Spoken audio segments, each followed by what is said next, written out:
Hello everybody, this is Grimmy. This is the audiobook for my Cursed Town AU series. I'm making this for the people who don't have time to read it on AO3, and also for those who find it difficult to read. So I'm no professional when it comes to this sort of thing, so take it more as like somebody reading you a bedtime story casually rather than like a professional thing. I'm by no means a professional speaker or anything like that, but I hope you can enjoy it anyways.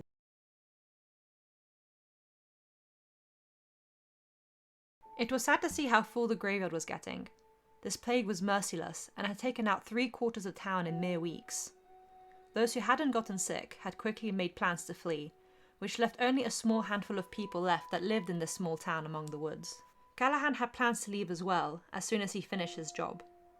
Being the sole graveyard worker remaining, he wanted to properly bury the remaining plagued bodies before he left with his 3 other friends, Alyssa, Vixar and Laserbeam. They had no idea where they'd go, but anywhere was better than here.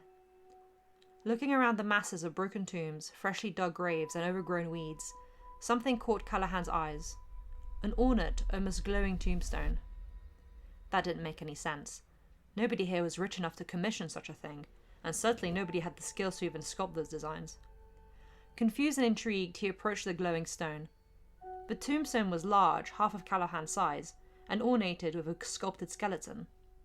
The skull rested on top, and its arms embraced the stone. One word was engraved, Dream, along with what seemed to be a smiling face and 3 small hearts underneath it. Callahan didn't know what to make of it. This hadn't been here the day before, and despite the strange design, Callahan knew who was buried there, and it didn't make sense for him to have a gravestone. Dream referred to a local man that had died in prison just 3 days ago. Callahan wasn't too sure of the details, but according to the townsfolk, before they died or left, the young man had been experimenting on the dead. Something about bringing back the dead or figuring out a cure for the plague. But the locals had accused him of being a witch, and he was thrown in prison. Callahan was fairly sure they planned on burning him at the stake, but Dream himself succumbed to the plague within hours of being imprisoned. He'd been buried here in an unmarked grave. He had no family as far as anybody knew, so nobody came to deal with him. Callahan had been the one to dig the grave, just as he did every other. So how on earth did this tombstone come to be? As Callahan quietly pondered, he failed to notice the rising mist that covered the ground and crowded at his feet. Only did he snap out of it when a whisper echoed around him. Frantically looking around, he jolted at how cold the air had suddenly gotten. He was completely alone, and the unnaturally coloured mist put him on edge. He should leave. Why leave? The whisper echoed again, this time saying something Callahan understood. His heart beat fast and painful in his chest. Some indescribable force threw him forward as the world around him flashed in a bright light, and he landed on the overgrown grass with a painful thud, his vision blurry due to being momentarily blinded by the flash. As he shakily tried to push himself off the ground, he took notice of a shadow looming over him. Hesitantly, ever so slowly, he peeked over his shoulder. A skeletal hand reached out to him. "Stay." Alyssa, Vixar, and Laserbeam ran towards the graveyard in a panic when they saw a bright light coming from there. They had no idea what it could be, and truly they wanted to run away, but they couldn't leave Callahan behind. As the light died down, they saw a hooded figure emerge from it. "Callahan?" Vixar called out, making to walk towards the figure, but Alyssa pulled him back. "What?" She pointed at Callahan's feet. Not feet. Hooves. The 3 looked on in confusion and fear as who they assumed to be Callahan raised his head. Big, round, soulless eyes, sharp, jagged and uneven teeth, green, murky skin. Although his features were slightly hidden due to the hood, a long antenna with a light at the end of it coming from Callahan's head lit them up just enough for the 3 to see his face. He walked towards them, the hooves making an echoing thud, what seemed to be a long dark green tail trailing behind him as he walked. Laserbeam grabbed at his friends in a movement to make them run, but all 3 froze as the creature lifted his hand, open and palm up. It was an invitation to come closer. Callahan smiled, but none of them moved. Alyssa stiffened when she saw green mist rise in front of her vision, and she took a step back. Her back bumped into something metallic and hard. A scream caught in her throat as cold bone touched her shoulder. Connor stared out of his window in horror and confusion. He was sick, dying really. That's why he hadn't left and didn't make plans to leave. He had been planning on waving off his 4 friends from his window, but he had instead seen something. Something not human, something he couldn't describe. As the second bright light died down, all that stood in the town square was what he assumed to be Callahan, but monstrous, and a tall skeleton figure clad in dark green armour and wearing a long, luxurious-looking cape, fit of a royal. He should move away from the window, but Connor couldn't look away. He was mesmerised and terrified. His blood ran cold when the skeleton turned its head. Turned? Rotated. It had no neck. And it had no eyes, just glowing green fire in its dark sockets. But it was looking straight at him, fully aware of his presence. And still he couldn't move. Just stared from the darkness of his house. Behind him, he heard the scratching of claws scraping around stone walls and wooden floors. He didn't want to look. He couldn't close his eyes, but he didn't want to look. Despite that, something large and grey fell in front of him, finally making him move. He jumped back, cold sweat dripping from his forehead. In front of him loomed Vicstar. But his skin was grey, his eyes wide and white. His limbs were disproportionately long, and sharp, ugly claws shone in the darkness. His mouth was open in an unnatural, twisted way, with sharp teeth.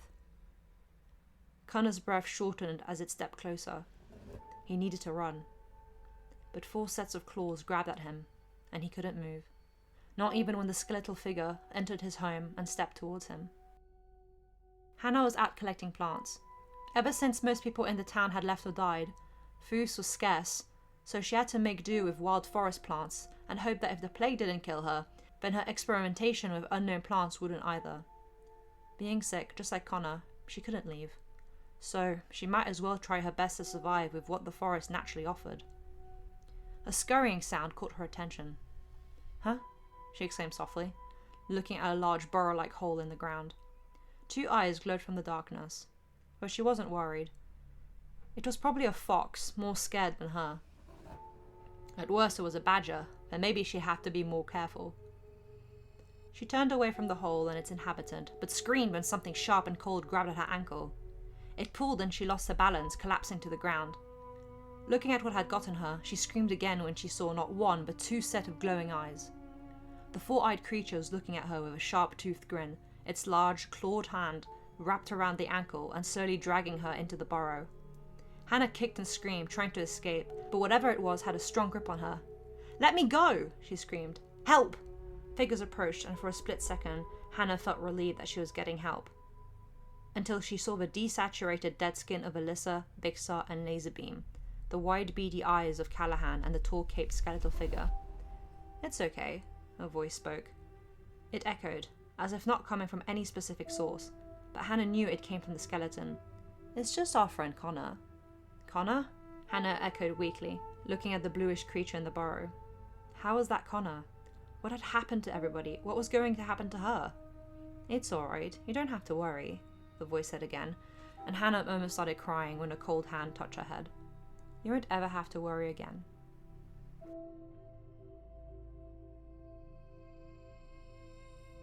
Punz didn't like the term thief much. Opportunist was more like it. It's not like anybody was going to be using the leftover belongings in this abandoned town, so he might as well get some use out of them. This town had long been deserted for a while now, ever since the plague had come and gone, taking most of the locals with it. Punz did run the risk of catching the plague himself, but it was worth it. So far he had found quite a bit of money and left behind trinkets. Nothing overly fancy, but it would do quite nicely for him over the next few weeks. As he strolled around the town, he couldn't help but feel like he was being watched. Everything was a little too still, a little too quiet, but he shrugged it off. It's a town in the middle of the woods after all. It's bound to be more isolated than other locations. Passing by the graveyard, a fancy tombstone caught his eye. Now that was promising. It looked like a rich person's tombstone. Punz wasn't one to steal from the dead, but desperate time called for desperate measures, and maybe the guy had been buried with some gold. Goodness knows he wouldn't be needing it, and Punz had to get food one way or another. As he stepped past the broken spike gate, a moving bundle on the floor made him jump. He glared at the thing, but realized it was, or seemed to be, a person. They were wrapped in a raggedy cloak and had a lantern at their side. They did not look well. most likely infected with the plague that had caused so much death here a few years before. But Punz wasn't completely heartless. This was still a person in need, and he knew what that felt like. So he approached them. Are you alright? He asked cautiously, reaching to shake their shoulder a little. He flinched at how cold they were, but when he tried to jolt his hand back, he realized he couldn't. It was as if his hand was stuck to the person's shoulder. No, that was exactly what it was. What the hell? Punz breathed out shakily, the panic not quite reaching him yet. As soon as he saw the creature's face, however, Punz felt nothing but horrified panic. He yelled, and as he tried to get away, pulling at his wrist to unstick himself from the murky-skinned creature, all it did was silently sit there, smiling at him.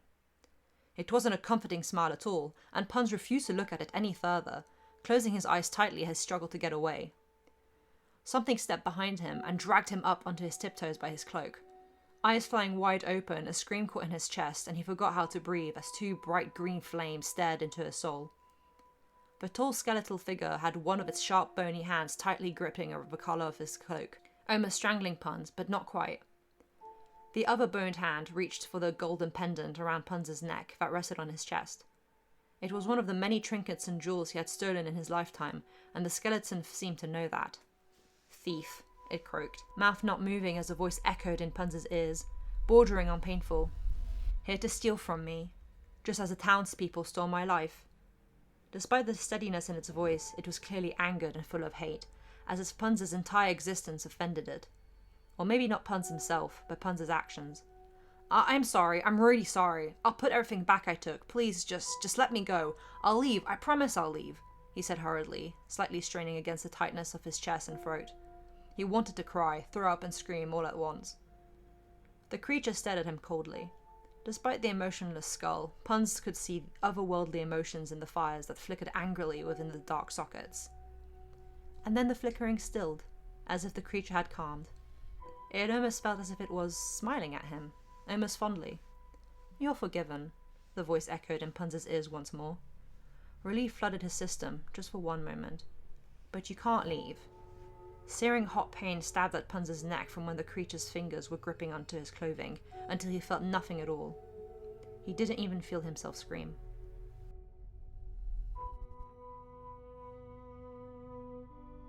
King Eret was weary and tired. All he wanted to do was get back to the castle and sleep. It seemed the two soldiers accompanying him felt much the same, as they all agreed to take a shortcut through the forest instead of going around it. They would still have to do half a day's travel after crossing the forest to get home, but it would mean that they would arrive around midday rather than in the evening if they took this shortcut.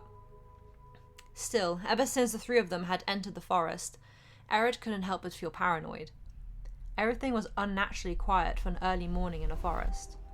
There were no birds singing, no little creatures scurrying, not even a deer or two grazing among the trees.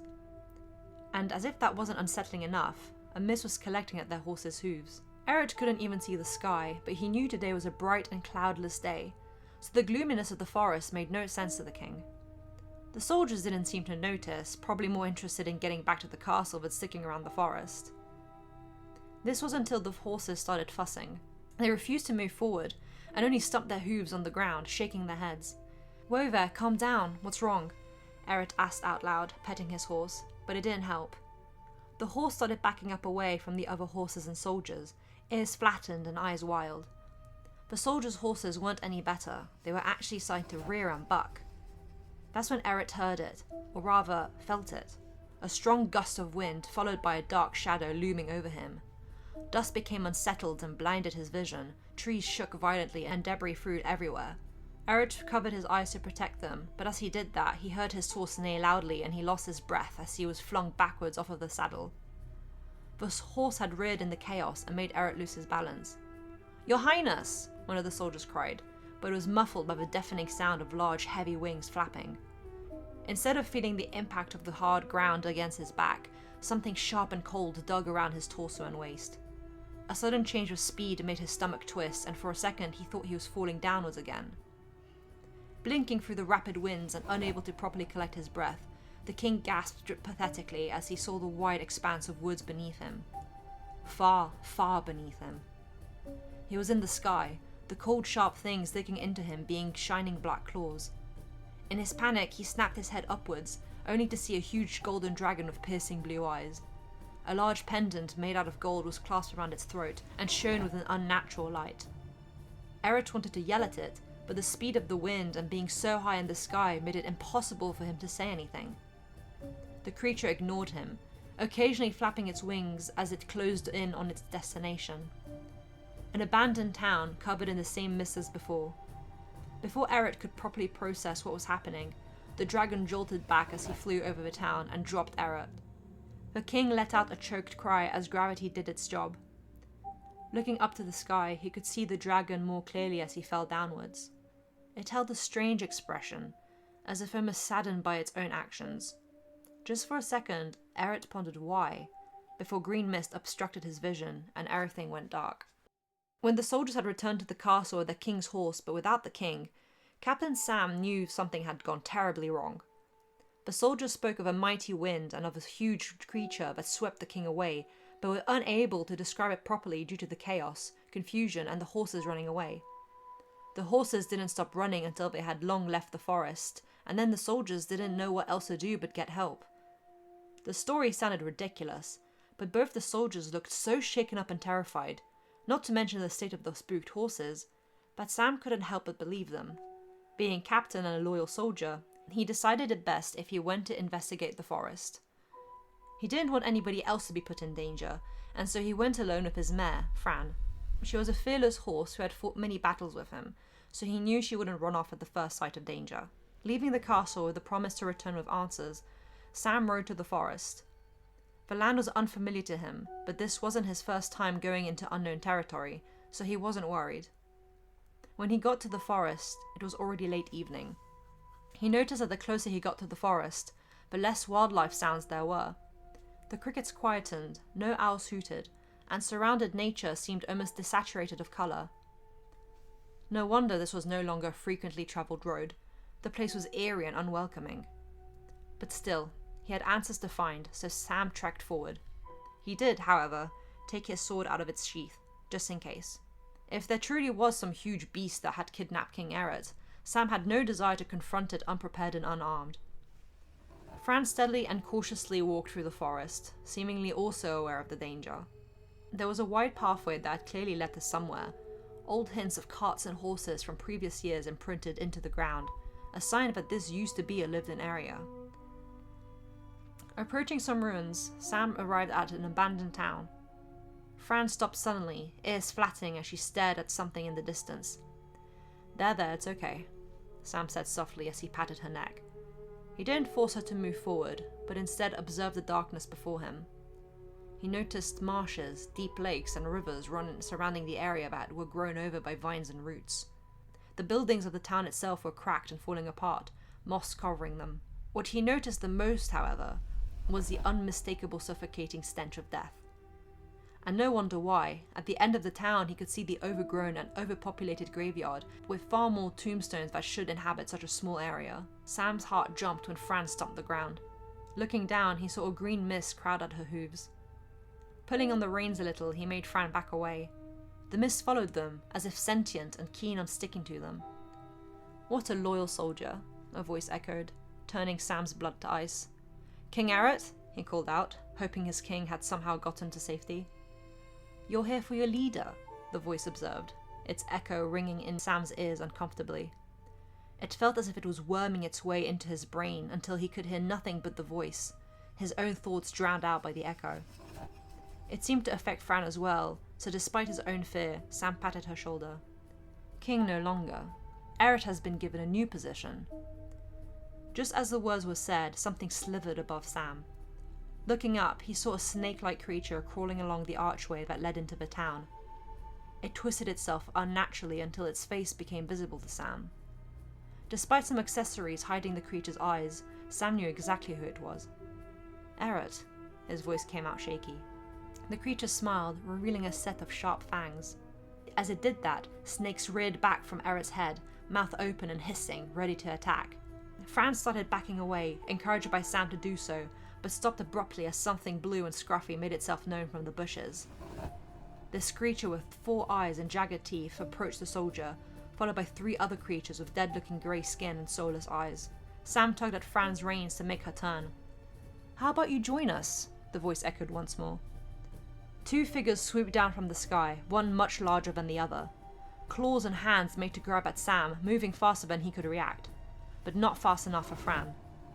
The mare reared back with intent, neighing out loudly as she protected Sam, who leaned forward so he didn't lose his balance. Fran kicked at the figures in the air, hitting one of them square in the shoulder. The being, a woman with long hair, let out an indignant shout as she swerved on her broomstick, Sam getting a glimpse at her infected-looking skin, a plant growing out of the right eye socket. But he had bigger things to deal with, namely a golden dragon whose flapping wings made dust fly into Sam's eyes. Blinking away the stinging feeling, Sam swung his sword at the beast, catching it on the side. But that only caused for his sword to completely shatter upon impact, although it did make the golden creature retreat momentarily. Sam breathed heavily, his mind distracted by the snake-like creature that was Eret. What had happened? How could this happen? Something moved in Sam's peripheral vision, and he snapped his head to look at what it was. He couldn't even shout as an armoured skeletal hand clasped tightly around his neck, edges of his vision blurring into a sickly green.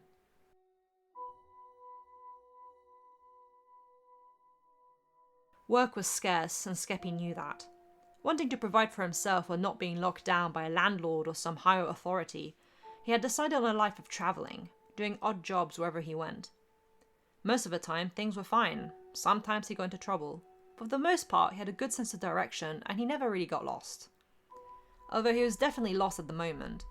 He had entered the unfamiliar woods to reach another town, being used to taking such paths during his travels. At one point, he concluded the woods were too creepy and he should head back and go around, but he kept hearing something odd close by, following him.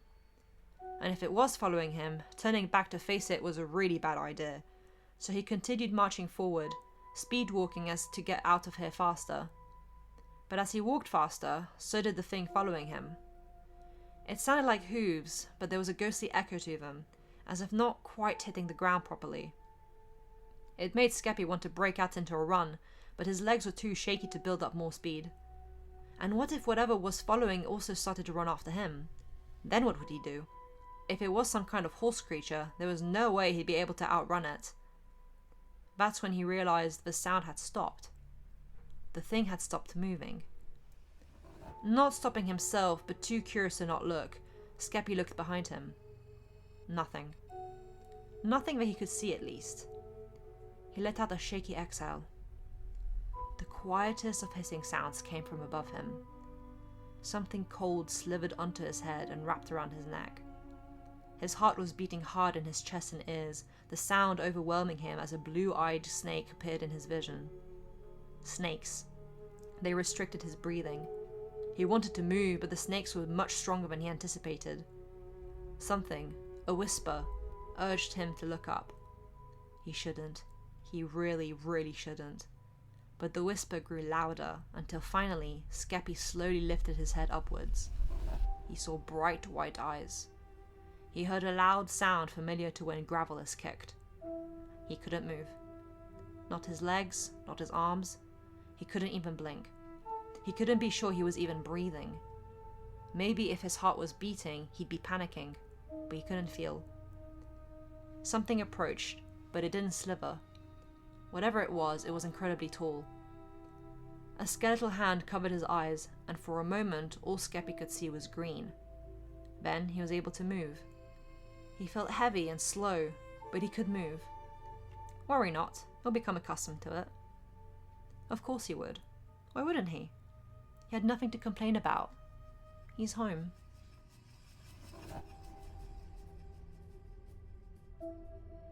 Lakes and rivers had gotten crowded as of late with overfishing from fellow fishers in the area, and Nikki was quickly running out of options when it came to fishing spots. She needed to provide for herself, both for food and for the market.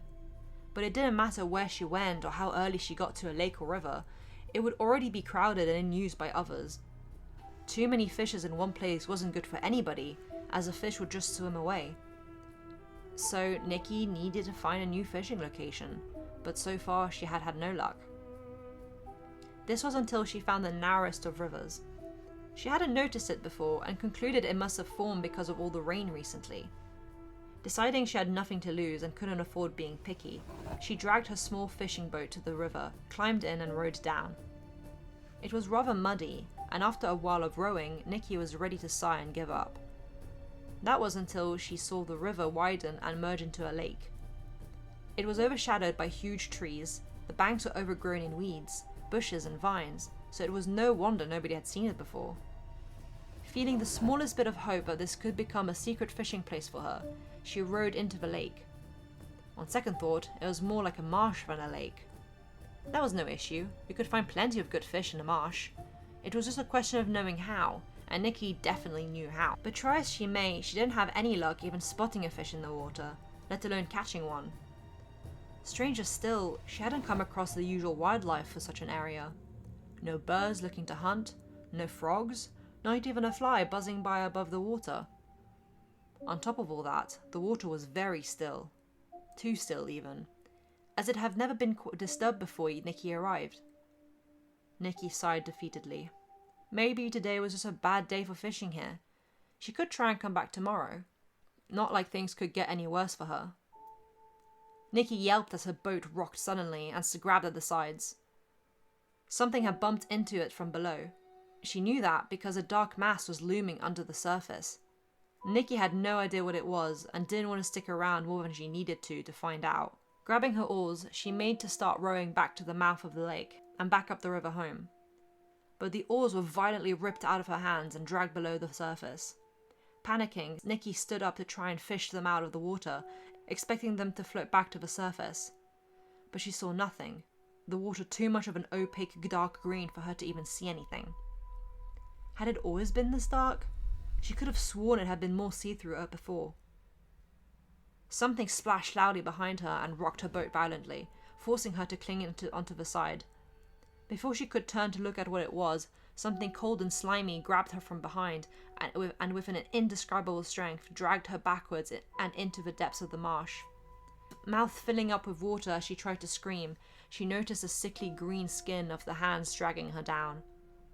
As her vision darkened, she saw the dimmest of lights coming from the creature, a small bulb at the end of an antenna, and a bright green glow emitting from the water, unnatural and haunting.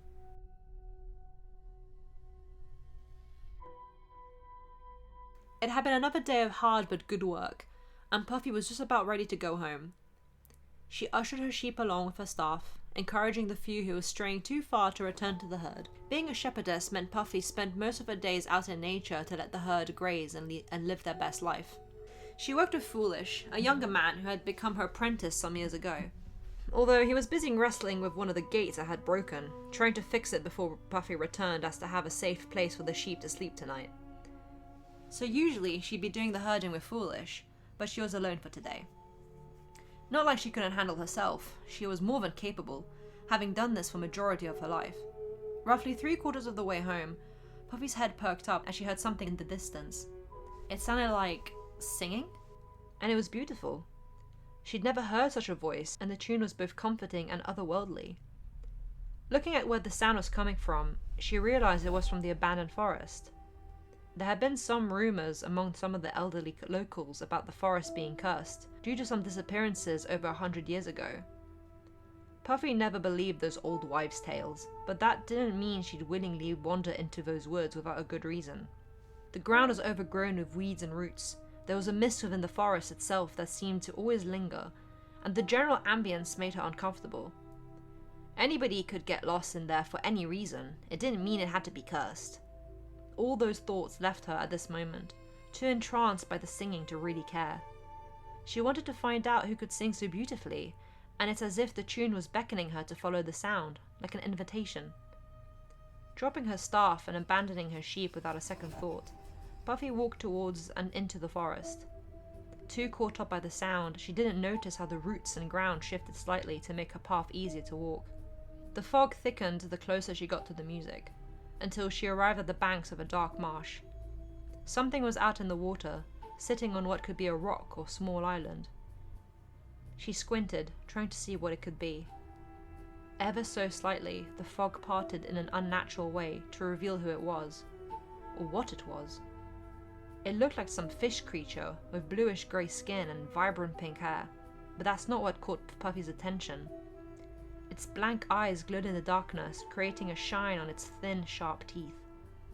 As soon as Puffy and the creature made eye contact, the beautiful singing turned into a horrid, blood-curdling screech that echoed through the woods.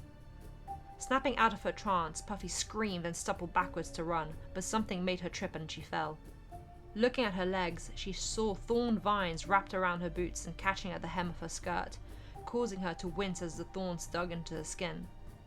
She tried to struggle and pull at the vines, but all it did was sting her hands and legs even more, and the vines were too tough to break. Get off, Puffy screamed, panic-induced tears starting to blur her vision as the blood dripped from her fingers. Puffy screamed again as something cackled behind her, and despite the pain, she tried to turn to look at them and get away. A young woman with sickly green skin that seemed to have plants and vines growing in and out of it stood above. An uncanny smile plastered across her face. An unfamiliar plant was growing out of her right eye, while her other was milky and faded, but stared into Puffy's very soul. She giggled again when she saw the woman's horrified expression. "You have a pretty scream." When Puffy didn't return home that night, Foolish got worried. He had somehow managed to fix a gate that had broken, but it still didn't quite swing as it used to. It had gotten dark when he finished working on it, and didn't notice. He waited for Puffy a little longer, but now it was well into the night, and no sign of her. She couldn't have gotten far. Puffy wasn't one to go long distances if she was alone with the sheep. Foolish jumped when he heard the sound of buying, and looked up out of the window, smiling with relief. That quickly dropped when he saw the sheep, but not Puffy. He tried not to worry about it too much, since Puffy usually led the herd from the back to make sure there weren't any strays.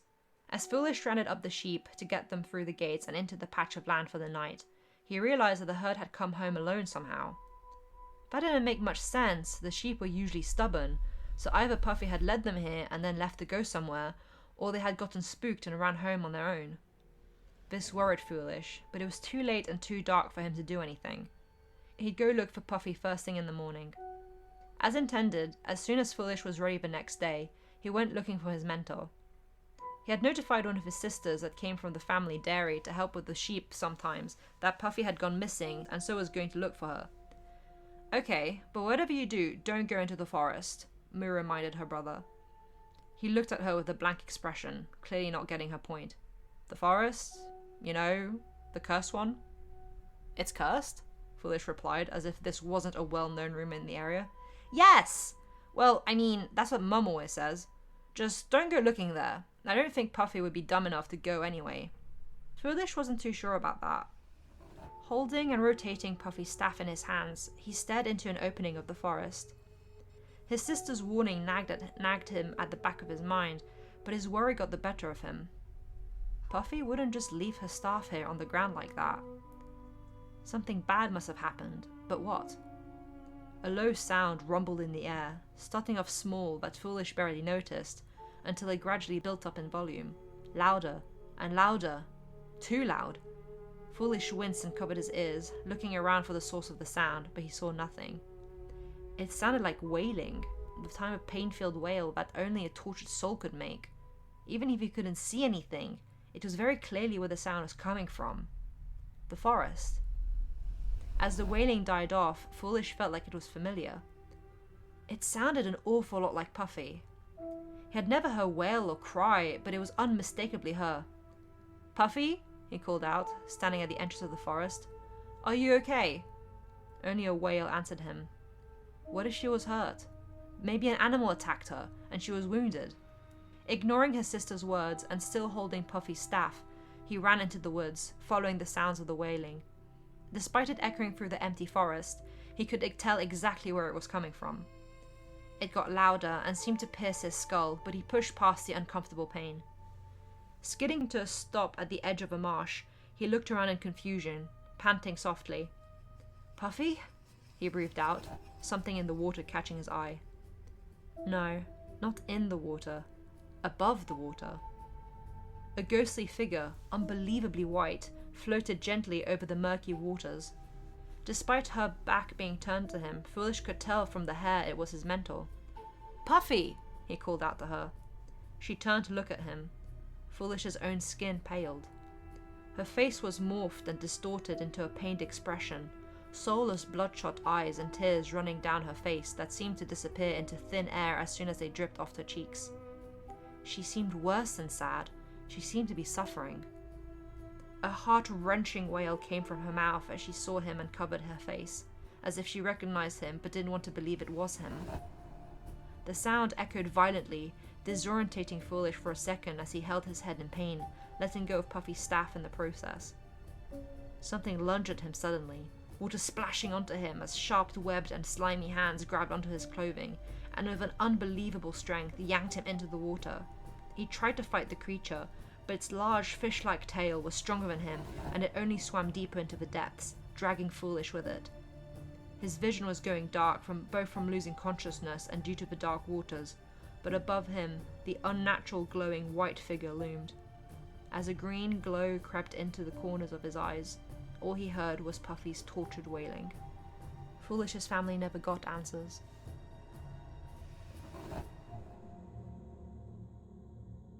It was a believed rumor that Bad Boy Halo was some kind of cultist. Usually referred to as Bad, he was something of a local bogeyman, even though everybody knew exactly who he was. Many years ago, when he was still a little child, he swore he had seen a glowing white lady in the nearby forest. He had been severely told off and punished for even wandering near there. Due to some mysterious disappearances over the last few hundred years, the forest had become a forbidden area to venture. Travelers were warned to stay away, and children were taught to fear it. All feared it, except for Bad, who was obsessed with it. He too believed it was cursed, believing demons lived there and took the souls of those who wandered in. But despite the punishment and of the stories he had heard of the place, Bad never let go of what he had seen as a child, convinced that he had seen the demons, wanted everybody else to see them and believe. In truth, Bad had felt rejected his entire life. Despite all the locals believing the forest was cursed, nobody was willing to listen to all the things he saw and heard.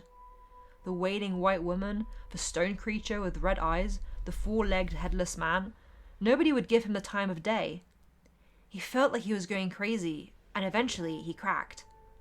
He started talking nonsense in the streets, wanting to find anybody that would give him the time of day so he could finally talk about the insanity he saw. But he never did, and by the time he was a young adult, he had been labelled as an insane cultist who wanted to drag the local children to the forest to sacrifice them to the demons there. He didn't, but he didn't deny those claims either. And so, parents used Bad and the crazy rumours to scare the children into staying in bed at night. If you leave your bed or stay out late, you'll be kidnapped and sacrificed to the demon by Bad, was a common one. The children probably wouldn't have been as affected if it wasn't for seeing the young man themselves wandering the streets, speaking about monsters in the forest in unbelievably specific detail. Bad had always wanted to get proof of the demons in the forest, but despite his enthusiasm and curiosity, he had never gotten the courage to venture fully into the darkness. The fear of getting lost or dragged into hell himself was enough to keep him from going in. That was, until he saw the stone creature again. It had been years since he had seen any of the monsters so clearly like this. The stone creature just stood there, among the trees, completely still and staring at Bad. It would have looked like any other kind of disturbing monster sculpture you'd find on a cathedral if it wasn't for the glowing red eyes and cracks running on its face. It stared at Bad, as if it knew exactly who he was and what he wanted. "Here's your proof," it seemed to say, by simply standing there. Bad blinked, and it was gone. "No!" he cried. He couldn't let it escape, not again. Due to the shock and adrenaline of seeing one of the creatures so clearly, Bad dashed into the forest without a second thought, desperately hoping he'd catch a glimpse of the stone creature again. He didn't, but a weak green light in the distance caught his attention and he chased after it. Too busy with not tripping over the roots and getting caught in the branches, he didn't notice the hoof prints in the fresh ground as he followed the green lights, hoof prints that hinted at the creature being bipedal, unlike a typical equine. As Bad stumbled into a clearing, he realized he was completely lost.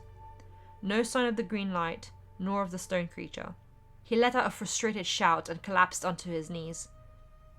Maybe he really was just insane and none of this was real. Had he gone his whole life experiencing rejection from the people around him based on his child self's vivid imagination? Had he suffered for nothing, all caused by himself? He felt like crying. He was totally and utterly alone. doomed to live the rest of his life as a local bogeyman until the locals couldn't deal with him anymore, and he'd be dragged into prison to rot there until he died. "Oh, my dear, dear Bad," a voice echoed around the clearing, and the young man snapped his eyes open. A green mist had collected around him. "I would never let you experience the fate I was forced to live through," the voice continued. It was trying to sound comforting, almost genuine, but there was an underlying tone that made Bad's sweat run cold. His heart was beating hard, and the tears really started to well up in his eyes this time. "We've been waiting for so long for you to join us." A shadow loomed from behind him, and his breath caught in his chest. Slowly he looked at the tall figure standing over him. "You're safe here." All he saw was green fire as he tried to scream.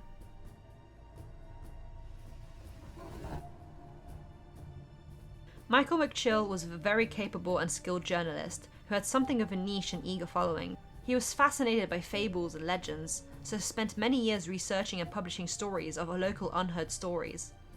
From small hamlets with their local ghost dogs that lurked in graveyards, to huge cities with the rumours of demonic mass murderers. It fascinated him, and it made for a good read. At this time, Michael was on the road again in search of good stories and tales, happy to listen to anybody who had even the smallest of crumbs of a legend. He had been travelling for some weeks now, and had gotten some pretty good stories thus far, but nothing that really hit the spot with what he was looking for. That was until he heard the story of the haunted forest. "A haunted forest?" Michael asked curiously, trying to mask his eagerness. "Yes, that one's some way off from here." The elderly resident motioned to a dark mass in the horizon. "There's been quite a few cases of mysterious disappearances over the years. Most boil it down to outsiders getting lost due to the unkept paths, but we've had a small bunch of locals disappear too." "When was the last disappearance? Who was it?" he said, scribbling down the elder's words in his journal. "Oh, that would have been when I was a child, well over 70 years ago. A young man deemed insane by the community. He was named Bad Boy Halo, but we all called him Bad," the other man said with a dismissive wave of his hand. "Kept going on about creatures in the woods." "Creatures?" "Headless men with the lower half of a horse, a stone monster that could move, a crying white woman. The list was endless," the elder continued. "He disappeared suddenly one day, and we never saw him again." "Really? And nobody ever bothered looking for him?" Michael asked curiously. The older man let out a laugh. "Look for him? In that forest?" He shook his head in amusement. No soul wanderer has ever come out of that forest. And we'd rather not lose any more of our good people if we can help it." That was fair, Michael concluded. The locals had their stories and beliefs. He wasn't going to push it. But Michael had every intention of wandering into said forest and getting answers. Despite covering and publishing many supernatural tales and stories, he didn't believe any of it. Maybe ghosts at best. So he believed it was just a question of not getting lost, and then he'd be fine. All he needed to do is stay on the path. Later that afternoon, Michael did just that. Looking at the wildlife around it, he understood why no one had any interest of visiting the forest. The plants looked dead and desaturated, and the air felt unnaturally still. But it wasn't that surprising. It was an abandoned environment after all. Stepping into the forest, Michael stayed on the path, stepping over large roots and mossy stones, keeping an eye out for anything in the darkness of the trees. He wasn't really sure what he was looking for exactly, but the forest had gotten his interest and he wanted to know what it was about. Despite the unusual atmosphere, Michael wasn't scared. He'd been to so many spooky graveyards and supposedly haunted houses, but this was all quite normal for him. He had accidentally stumbled onto human remains and other disturbing things so many times that he was desensitized to it all, which probably explained why he was such a good journalist. He wasn't afraid or worried about going to unknown areas and finding the real stories behind the legends. He stopped at a large stone. Well, he thought it was a stone at first, but he realized the shape was wrong. He brushed off the moss from the stone to reveal an engravement that was barely visible. Sam. Michael didn't know who Sam was, but it was easy to assume probably someone that lived here many years ago. It wasn't that unbelievable that somebody used to live in the forest. Looking further down the path, he noticed more of these tombstones. Hannah, Connor, more residents maybe? He wrote down some notes and did some rough sketches of the tombstones. It was strange that they seemed to be haphazardly scattered throughout the woods. The area didn't look like a grown-over graveyard or anything. These must be hundreds of years old, or maybe the former locals had some practices he wasn't aware of. Not to mention, he was seeing tombstones, but not houses or anything. Not yet, at least. Determined to find something that would explain this, Michael continued following the path, still not having strayed from it. He took his time, not worried or anxious. For a moment, he thought he heard the clip-clop of hooves, but they sounded so distant and light that he couldn't pick up on where they were coming from, or if he had really even heard them. As he continued walking, he saw a clearing with a tombstone a little way off the path. The tombstone looked a lot newer than the others, and this caught his interest. He could still see the path from the clearing if he walked to it, so he wasn't worried about getting lost. Approaching, he was surprised at the name. Bad Boy Halo. The young man that had been talked about earlier today. Well, now that really didn't make any sense. Nobody came looking for him, and nobody talked about him as if he had died. Simply disappeared. Why would there be a tombstone for him? Unless somebody still lived here and had done this. Feeling giddy about his findings, Michael eagerly wrote down his thoughts into his journal. This was beyond just looking into a local legend. This could become a full-on investigation if he could find more clues and leads. There was a real story for him to uncover. "Do you like stories?" a voice said from behind him, accompanied by a gentle flutter.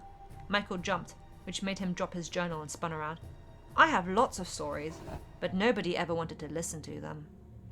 Michael froze. Some impossibly tall creature with what looked like to be a shattered halo and tattered wings smiled at him, tears streaming down its face.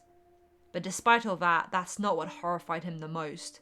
It was the gaping, glowing hole in its chest where the heart should be, a light pulsing from the emptiness there, as if its soul had been ripped out or messed with. "Would you like to hear our stories?" the creature breathed out lowly, as various eyes and figures moved from the trees. There was nowhere for Michael to run.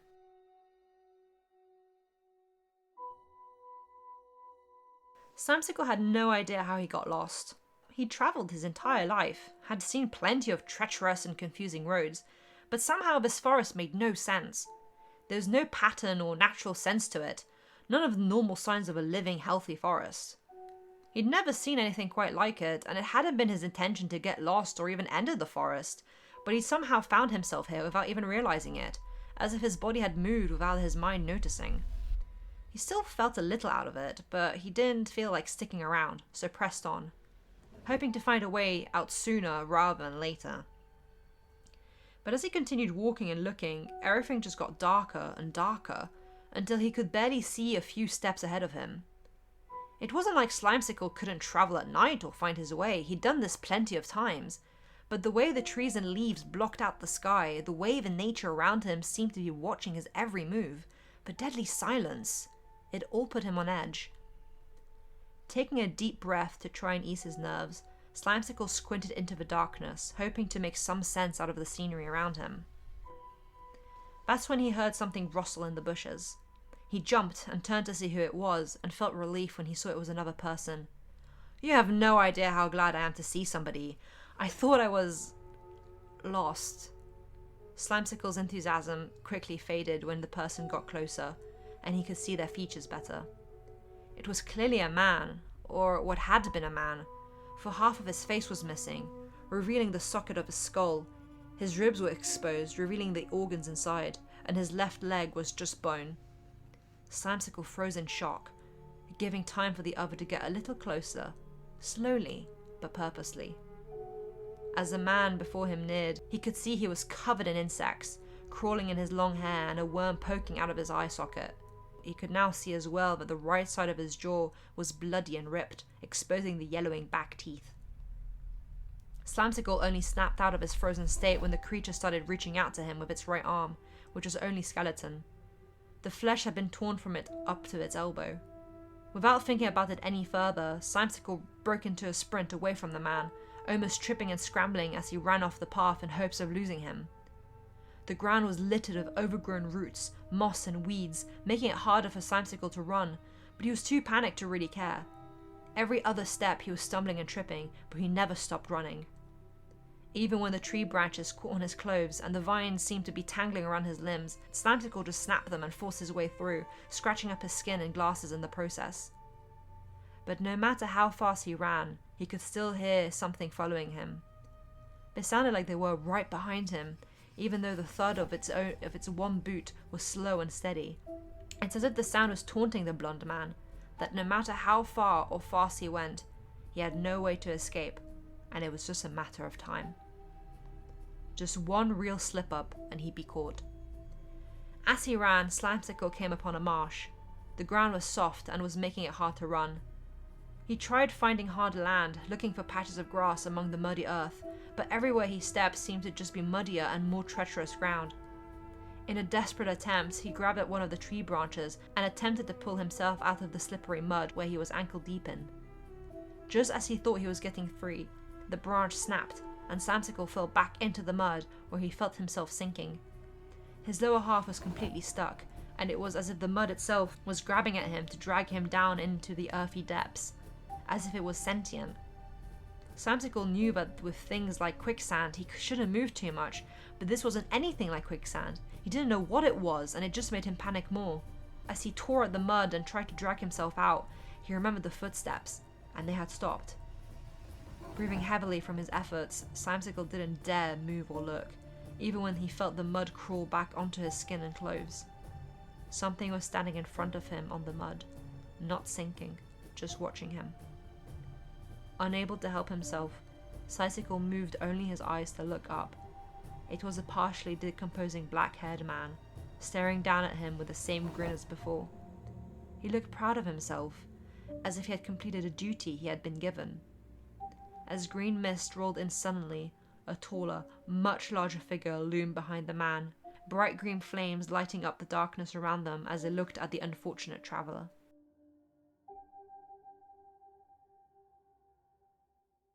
Fundy wasn't from the area, but he was getting desperate. With more of the lands and forests having landlords that would charge and fine you to hell and back, Fundy was searching for any location where he could freely hunt to provide for himself.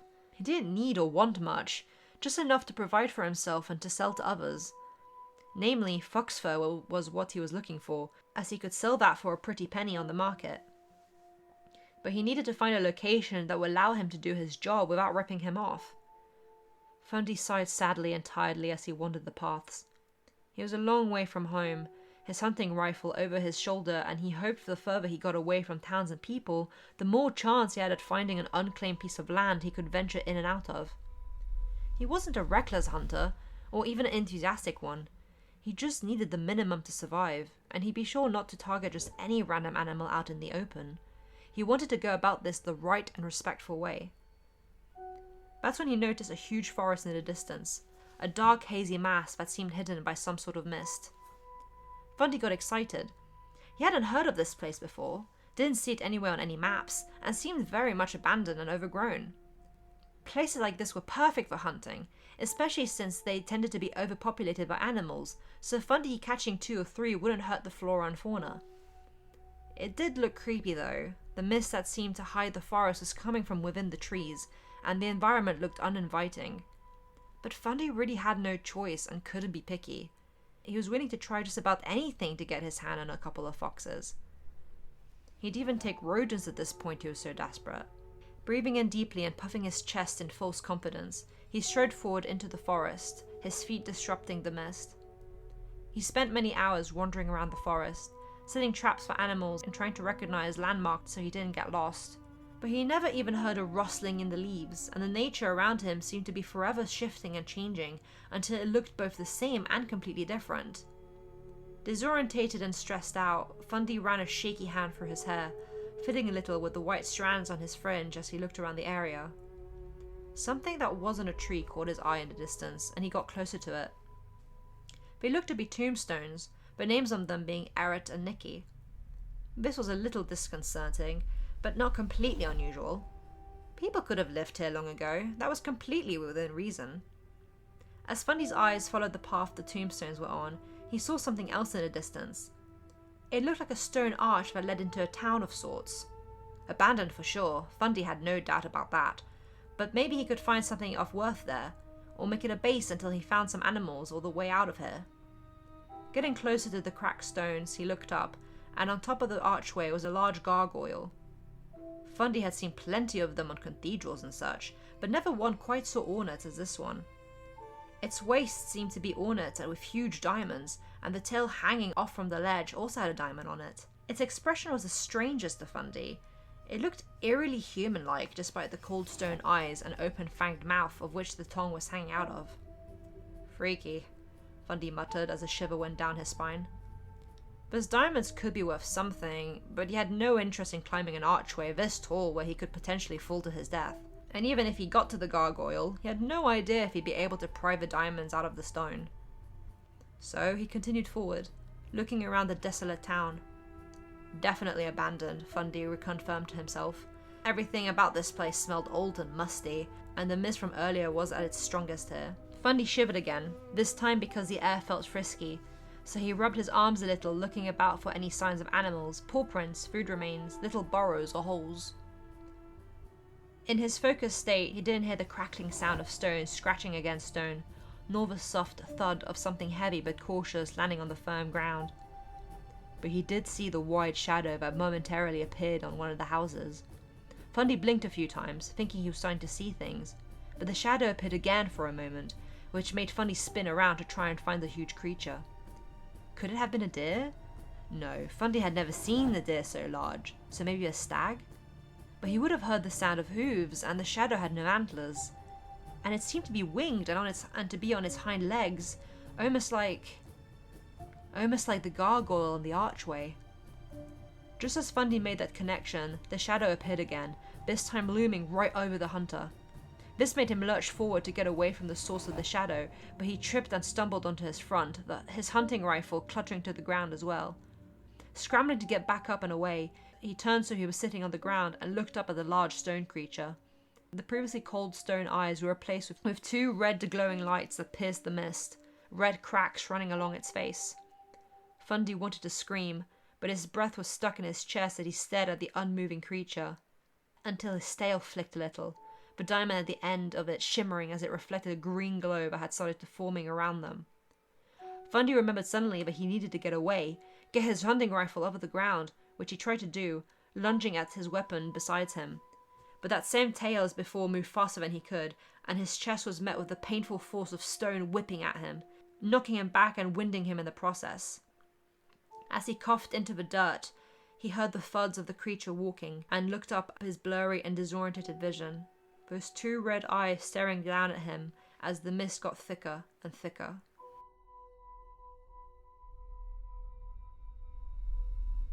Ponc and Schlatt were an unlikely duo, but despite everything, they balanced each other out pretty well. Ponc, a scientist who wore his heart on his sleeve and wanted to find as many answers to the world as possible, and Schlatt, a charismatic, borderline arrogant archaeologist who looked for interesting and valuable relics. They both were into research and exploring, though with different goals. Despite that, the only thing they really argued about was Schlatt's alcohol intake. The two had been on quite a few adventures to various countries and landscapes, so a forest should be no problem for them. Certainly wasn't their first or creepiest forest. Schlatt strode ahead of Ponc confidently, the latter intrigued by the nature, and kept stopping every few steps to observe a route or staring at the mist forming. "Come on, Ponc, keep up. I'm not coming back for you if you get lost," Schlatt called to his friend, tapping his foot impatiently. Ponc gave an unimpressed glare. "Don't be stupid. You'd die from eating a poisonous mushroom without me," he retorted, dusting his coat as he got up from his crouching position. "But Schlatt, look, those roots. They're not growing naturally." "What?" Schlatt asked, not out of interest, but because he wasn't getting at what Ponc was saying. "The roots. Normally they grow underground, but when some roots get too big, they start deforming the earth a bit.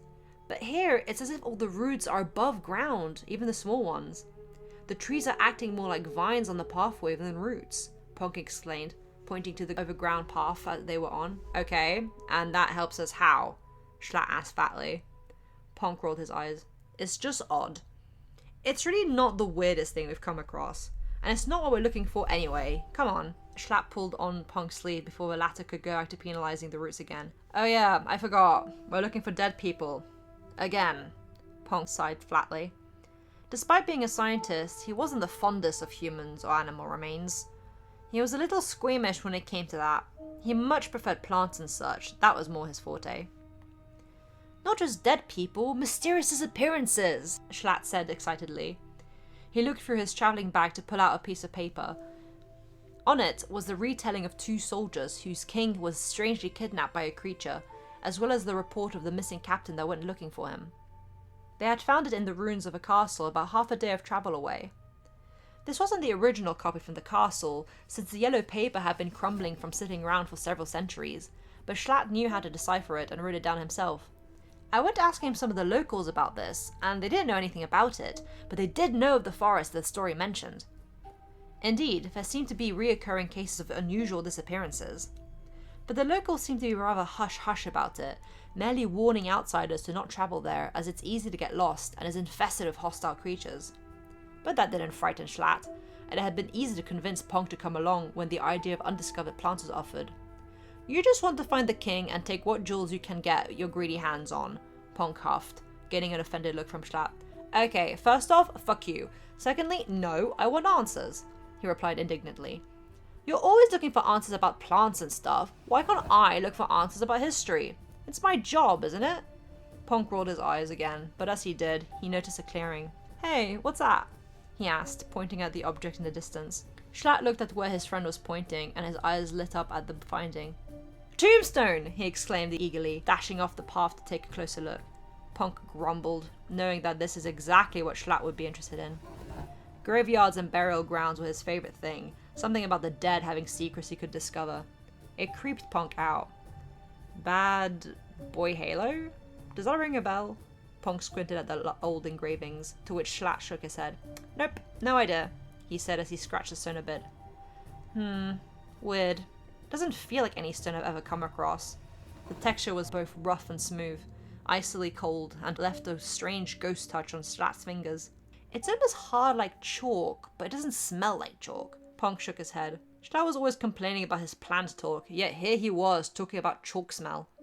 He looked around at the rest of the clearing, walked about a bit, observing the plant life to try and find something he could observe. Something rustled, and he saw a bush shaking a little, as if disturbed. Ponc glanced back at Schlatt, who was on the other side of the clearing, looking at something on the ground. "Schlatt, I'm going over here. Call me if you need anything." "Yeah, sure, whatever." His friend waved him off dismissively. Rolling his eyes once again, Ponc struggled through the bush and looked out into the distance. The forest was dark, but that didn't bother him too much. Caves were worse. Something moved in between the trees, and it looked to be a man. "Hey, who's there?" he called out, and the person stopped. They didn't turn to him, so Ponc got closer, but not enough that they could attack him. "Hey, who are you? Do you live here?" The person stayed still until they eventually turned around. It was just a guy. He had a friendly face, and Ponc noticed that some parts of his fringe were white. He also noticed the unusual clothes, a Japanese kimono. That definitely wasn't common in this part of the world, but not completely unbelievable. "I'm Fundy, and yes, I live here," the man said, voice warm. Ponc relaxed a little, not feeling in danger. "Oh, I wouldn't have thought this forest would be very livable," Ponc admitted, getting a little closer to the man so he could see him fully. Fundy laughed. It was friendly, but had a bit of a high pitch to it, almost like a fox cry. "It's very livable to us. We like it here." Something changed. The man's eyes shone of a different colour. Ponc didn't know when that change happened, but he just stared in confusion. "You'll like it too. And your friend." "Huh?" Ponc wasn't understanding any of this. "What do you mean?" Something snapped behind him, making Ponc jump. He glanced quickly behind, then back to Fundy, but his appearance had changed now too. Fundy wore an unnaturally wide smile that reached up the corner of his eyes that were now amber in colour. Before Ponc could properly process the rest of the changes, but the man was no longer human-looking but fox-like, Fundy lunged at him, knocking the other down. Ponc hit his head hard on the ground, and he lost consciousness. Schlatt couldn't believe his findings. Not one, but 2 tombstones. The name Bad Boy Halo meant nothing to him, but Michael McChill was much more familiar. He'd been a niche writer with a loyal cult following who had randomly disappeared over 100 years ago. Michael's works had actually been what had inspired Schlatt to become an archaeologist. He must have disappeared and died in the forest, and somebody set up a grave for him. Peering down at the ground, he noticed a journal. Michael's journal. Despite having been abandoned out in the open, it was in pristine condition. Schlatt excitedly flipped through it and found Michael's latest entry. The story of Bad Boy Halo and the forest's appearances. So, Michael had been looking for answers too. "Ponc, Hey Ponc, look what I found! Schlatt stood up eagerly, continuing to read through the pages. He came to the last written page, Michael describing finding Bad Boy Halo's tombstone. The writing stopped abruptly and left a sharp line, as if his hand had suddenly jolted. Ponc! Schlatt turned to look at his friend as he emerged from the trees. Ponc? He stuttered out quietly. It was Ponc. He was sure of that. But how could it be him? Grotesque stitches were tighter across his skin. Parts of his body seemed to be discolored because of decomposition. There were staples in his head and a bolt in his neck. His clothing was torn and 3 large gashes were in his chest. He looked like he had been ripped apart and messily put back together. Schlatt stared wide-eyed as Ponc slowly walked towards him, another creature behind him in the bushes. Its eyes glowed from the darkness, and from what Schlatt could tell of the silhouette, it wasn't human. Ponc? He said again, voice tight with anxiety. Hey Schlatt, you found Michael's book? Ponc spoke, his voice low and breathy. That's good. I'm sure he wants it back. Schlatt's blood ran cold when a skeleton hand reached out from his peripheral vision to take the journal from him. A decomposing man followed the hand.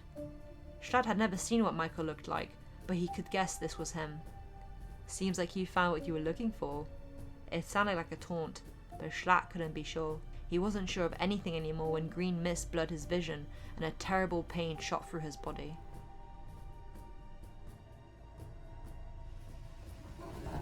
Forests were H-Bomb's second home. Being a trapper, he spent a lot of time in them.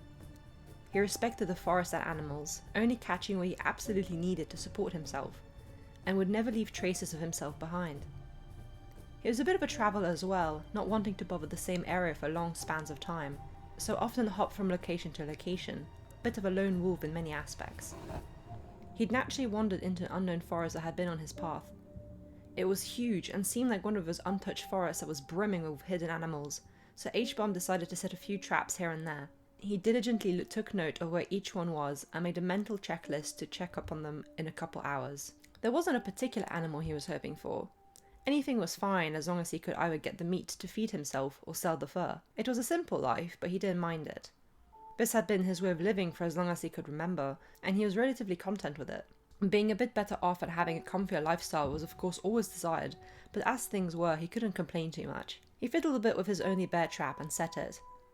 There'd most likely be no need for it, but it was just in case.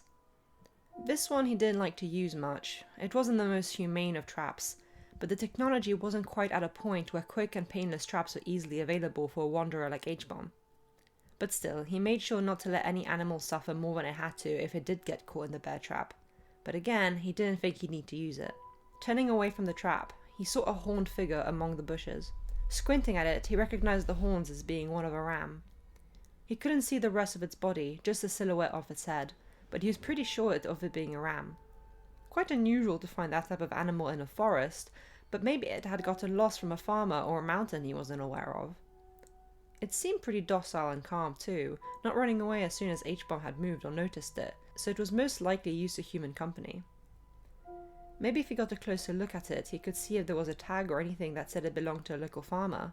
If it didn't, he could sell it at the local town, and if not, he could always sell its fur if it came to it. Grabbing some food pellets from one of his pouches, ones he used to lure rabbits and other rodents, and going down on one knee, he shook his hand a little to make the pellets rattle against each other a bit.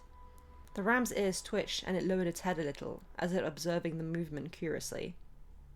It stepped forward, disappearing momentarily into the bushes, making them rustle and shake before it re-emerged. H-Bomb blinked slowly at the ram. He had been pretty sure it was a ram. Everything about it screamed ram. The head shape, the ears, the eyes, definitely the horns. But the way it looked at him seemed almost human. It didn't look vaguely in his direction like most rams. It looked right into his eyes with an emotion H-Bomb couldn't describe. And then it stepped out of the bushes and shadows fully, revealing the rest of it. Definitely not a ram. It had the body and mane of a lion with large brown wings, golden claws and accessories that ornated its tail, mane and horns. H-Bomb abruptly stood up in shock when the creature smiled at him with its large sharp golden teeth, a low growl emitting from its throat as the tail whipped behind it. H-Bomb had never seen such a creature before, not even in a book or as an illustration. He had no idea what to make of it, his mind not making any connections to a reasonable answer. What terrified him the most was how vibrant its orange eyes were, peering right into his soul. It made a step forward, the claws digging into the ground. H-Bomb took a step back, not daring to look away. It took a step forward, he took a step back. Another step forward, another step back. Forward, back, forward, back. H-Bomb screamed out as his foot triggered the bear trap and clamped onto his ankle, the pain making his mind go foggy as his breathing became heavy and uneven. He felt dizzy and his world was turning.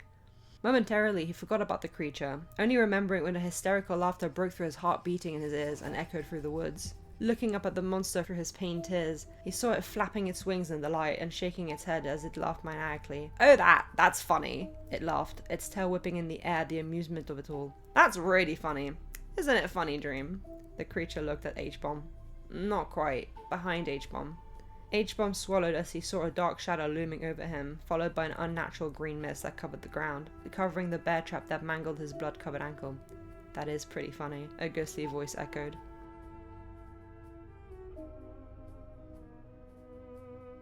Civil service was a tiresome job, but George didn't realize how much it ate into his sleep.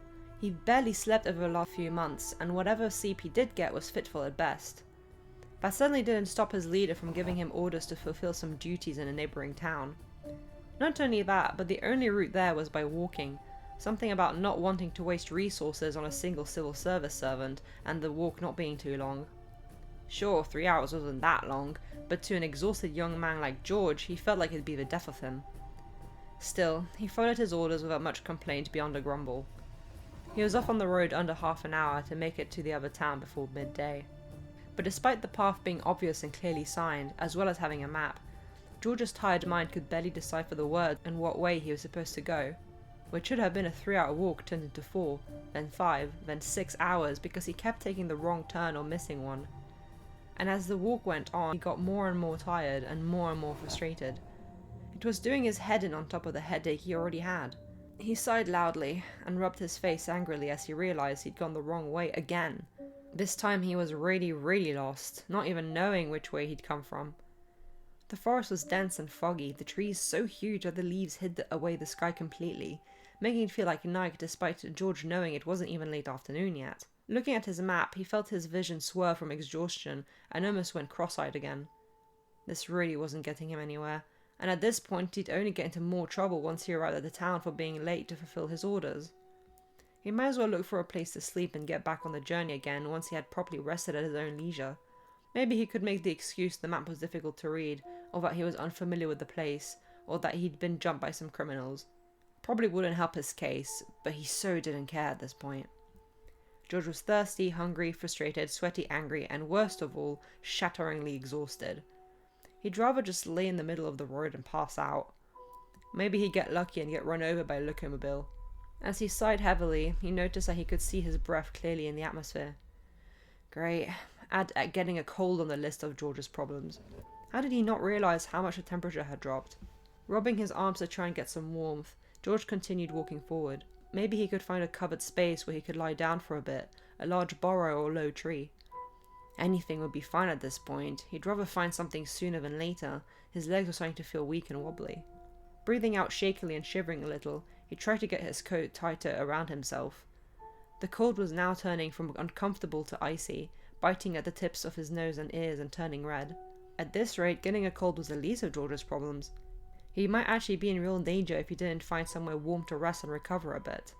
It made no sense for it to get this cold so quickly. Sure, it was early September, but a switch from a relatively mild day to icily freezing cold in a matter of seconds? He knew the weather to be unpredictable, but this was insanity.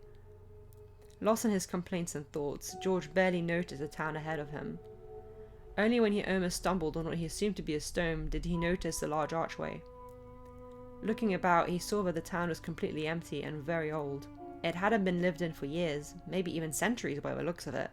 George stepped under the archway, missing to notice that the stone he had stumbled onto was actually a low and wide tombstone with the name H-Bomb on it. George grumbled under his breath about the town being abandoned. Was it really too much to ask for a town to have people in it? You know, like a town is meant to have? You should rest. Rest? Rest sounded good. He could feel his eyelids getting heavier by the second, and his body was just about ready to give out at this point. George rubbed his eyes to try and get rid of the sleep, but it did nothing to help. "Come here." He followed the voice in his head, his legs instinctively leading him forward. George assumed the voice was in his head. It was too echoey to be a physical voice from someone nearby. At least that's what his muddled mind rationalized. He certainly didn't consider where his body was automatically taking him to. Mind hazy and unfocused as the exhaustion from a lack of sleep and cold became particularly strong. It's only when he jolted to a stop that George managed to blink the sleep away and look around, confused as to where he was. A graveyard? Why a graveyard? It was completely overfilled with tombstones, most of them toppled over and destroyed, except for one particularly ornate and creepy looking one that glowed with a strange light. That's not what caught George's attention the most. Not even the open grave in front of him had his attention, where a large coffin laid empty and open. No, the tombstone above it, engraved with George. "What?" he said shakily, both from confusion and the cold. He tried to step back away from the grave. "What? Aren't you tired?" Without a chance to react, something powerful violently pushed him forward into the open coffin.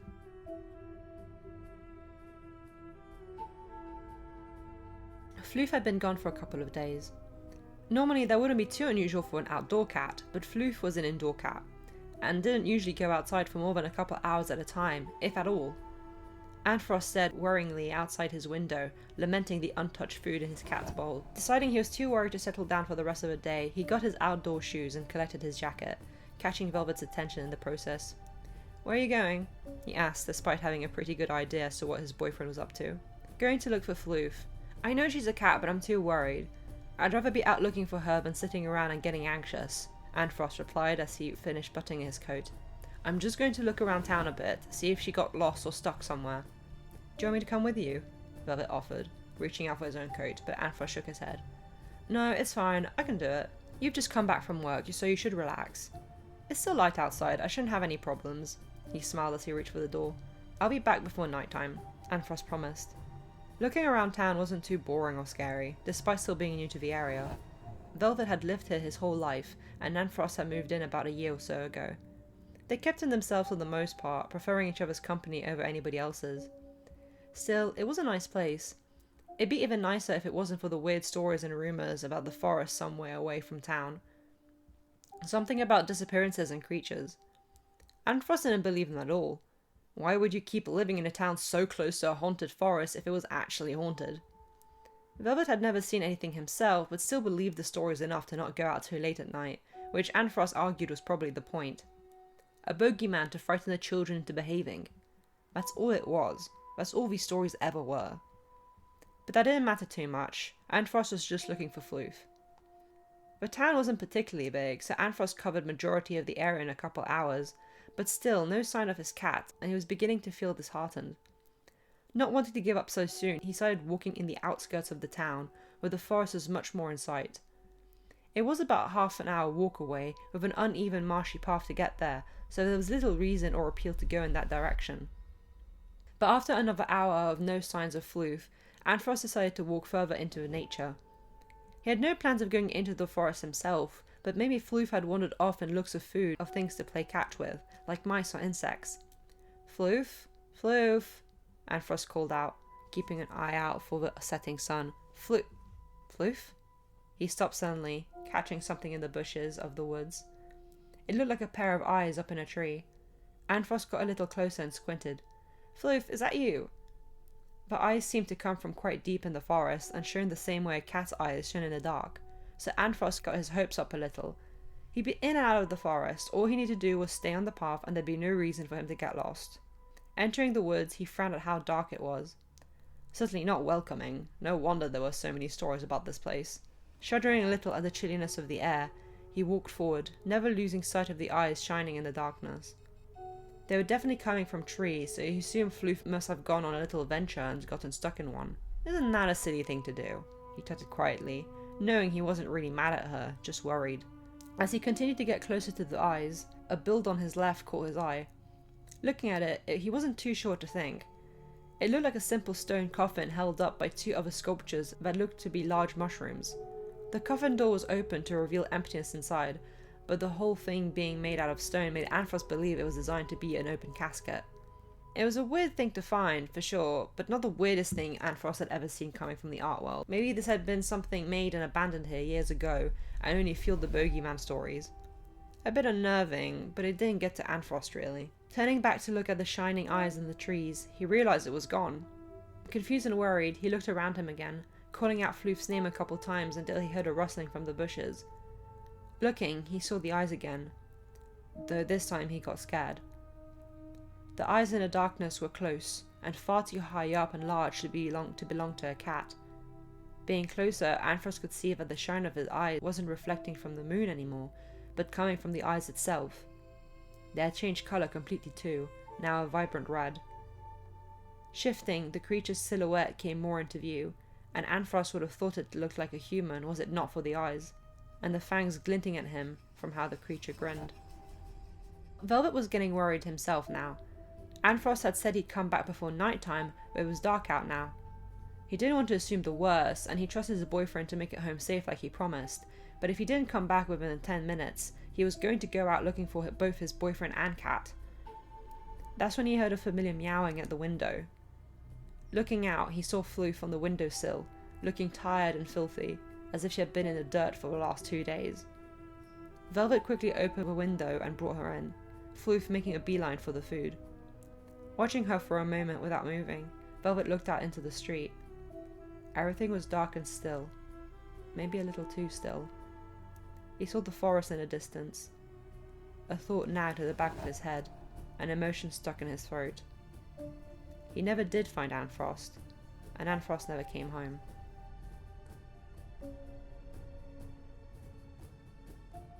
Archaeology is fascinating, and it's even more fun when you've got equally as eager friends with you on your journey.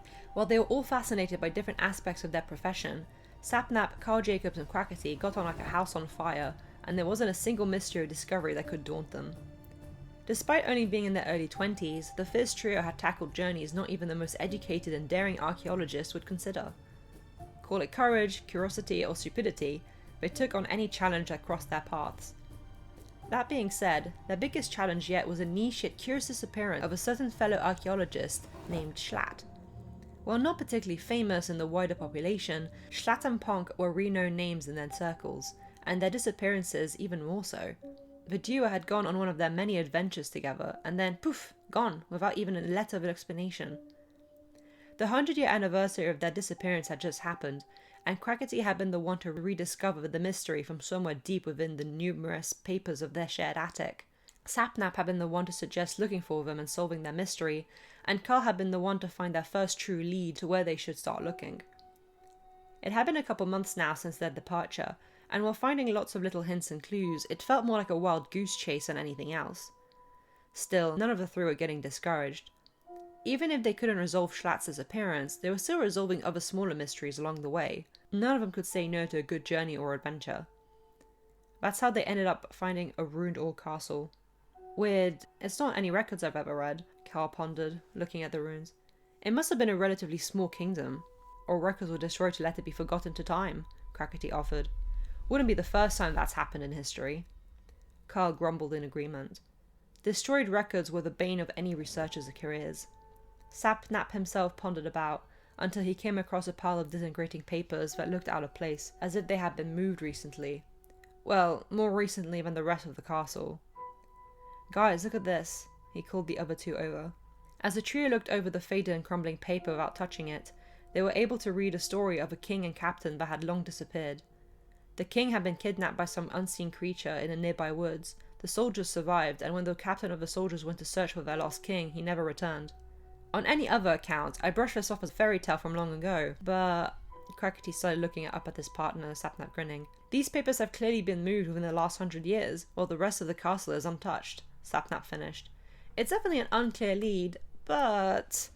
not like we have anywhere else to go or look for at the moment, Carl followed up. The story talks of a wood about half a day's walk from here, and my guess is it's that forest over there. He pointed to a distant mass over the valleys. Despite how far away it was obviously a huge, possibly untouched forest.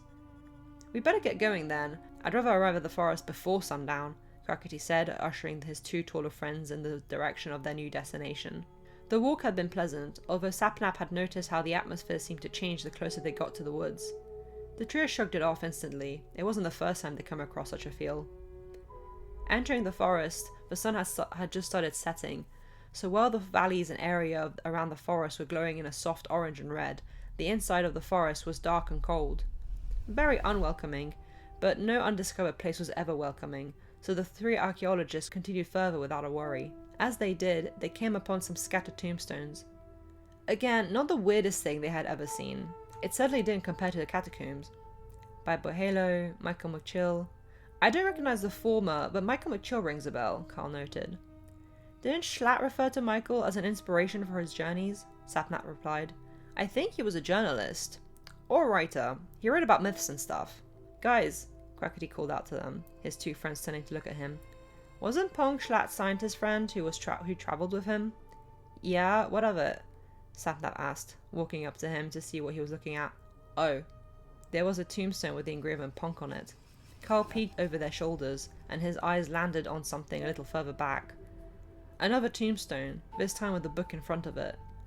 Walking around the two others who were still confused as to their finding, Carl stooped down to read the fading writing on the new tombstone, as well as to pick up the book.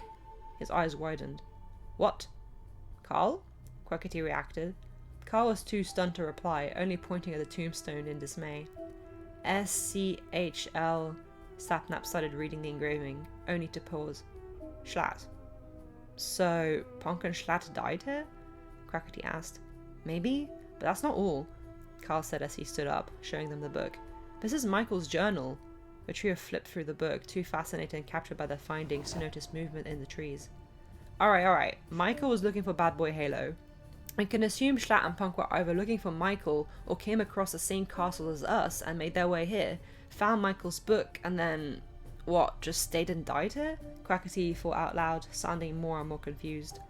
They could have gotten lost and just made a life here best they could, Sapnap offered, getting an unimpressed look from the other man. Or not, he followed up sheepishly. Maybe it did get lost, but something killed them, Carl said softly. Like the creature that kidnapped the king. The three stood in silence, not sure what to make of it. Whatever the reason, there are 4 or even 6 loosely connected disappearances over the span of several hundred years. That can't be a coincidence. Sapnap broke the silence, peering into the darkness of the trees to see if he saw any other tombstones or leads. Who knows how many other people could have gone missing? Ow! Carl yelped in pain as something dripped onto his arm. Ow, what the hell? He exclaimed again, holding his arm in pain. What happened? Quackity asked hurriedly, going to hold Carl's arm to examine it. Carl winced in pain, but let him, showing a clean burn on his arm. Whatever had dripped on him had eaten through the fabric of his shirt and burned Carl's skin. Confused, Quackity looked up and froze. His hold tightened around Carl's arm as he did, making him look up too. We should get going and... Guys? Whatever Carl and Quackity were looking at, Sapnap could see it had shocked them. From his position, he couldn't see up into the trees to what they were looking at, but he could see something green and gooey sliding down the tree trunks around his two friends. Guys! Sapnap yelled. This made Carl and Quackity jump, the latter pulling at Carl as they ran from under the trees to Sapnap that had gone back into the pathway. Their horrified expression scared him as they dashed towards him, but his expression turned equally terrified when he saw the thing that had been hiding in the trees land with a gross splatter on the forest ground. It was a large, green and gooey moving mass of... something. Quackity and Carl took refuge behind Sapnap as the trio stared at the wobbly mass, the thing moulding and twisting in a weird, unnatural way. The more it moved and twisted, the more human-shaped it looked, until it finally had something resembling a face to look at them. The thing wore a smile that seemed to melt at the edges. Even the rest of the body as it formed into something more human-like seemed as if it was eternally melting and dripping. The body was a translucent green, like a wine bottle, just enough that they could see the remnants of a ribcage and skull swimming around in its torso area. Random bones seemed to swim about the group, and an eyeball stuck out of the creature's head. Carl, Sapnap and Quackity had all seen their fair share of human remains as archaeologists, but the fact that this thing was looking at them and moving towards them was more than enough for the 3 to freak out and break into a run. As Quackity glanced over his shoulder, he saw that the creature was moving slowly. That is, until the body melted into the ground, and Quackity could see the earth behind them move in a strange way, a light green glow coming from it. "It's in the earth!" he yelled at the others. Sapnap glanced back to see what Quackity was looking at. "We need to get onto higher ground. Something rocky that it can't pass through," he yelled. "There!" Carl exclaimed, pointing at a large hill with difficult rocks to climb. Without stopping to watch their step, the three started to climbing the hill, ignoring the sharp stones that cut at their skin and clothing, more worried about not slipping as they clambered up. Glancing back again, Sapnap saw that this had done the trick. The slime creature seemed unable to follow them up, having reformed above ground and struggling to get through all the little rocks and large boulders. Wanting to add salt to the wound that was the creature's pride, Sapnap waited as Quackity and Carl were higher up than him to start kicking and dislodging a large boulder. It gave way fairly easily and tumbled downwards, bringing a storm of pebbles and debris down with it, blocking the creature's way even more. Sapnap finished climbing the hill, breathing heavily as Carl helped him up with the last part. They all looked and felt disheveled, but they were safe. Quackity looked around, seeing that the hill cut off suddenly into a cliff, the water belonging to a large body of murky water that had once been a crystal lake and was now an opaque marsh. But even though he couldn't see into the water, that didn't mean he couldn't see the gigantic shadow that slowly slithered towards them from below the water. "Do you think that was a creature that got to the others?" Carl asked Sapnap. "If the human skeleton in it is anything to go by, it's a high probability. Maybe," he replied with a slight sarcastic undertone.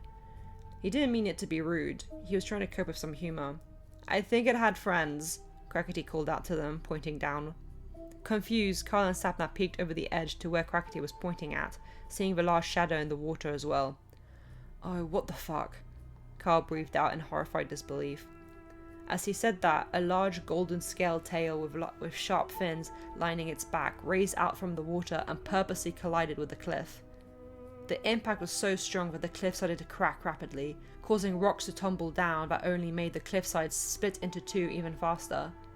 It quaked so hard that the three archaeologists lost their footing and fell to the ground, holding onto each other best they could as the earth beneath them started to crack and split as well, causing the entire ground to give way.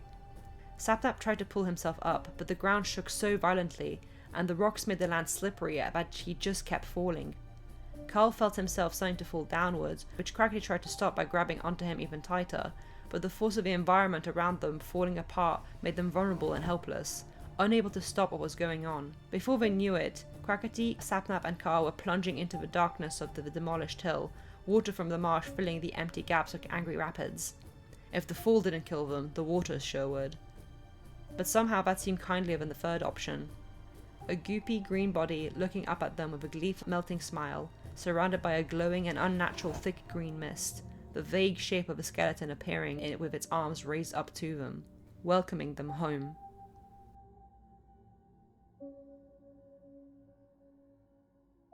War wasn't something Philza nor Technoblade had ever expected to be a part of. They were farmers, born on a farm, grew up in a farm, and worked on a farm. War and becoming soldiers had never even been on their mind. But the world has a way of messing up your life plans, so when it practically became compulsory for fit men to join the army to fight against the enemy, it was with little choice and heavy hearts that Phil and Techno left their family and home. The only thing keeping Phil from completely breaking down sobbing was Techno's company, but also the small silver heart locket given to him by his wife Kristen when they first got married. The locket had a lovely small picture of her smiling. Kristen had a matching one with a picture of him. When times got tough, which they often did, Phil held onto the locket tightly to regulate his breathing, think of home and stand his ground. Technoblade was equally affected by his situation, but he was able to hide it behind humour, which not only helped himself get through the dark days, but also those around him, most especially Phil. Nothing about their soldier days were glorious. It was dirty, muddy, bloody, it stank of death, sweat and gunpowder. They had seen living men lose the light in their eyes without even dying, the dead more at peace than those surviving. Techno and Phil wanted to go home. They didn't want to fight, never wanted to kill other human beings in the same situation as them, but on the wrong side of history, forced to fight the war of powers beyond them, unable to do anything but obey. It wasn't fair, it wasn't right, but what else could they do? If they didn't fight, the enemy would push forward, and then they'd have no home to go back to. It was on a particularly rainy and muddy day that Phil and Techno had gotten surrounded by the enemy. Their team had been on the move in the mountains to sneak past the opposition on a mission, but they had been noticed. While Techno and Phil were able to hold the opposing soldiers back to let their team members run ahead and away from danger, but two friends had gotten cornered with little chance of escape. That is, until Technoblade decided enough was enough, their lives were worth more than this, and he grabbed Philza, forcing the older man to run deep into the thick woods just below the mountains. They slipped and slid down the muddy mountain, bullets narrowly missing them as they dodged behind trees and rocks, running in until they no longer heard the yelling of a language they didn't understand, the sound of bullets echoing in the distance. Only when Techno collapsed against a tree did either of them stop to breathe. "I hate this," Techno panted, wiping the mud and sweat off his face in vain. His pinkish hair was caked in mud, having gotten long during their time on the field, so much so he needed to tie it up in a ponytail, nobody in the trenches having the time or tools for haircuts. "Me too, mate, me too," Philza groaned, laying on his back and looking up at the dense leaves of the forest. "How much you want to bet we're going to be accused of desertion?" Techno snorted in disgusted amusement. The amount of people on both sides that had been executed for desertion, aka trying to survive, had been moronic. "Our own leaders have killed for less. I wouldn't be surprised," Techno said with a strained voice, pushing off the tree he was leaning on and brushing himself off. "Not that it did much." "Whatever, I say screw them. They'll probably be killed long before they notice we're even gone." Phil let out a snort. "Come on." Techno extended a hand towards him, which Phil grabbed. Once the two were stood up, they looked around.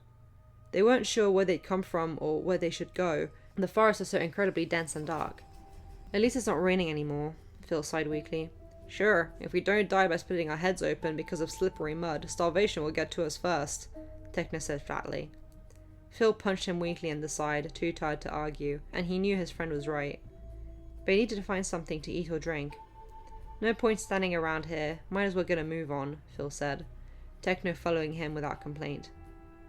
They walked for a little while, Techno messing with his muddy hair all the way, trying best he could to make it more manageable. Philza was messing with his locket, trying to distract himself from how lost they were in this unknown area. He missed his wife so much. Every day he felt like crying from that alone. All he had wanted was to live a peaceful life with her and her friends at the farm. He missed waking up at the crack of dawn to feed the animals. He missed Technoblade wrestling with the escaping piglets. He missed Kristen's homemade food. He missed the three of them going to the market together. Techno could see his friend's saddened expression and place a comforting hand on the blonde's shoulder. "We're going to make it home," he promised, attempting to give a warm smile despite his exhaustion. Phil didn't believe him. Something in his chest nagged him that he'd never see home again, would never see Kristen again. But he wanted to believe Techno. "Yeah," he replied softly, returning the smile. They continued forward. What was maybe only minutes felt like hours. The path seemed endless, and almost as if it was making them walk in circles. Everything looked the same yet different each time, with no defining landmarks it could use as reference. Just as they were ready to give up and sleep for a bit, something in the distance moved. Squinting, the duo saw a black cat. Now, neither of them was superstitious, but something about that cat looked weird. It stared at them with wide, creepy eyes that seemed to glow in the darkness. Before either man could react, it sprinted off deep into the road. Phil and Technoblade looked at each other. What other choice did they have? A cat here could mean people nearby if it had an owner. It was go after the cat or nothing. So they chased after the cat. It wasn't a long run, and they soon came to a large archway, where a creepy gargoyle was placed at the top, as if watching for newcomers. The cat was there too, standing on its hind legs on top of it. No, not standing. Floating above it. "Well, that's just creepy," Technoblade said flatly with a bored face, clearly unimpressed. Philza didn't know whether to laugh or cry. Both jumped as they heard the clip-clop sound of hooves behind them. As they turned to see who the rider was, they realized the rider was the horse. Or the horse was the rider? Man with horse body. And no head. Well, with a head, but not attached.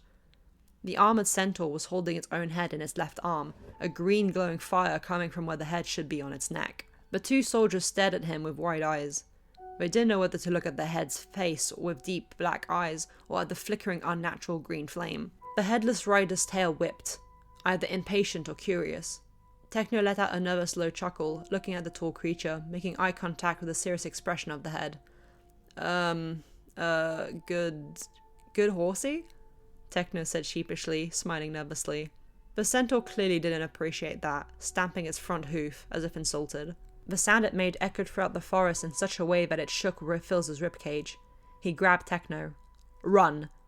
Without needing to be told twice, the two ran away from the centaur, into what seemed to be an abandoned town. They didn't need to look back to know that the horse creature was chasing after them. The galloping sound more than audible despite their beating hearts.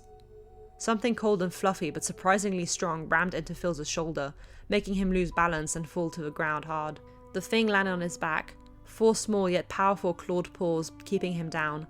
Despite his dizziness and fogging mind from the hard hit against the ground, Philza knew it was the cat from before.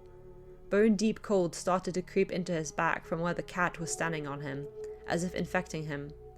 "Phil!" Techno yelled as soon as he realized his friend was down, skidding to a stop to try and turn back to help, but 2 hooves made direct contact with his chest as the headless horseman reared back, throwing Technoblade to the ground. He was winded, his mind swirling in confusion between the pain in his chest from the impact of the hooves and the pain in his head from the impact of the ground. As his body got colder and colder, Philza became unable to move, head spinning in a painful way, only able to see the ground in front of him. He could hear Techno's laboured breathing as he tried to recover, but no sound of movement. Something in front of him glimmered, and his eyes attempted to focus on it. It was his silver locket. It was laying on the ground just before him, still around his neck but with the heart open, showing the picture of his smiling Kristen. With a quiet sob and tears pricking his eyes, he quickly moved his hand to hold it, tightly squeezing it as he heard heavy boots coming closer to him with an otherworldly echo and eerie green glow. Even when the war ended, Kristen never heard or saw from Philza nor Technoblade again.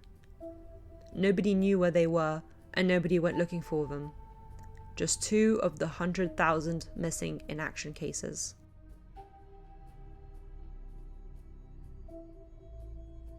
Rambo couldn't pinpoint when he started sleepwalking. According to his parents, he just started wandering the house when he was a child randomly. None of them knew why or how, so they simply boiled it down to one of those things that kind of happened.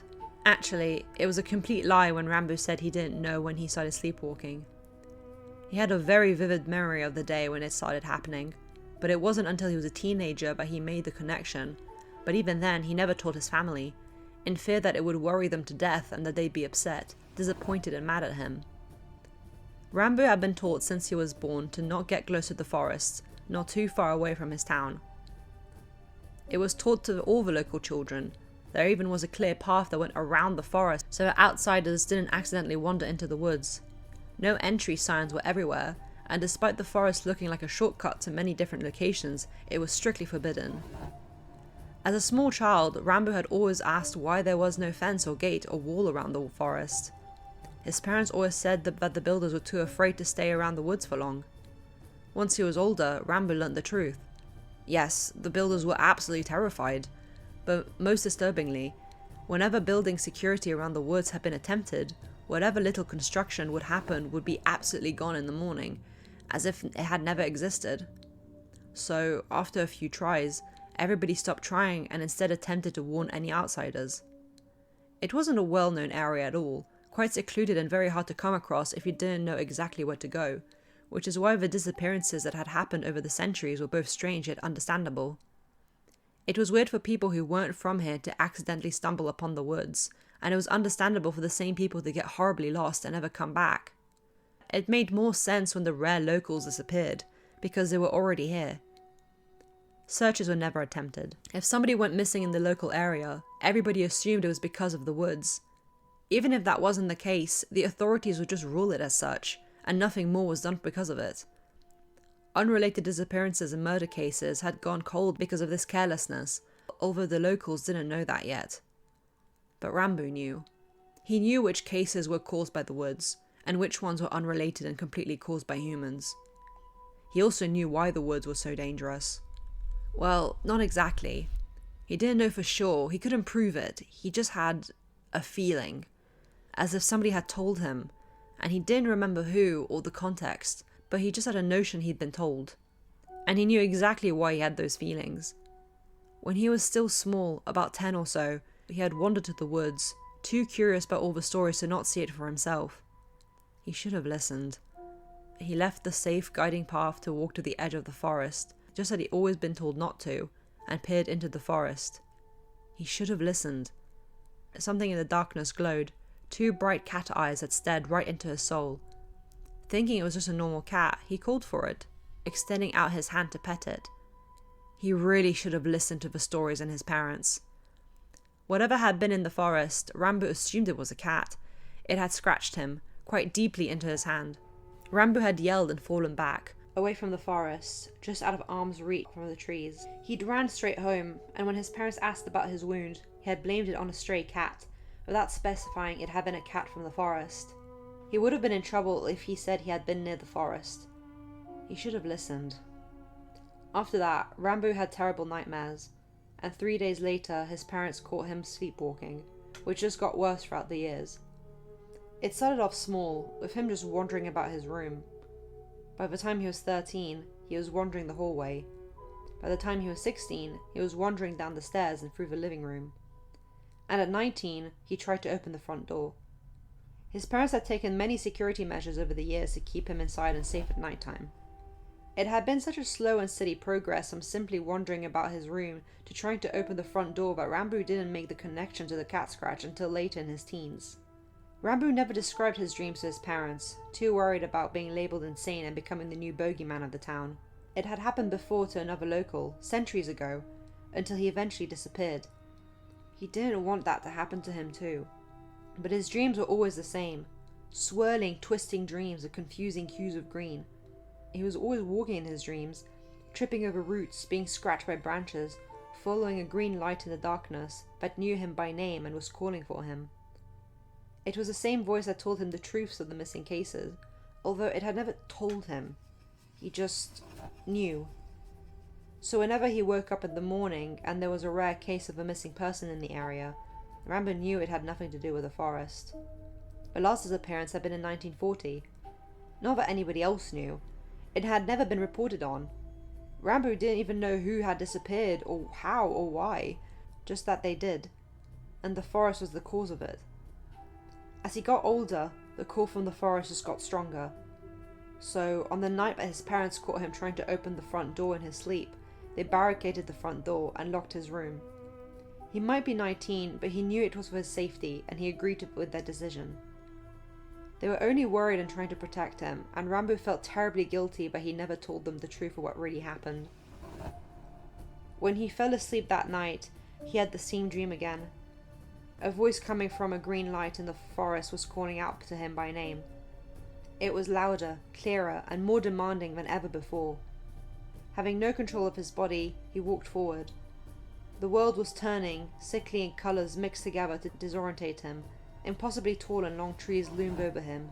Terrifying faces looked down at him.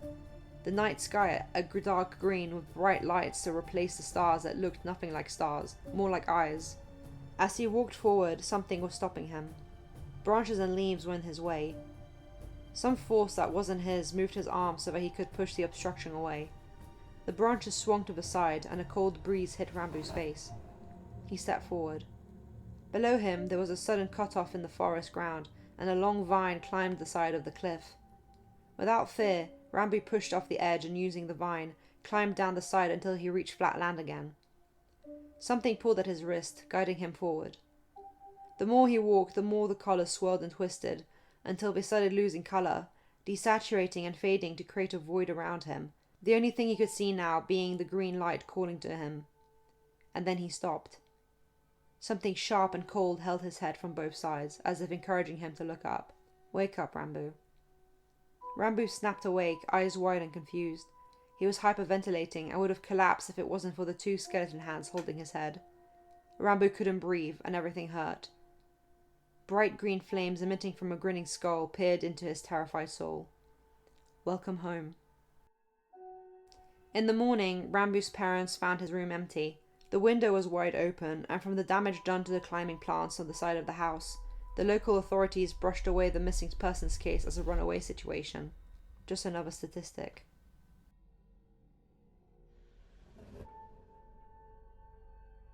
Peppold would never admit he was a UFO conspiracist.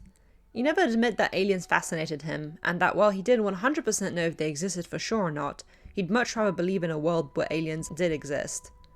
He may or may not have joined several amateur clubs and societies that researched into UFO appearances, aliens, and other outer space research. He may or may not have a wide variety of alien-themed pins and badges he wears on his jacket. He may or may not have heard rumours of unusual and unexplained disappearances in a small secluded town quite far away from his hometown. He may or may not have travelled there to conduct his own research. He may or may not have been warned by locals to be careful and go near the forest. He may or may not have ignored their warnings and sneaked into the forest at the dead of night so nobody would see him. He may or may not have gotten lost almost immediately. To say he was disappointed would be an understatement. This forest had absolutely nothing to offer other than roots for him to trip over and some old ruins here and there. It was ridiculously dark, so much so that even with his flashlight, his surroundings were barely lit up. As he grumbled disappointedly to himself about the lack of alien activity despite all the disappearances, he arrived at yet another set of ruins, this time a large archway and a handful of tombstones. And still nothing alien-esque. No weird symbols, no disturbed trees, no strange markings. He couldn't even see the sky through the thick leaves above him. There was absolutely nothing to see or be found here.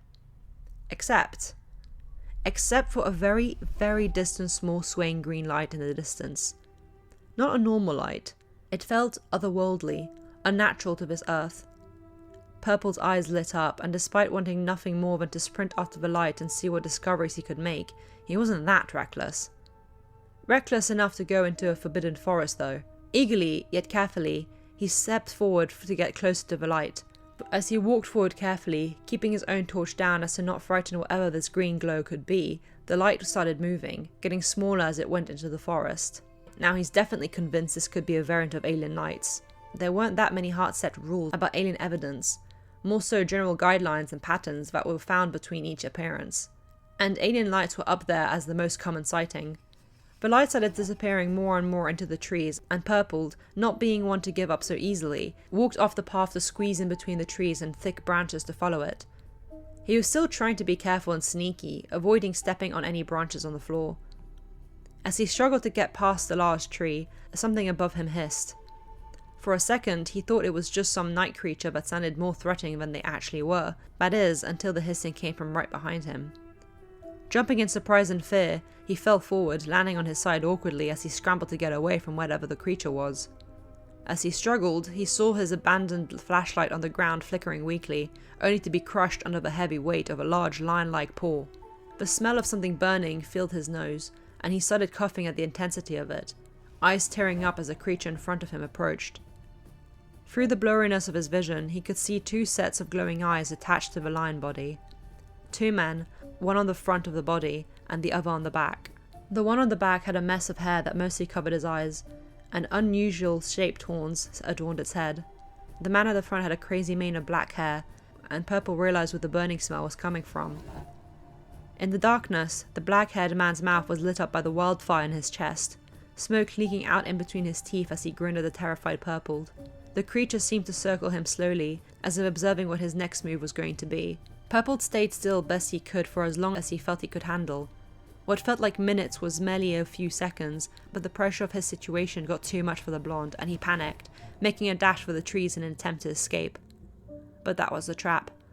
Something was hiding in the trees, and as Purple ran under, a third part of the creature grabbed him, dragging him up into the trees. Purple yelled, trying to fight back, but the black-haired snake tail part of the chimera was much stronger than the young man, and didn't care for his cries. As more and more branches and leaves scratched at his skin and clothing, Purple's throat went raw with how much he was yelling, making his mind go dizzy until he didn't see, feel, or hear anything anymore. The locals didn't notify anybody of his disappearance. Just another reckless outsider.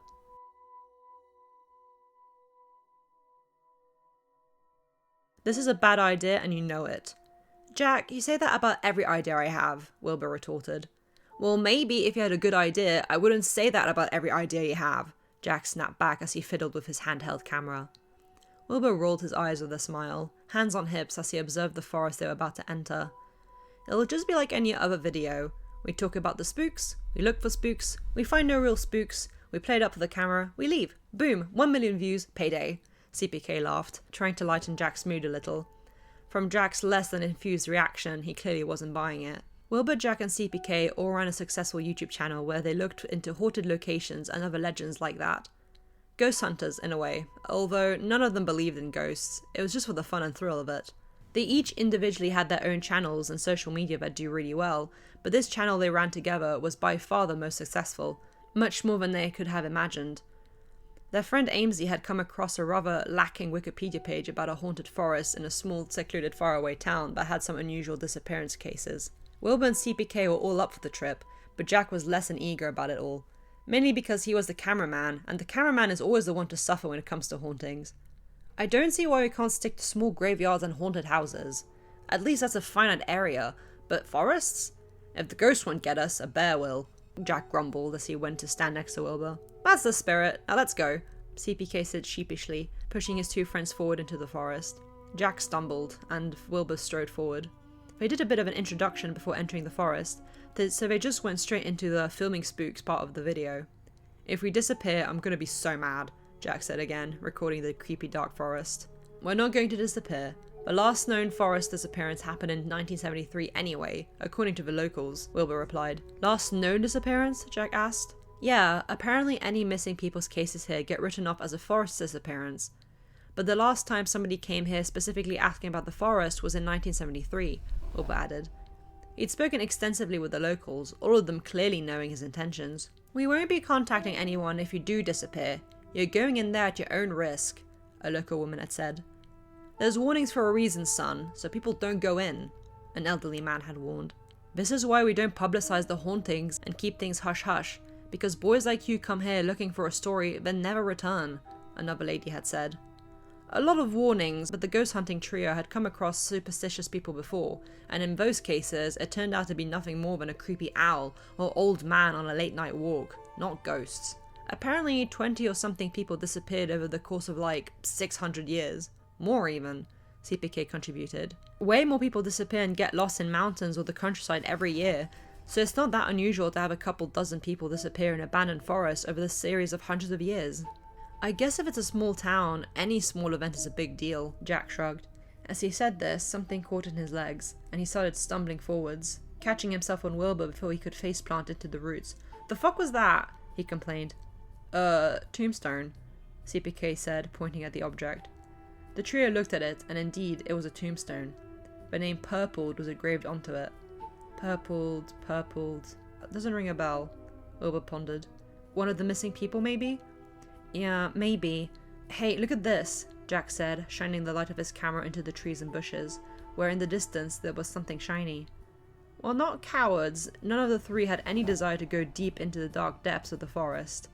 But from this distance, they could somewhat make out the shape of a crushed flashlight. That's concerning, CPK murmured. Yeah, the locals spoke about creatures, right? Jack asked Wilbur, who slowly nodded, not too sure what to make of it. Hello, a voice came from behind them. All three of them jumped violently and spun round, only to see a black-haired man with pale skin and small round glasses. He had a fancy old-fashioned suit on. Hi there, Wilbur greeted sheepishly with a little wave. What are you doing near my home? Not many visitors these days, the man asked. We're looking for ghosts? I'm sorry, we didn't think anybody lived here, Wilbur continued with an embarrassed chuckle, scratching the back of his head. The man laughed. A weird cackle type of laugh. Ghosts? Oh no, we don't have any of those here. Yet, at least. The three men went very quiet when the stranger said this. We? Yes, my family, the fancy man chimed. Why don't you come say hello? You're here already. Now they were all starting to feel a bit nervous. The sky didn't seem threatening, but there was an uncomfortable oddity about it. Jack looked at the screen of his handheld camera and did a double take. He was pointing directly at the man out of habit, but there was no man on the screen, just the forest behind him. He grabbed Wilbur's arm. Wilbur, CPK, he murmured shakily. What? Oh, Wilbur breathed out as he saw the screen. CPK was wide-eyed behind them. Wilbur looked back up at the man. Oh fuck. The man was now grinning at them with a large set of fangs, blood-red eyes glowing in the darkness as the shadows around him seemed to shift and move in unnatural ways without a light source. Jack turned to CPK, the furthest away from George, and more on the path than Jack or Wilbur. Run. As Jack said that, Wilbur screamed, proper screamed, as the stranger lunged at him, fangs and claws out. He was tackled into the darkness of the woods and bushes, disappearing instantly into the depths. Wilbur! CPK yelled, but Jack grabbed him to hold him back. Fucking run! They heard Wilbur's echoing voice scream at them from the woods. They didn't want to leave their friend behind, but as they saw the vampire's red eyes glowing at them from the darkness again, a green mist rising, they bolted up the path they had come from. Despite that, they could hear the man's voice echoing the words, "You can't leave. Dream wants you to stay." As they heard this, CPK also noticed the sound of something chasing after them. Running as fast as they could, Jack let out a sharp gasp cry as he was pulled upwards off his feet, claws digging into his shoulder as he was dragged into the treetops, red eyes and sharp fangs staring at him with a large grin. "Jack!" CPK turned around, just in time to see the same vampires before drag Jack out of sight into the leaves. But before he could react, something lunged at him. Instinctively twisting his body to dodge, he identified the something to be a fox creature wearing a robe. Something hot ran down CPK's arm as he scrambled and ran away from the fox monster, but he was too panicked by the adrenaline surging through his veins to pay attention. He ran fast. He didn't recognize the path, everything looked weird and distorted. He couldn't make sense of it, so he just ran. Even when his chest panged in pain, even when a metallic taste formed at the back of his throat, even when his legs ached from the effort. He couldn't hear anything over the sound of his blood rushing in his ears, his heartbeat making his head pulse. But even when he couldn't hear anything, he knew. He just knew that the fox was after him. He couldn't stop running. Don't stop running. Faster. You're almost out. Keep going. You need to get out. Before CPK could make sense of the words in his head that weren't his own, he tripped and collapsed forward, landing on soft grass. Jerking up in panic, he realized he was just out of the forest's reach. Panting and breathing heavily, ears overwhelmed with the noise of his own heartbeat, he could see a set of eyes staring at him from just within the edge of the forest. Fundy. He stayed there for a moment, then turned his back to CPK and ran back into the darkness. CPK fainted.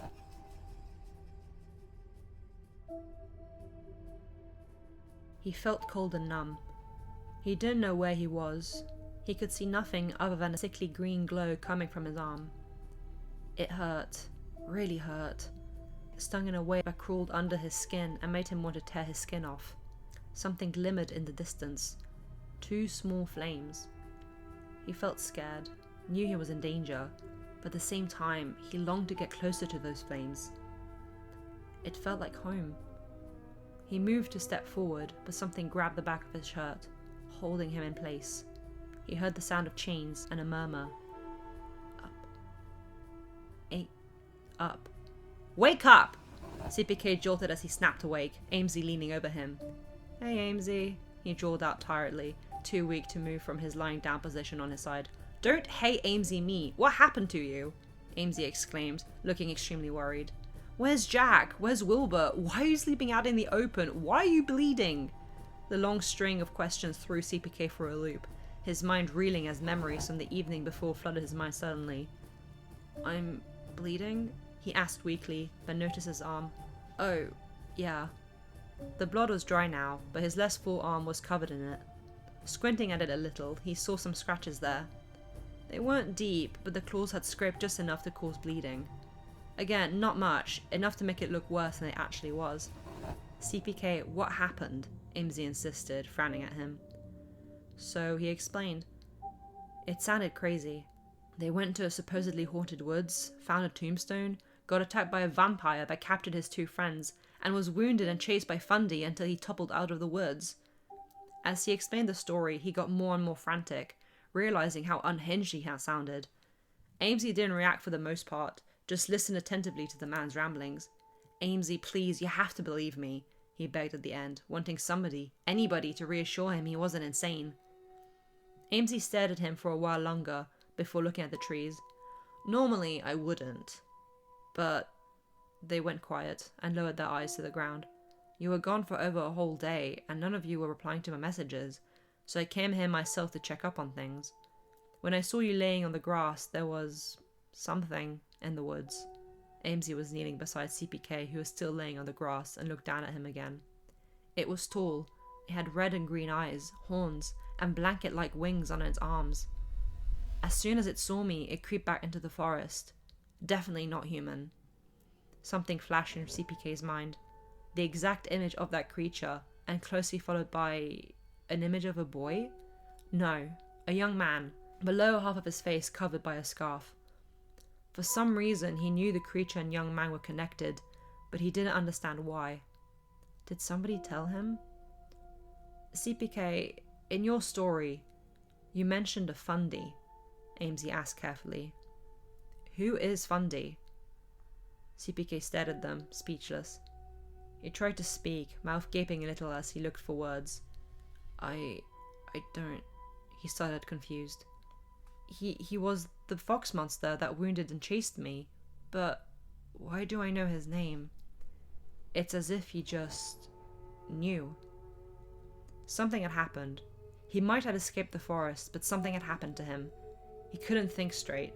His thoughts were all muddled up with images and information he couldn't make any sense of. Knowledge that wasn't his, that he had no reason to know. We should go home, Amesy interrupted his train of thought. Talk there, away from the forest. Yeah.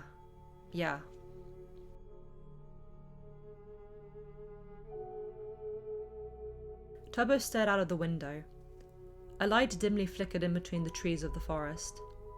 He was visiting his friends Tina and Boomer for Halloween with Tommy and Erin. Tina and Boomer lived in a small town close to a forest, and they were going to spend the holidays together at Tina's house. Watch horror movies, answer to trick-or-treaters at the door. Normal Halloween stuff like that was what they had planned for the night. But something had been bothering Tubbo ever since they arrived at the town. Even before Tina and Boomer had warned the trio about not wandering close to the woods because it was dangerous, and to just follow the well-guided path to Tina's house. Tubbo got a strange feeling ever since he got off the train, and it just got stronger the closer they got to the woods. Now he was captivated by the feeling, especially when he watched that dim light. Tubbo, hurry up, we have to get going, Tommy called out to him. Tubbo snapped out of his daze, not realizing how much time had passed. Tina and Boomer are going to be waiting for us if we don't head out now. Oh, right, he murmured as he put on the rest of his minimalistic bee costume. Tommy had a hairband of some red horns, and Erin was wearing a black hoodie with a blood splatter design across his right arm and chest. You know, ever since Tina talked about the forest and it being dangerous, I did some snooping. Look what I found, Erin said, showing his phone screen to the others. It showed a Wikipedia page about the forest, something about disappearances happening over the span of hundreds of years. At the very bottom was a section about 2020 disappearances and controversy. Remember when I talked about those two YouTubers that went missing? Tommy raised an eyebrow at Erin, as if not understanding, or not wanting to understand, the relevance of that topic he had mentioned months ago. This is the forest they disappeared in.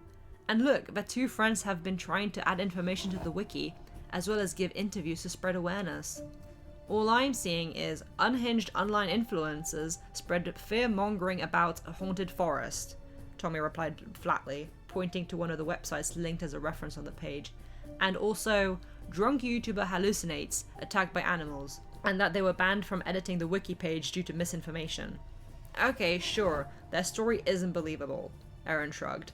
The CPK guy said his friends were captured by a vampire named George, and that he was chased by a fox monster named Fundy. Yeah, now you've totally lost me, Tommy sighed. Tubbo felt his eyes wander to the window again, staring into the forest. He saw the green light again. Yeah, but look, it's not the first time. There was a guy called Bad centuries ago that also claimed to see monsters in the forest, Erin insisted, grinning as he saw Tommy's nervous expression. Shut up, Erin! They're just scary stories the locals used to scare kids. Even Tina said so, he whined dismissively. What, scared? Erin teased, Tommy scowling as his face flushed in embarrassment. We should get going, he murmured with an indignant pout that made both Tubbo and Erin snicker. They left the house and made their way to the path Tina and Boomer had told them to follow. As they walked, Tubbo saw the green light yet again, and something whispering. He stopped and stared. The green light was deep into the forest and seemed to sway a little. He tried to squint to get a better look at it, captivated. Tubbo, come on, Tommy called out to him. Tubbo jolted back and caught up to his friends, a little disorientated. See something, Tubbo? Maybe a vampire? Erin teased, grinning at Tommy's reaction. Tommy wasn't fond of most spooky things. He was easy to rile up and freak out. Erin found a lot of fun in that, and it was all just harmless banter at the end of the day. Tubbo didn't say anything, just shrugged weakly. Not funny, Tommy grumbled. Scared? Erin pushed again, grinning smugly. No, I'm not scared, Tommy denied, puffing his chest out and crossing his arms. I'm a big man, nothing scares me. Oh, well then, big man, walk through the forest to Tina's house, Aaron challenged, Tommy's eyes going wide before he scowled at his friend. What? No, he snapped. There aren't any ghosts or whatever, but the forest is still dark and dangerous. I could get lost. Tina's house is 15 minutes away by foot if we use this path. If you went through the forest, you'd be there in 10. Just walk straight, Aaron shrugged, trying to seem uninterested to tease his blonde friend. But if you're a scaredy cat, then you don't have to. I am not a scaredy cat, Tommy cried, which made Aaron laugh.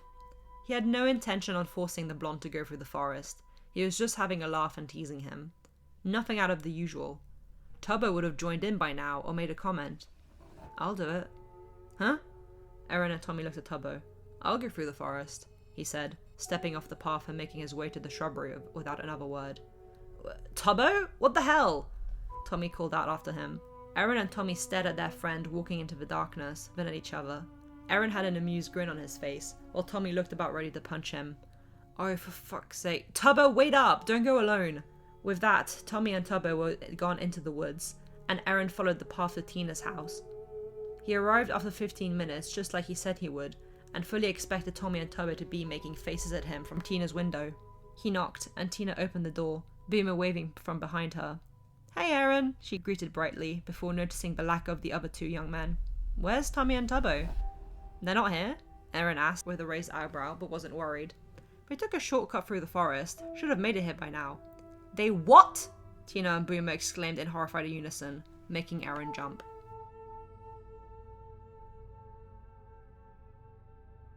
Tommy should be terrified, but Tubbo wasn't, so why should he be? Even when the headless centaur approached them, watching them curiously, observing their movement, Tommy wasn't terrified. Nervous, unsure, confused, worried, but not terrified. Tubbo was curious and calm, unnaturally so, as if in a trance. Tommy should have slapped him out of it and forced them both to run. He should have. Should he? No, why would he? Sam wasn't a threat. He was going to help them. Who was Sam? Sam's separated head smiled at them, and he extended his unoccupied arm. Tommy didn't dare move. He still wasn't sure, but Tubbo barely hesitated, taking Sam's hand. He helped Tubbo up onto his horse body, before looking at Tommy, smiling at him questioningly. Tommy stared. He saw a gargoyle and blue-furred creature crawling along the archway. They should be scary, but somehow, while disturbed, Tommy didn't feel threatened. And he especially didn't want to leave Tubbo alone. Sam understood and outstretched his hand again. Tommy took it. Aren't we friends? We are, aren't we? Family even. So there's no need to fight. There's no need to run. Let's show you your home. They went into the forest? Boomer almost yelled. Do you have any idea how dangerous that is? Tina followed up. It's so easy to get lost in there. Aaron started to feel nervous at their reaction. Oh, come on, it can't be that bad, Aaron argued, trying to keep an air of calm indifference despite the rising panic. It is that bad, Boomer snapped back immediately, not angry but absolutely worried. He looked at Tina as he turned to find something. We have to go find them. There's maybe still a chance they haven't gotten lost. Wait, is it really that dangerous?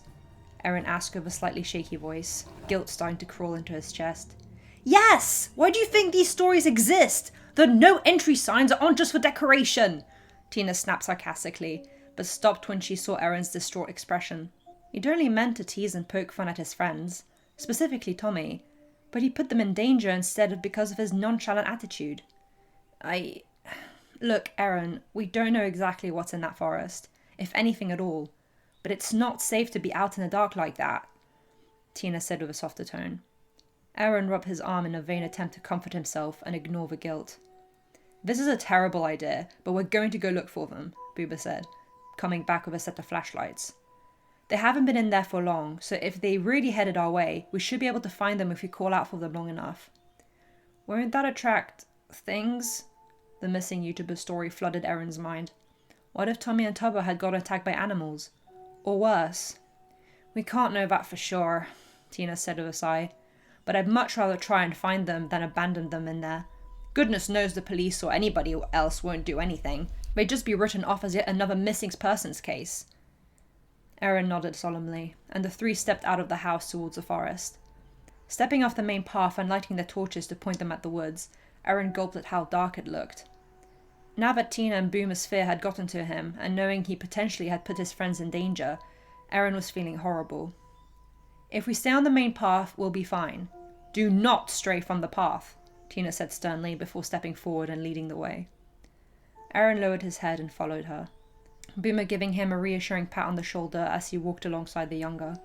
They started calling for Tommy and Tubbo as soon as they were a little way into the woods, but no matter how loudly they yelled, there didn't seem to be an echo. It was deadly silent all around them, and Aaron felt as if he was being watched. While lost in his thoughts about how much this place was creeping him out, about how he was so stupid for daring Tommy and Tubbo like he had, his flashlight lit up two unusual objects. Aaron stopped and stared at them, not sure what he was looking at. Something caught in his throat. "Guys," he murmured out to the other two.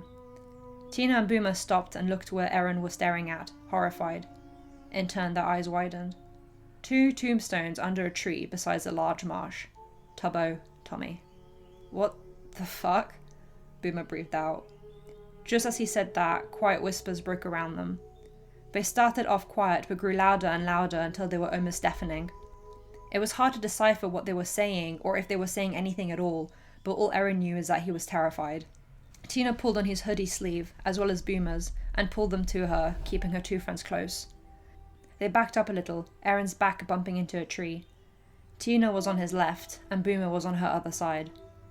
So why did Aaron feel a heavy, icy cold breath against his hair?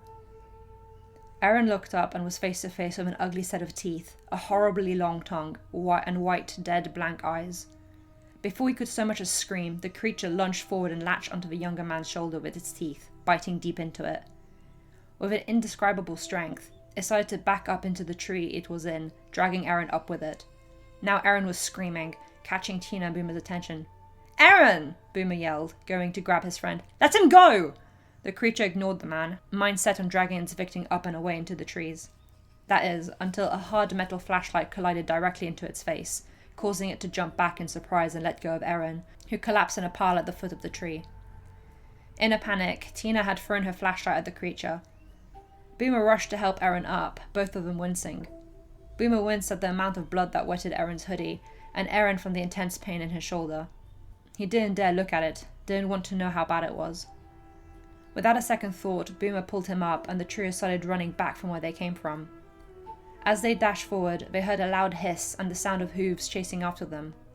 Glancing back and instantly regretting it, they saw a snake creature and a headless centaur pursuing them, which only made the three humans run faster. Despite retracing the exact path they had just come from, they were disorientated. It's as if the landscape had shifted, purposely making them feel lost and unsure of their location. So they just continued running. Better that than get caught. Tina and Aaron were up front, Tina having a tight hold on the younger's elbow to make sure he didn't collapse from the pain, and Boomer just behind them. They ran alongside a large body of water, but they didn't remember being there before. It was marshy and thick with opaque mud, so when the water started moving and bubbling, they had no idea what it could be. They quickly found out what it was when a gigantic golden snake broke the surface of the water with a terrifying roar, that only seemed to echo in the trio's head. The creature's eyes narrowed in on Tina and Aaron and lunged forward with a speed that didn't match its size. Without a second to react, Tina violently shoved Aaron forward with as much strength as she could muster, sending him toppling forward and landing on his wounded side. Fighting the pain as he scrambled to get up, he saw a large clawed hand grab Tina, completely engulfing her. The sea snake dived back into the water faster than it had appeared, the waters unnaturally calm despite the commotion. "Tina!" Aaron cried out, attempting to go after her, but as two more figures climbed out of the water, one green with a cloak and lantern, the other fish-like and resembling a mermaid, Aaron skidded to a stop and froze, not knowing what to do. "Aaron, run!" Hearing Boomer scream, Aaron looked at his friend. A large tattered wind creature and what he could only describe as a werewolf blocked Boomer's path, with glowing eyes appearing from the shadows closing in behind him. "Get out of here! Go!" Aaron didn't want to leave him behind. Not only had he gotten Tommy and Tubbo in danger, but now Tina and Boomer too. He wanted to argue, but from Boomer's terrified but serious frowning expression, he knew that arguing would only make him waste time and put himself into more danger. So he turned and ran. Boomer let out a small sigh of relief at seeing Eren actually listen to him and run away. At least one of them had a chance to get out of here. His own chances were incredibly slim, seeing how he was being cornered by various creatures of shapes and sizes and too many sharp edges. Turning to run in the opposite direction, 2 blurry figures dashed above him, one red, one yellow. He had no time to look back and see what they were, but he knew they were going after Eren. He just hoped he would be able to get out in time. Boomer ran further into the forest, evading as many dark figures in the forest shadows as he could. Glowing eyes and green fog chased him, but with how fast he was running and how hard he was breathing, all Boomer could concentrate on was getting away and hiding. Dashing under an archway that led into a decrepit town he'd never seen before, he dodged into one of the dark alleyways and collapsed, panting heavily as his entire body shook from the effort and panic. He could hear giggles, whispers, and footsteps in the distance. His breathing was too loud for his ears, so he slapped his hands over his mouth as he tried to calm himself down, his heart beating painfully. Shadows passed over him as the same large winged creature from before with a broken halo walked past the alleyway. After a little while, things quietened down slightly. His heart and breathing calmed. Boomer let out the softest and quietest of sighs. Something shifted above him. A long, spiked purple tail, which belonged to a tall, sharp-edged body with large glowing eyes and teeth, scaling the wall towards him. At the other end of the alleyway, a 2-coloured creature with blanket-like appendages was slowly stepping towards him, its green and red eyes glowing in the darkness.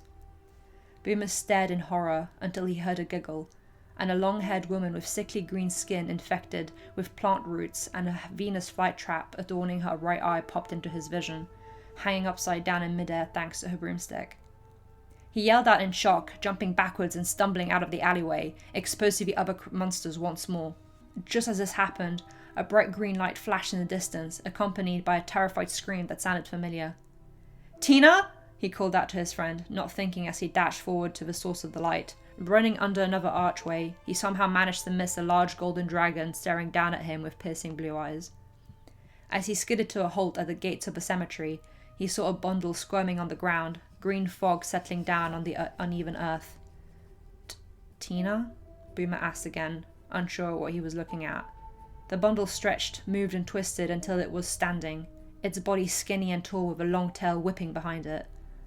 It had thin, ebony bone-tight skin that shimmered unnaturally in the darkness, long curled claws revealing themselves as it stretched out its paw-like hands experimentally. It twisted, and despite the contorted and monstrous appearance of its oversized eyes and cat features, Boomer knew it was Tina. But what had happened to her? Is this what had happened to everybody else here? Were all the monsters former humans? Were they all the disappearances from years past? As a cat creature that used to be his friend stepped forward to him, Boomer took a step back, but realized he couldn't, his back hitting something metallic and cold. Looking back was a stupid idea, but this whole thing had been a stupid idea. What's another thing to the list? Peeking above him, Boomer paled at the tall skeleton that stared at him with green flames in its eye sockets. It held a purple glowing book in one of its hands, 3 hearts adorning the cover. Boomer couldn't help but stare at it. Something about it was entrancing and powerful, keeping him in place as the world around him seemed to fade away, as his memories and individuality seemed to dissipate as he stood there, frozen, unable to stop the armor-clad skeleton reaching out to him with its free hand, promising a fate identical to Tina's.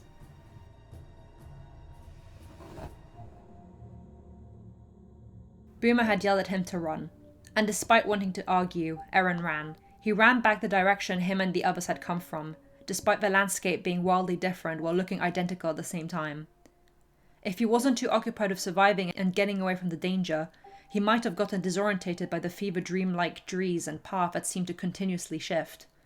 Instead, the pain in his shoulder was what was getting to him. The bite wounds and blood soaking his hoodie was making him dizzy, and there was a strange tingling sensation creeping down his arm and up his neck under the intensity of the pain, as if something was spreading, infecting him. He thought he tasted blood at the back of his throat, but he couldn't be sure if it was actually blood or if his throat was raw from his laboured breathing and tightening chest. All this mix of painful sensations made him feel nauseous, and he would have collapsed if not for something behind and above him buzzing loudly, accompanied by the sound of flapping wings and an echoing voice. No, echoing voices, but sounded very familiar. "Keep running, Aaron. You can't see it, but you're close to the edge of the forest. Do not let us catch you." The voices said in unison, and he immediately identified them as Tubbo and Tommy's. Unable to help himself, he peeped over his shoulder to the two things pursuing him in the sky. A red-winged demon with blonde hair and a bee monster with a messy mop of brown hair. As he realised what had happened to them, he heard a scream, Tina's, echoing violently in his head as if that's where it was coming from. Stumbling a little from the shock, he managed to avoid falling over and continued running forward despite the noise. "Don't look back!" Tommy and Tubbo's voice yelled at him. "Keep running!" Another scream echoed in his head, this time Boomer's, and the intensity momentarily blinded Aaron. He tripped over something, and despite his blotchy vision as he scrambled to get up, he could see that he had tripped over two new tombstones. Tina and Boomer. "Aaron, run!" Tommy's voice yelled as a red demon dashed into his vision from above, cackling. Shaking his head to get rid of the confusion and noises, Aaron narrowly dodged the demon's clawed hands that grabbed at him, continuing to run forward in a straight line, never leaving the path he remembered walking, even if the world around him looked different. In the distance, he could see a light different to all the others around him. Natural moonlight and Tina's house. It was the edge of the forest. With what little stamina and strength he had left, Aaron sped up more, determined to get out of the forest. Just as he got to the last set of trees, his wounded arm twitched violently and, without Aaron's control, sunk its inhuman claws into the closest tree. Aaron violently staggered, collapsing from the force of his arm stopping him. Looking up at it in horror, his hand had become more paw-like, like a lion's, with large sharp claws that dug into the thick bark of the tree. "You can't leave." This wasn't Tommy or Tubbo. It was a voice he didn't recognize. But whoever it was, it scared him. From the corner of his eyes, he could see a red and yellow blur flying towards him. Desperate, Aaron grabbed onto the wrist of his disformed, clawed hand with his human one, and started pulling, trying to regain control of his wounded arm to free himself. But it was no use. The distorted appearance of his hand was stronger than him, and he could feel the wind from the flying creature's wings coming closer to him. In a desperate, last-ditch effort, Aaron placed both his feet against the tree and yanked on his arm as hard as he could, using his feet to push himself backwards. The bark of the tree cracked and the claws dislodged, sending Aaron flying backwards and rolling out of the forest in a chaotic manner. He attempted to collect himself in his confusion, only becoming more confused when his blood-soaked arm was back to its normal human appearance. Hearing rustling behind him, he scrambled backwards on his back, staring wide-eyed at the forest. There stood the two creatures, the demon and bee, Tommy and Tubbo. They looked at him blankly, expressionless. The chaotic and lively spark that belonged to his friends wasn't there anymore. Whatever had happened to them had stripped them of their personalities. Slowly, almost unwillingly, the two monsters turned and scurried back to the depths of the forest, as if called by something to return. Heart beating and mind racing, Aaron crawled to a standing position and stumbled to Tina's house, dizzy with blood loss and adrenaline as he pulled out his forgotten phone from his hoodie pocket and called the emergency number. Aaron barely managed to give them the address before he fainted in Tina's doorway.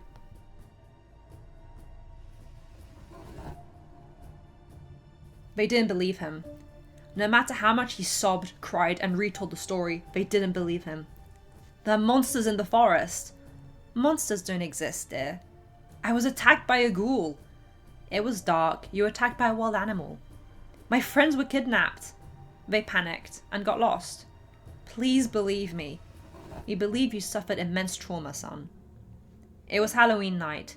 A bunch of young adults got drunk and wandered recklessly in this forest and got lost. Despite Aaron not having drank anything and being completely sober, the doctors weren't listening to him. Maybe they were in denial or simply thought Aaron to be a dumb outsider. Whatever it was, the authorities and medical assistants alike refused to truly listen, twisting Aaron's words to fabricate a logical excuse to not further investigate.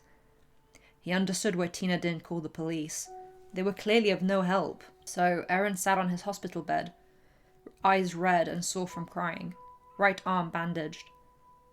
His family and friends' family had been called, but it would take them a couple days for any of them to reach him because of the short notice and town's location. Tina and Boomer's family didn't want to speak to him, wordlessly accusing him for their loved ones' disappearances, for making them just 2 more people who will never be found. He couldn't be mad at them for that. He blamed himself too. His arm still hurt, and that strange tingling sensation wouldn't go away, no matter how much medication the doctors gave him. Aaron felt like he was going crazy. Maybe he was crazy. Had he hallucinated that entire night? He didn't know anymore. His head hurt, and his eyes stung, and his arm didn't feel like his, and the voices of his friends telling him to run didn't stop ringing in his ears, and the monstrous faces didn't stop haunting his vision, and... Something behind him shifted. Aaron wanted to scream, but his throat hurt. A weak sob escaped instead as he hid his face into his knees, refusing to look at what it was. "Little child, they'll never understand," a raspy voice said from behind him. He wasn't little, nor a child, thank you very much, but he didn't speak, arms tightening around his knees instead, hoping that whatever it was would just go away, leave him alone. Please leave him alone. Ice-cold breath hit his face and he jolted, falling forwards off the bed from the shock and fear, scrambling backwards to face what had gotten so close to him. It was the same creature from before, the one that had first bit him in the forest. Its skin was pale and rigid, as if from post-mortem, with large white eyes, jagged teeth, and a gross long tongue. Its clothing was ripped and discolored, a strange mix of medieval and modern clothing which included glasses. "You'll never be alone," the creature rasped, head lifting as Aaron's closet door creaked open behind him, a blue hedgehog-like creature with 4 eyes glaring at him from the darkness behind the door. Aaron tried to speak, fight, scream, confront, ask for his friends back, but something big and winged landed suddenly in front of him out of thin air, and another presence slithered or somewhere around the room, but he couldn't pinpoint it. "Quit stalling, we're waiting for you," the winged creature spoke with a maniacal tone. It had a lion's body with a ram's head, its horn and mane adorned with golden accessories. "See?" It motioned with its wings to the window, where Aaron realized the sky was a sickly shade of dark green and the moon glowed with an unfriendly light. More unfriendly, though, was a half-decomposing man and a creature with green and red eyes staring at him expectantly through the window. Aaron shook his head violently. He couldn't find his voice, as if he wasn't allowed to speak. Instead, he made himself stand up, despite feeling weak. Yet another creature jumped in his vision, this time a ghostly black cat with a white face similar to a Siamese cat, and a large white spot on its chest. Something flashed in his mind. A memory of a man with glasses, calling out for Floof in the forest. This wasn't his own memory, and he blinked rapidly, confusion washing over him as quickly as fear did when he heard the slithering creature hiss right next to him. "Come now," the snake creature said with what Aaron assumed was a smile, but he was distracted by the various snakes on its head staring at him with open mouths, ready to attack. "We're your family. You're meant to be with us, not here." As the snake person said this, a terrible skull-splitting migraine washed over Aaron, various flashing images making him collapse to the floor again. He couldn't make any sense of what he was seeing, various monsters with names associated to them, a mix of events confusing his mind with memories that he never experienced. It hurt. It hurt so much he wanted to scream and cry, but no sound or tears came from him. He wasn't allowed to. But why? Who told him he couldn't? In desperation to do something, to feel real again, Aaron slammed his wounded hand hard on the ground, the sensation running up his shoulder and the echoing sound snapping him out of whatever migraine-induced trance he was in. Breathing heavily as he tried to ground himself, a shadow loomed over him. He closed his eyes again, sick of these visions, but clearly these visions weren't sick of him. "You'll never be safe out here," the new voice spoke, patting his head condescendingly. Aaron made to swat it away and glare, but again he couldn't. Instead, he looked up, seeing a black-haired man with blood-red eyes and small black spectacles grinning at him, revealing a set of sharp fangs. He stood next to the window, where a purple-clawed hand was fussing with it. "The world is unfair and cruel. Come back to us. We'll protect you from it." Aaron blinked slowly as the window was forced open, green fog seeping in as well as the large purple body that was connected to the clawed hand. 3 days, the large-eyed creature croaked, pointing a claw at Aaron. "No, Aaron's wounded arm. It will be stronger than you, and you'll come back. So why fight it? You belong here." At "here," Aaron's vision was engulfed in darkness, and he couldn't make sense of his surroundings. More visions, more memories, more events, more fog, more, until it was too much again. This time, Aaron had no ground to punch. All he could do was attempt to scream despite making no sound, his wounded arm wanting to do nothing more than claw his skull open as various monstrous creatures flashed in and out of his mind. A chimera creature, the large sea creature that had taken Tina away, a large bull man that wielded an axe, a ghost and a bloodied cyborg. The ghost and cyborg caught his attention the most, getting threateningly close with terrible smiles. At least, they were, until a sadness seemed to wash over them, and the visions shifted in tone. Initially they were overwhelming, but now they almost seemed calming.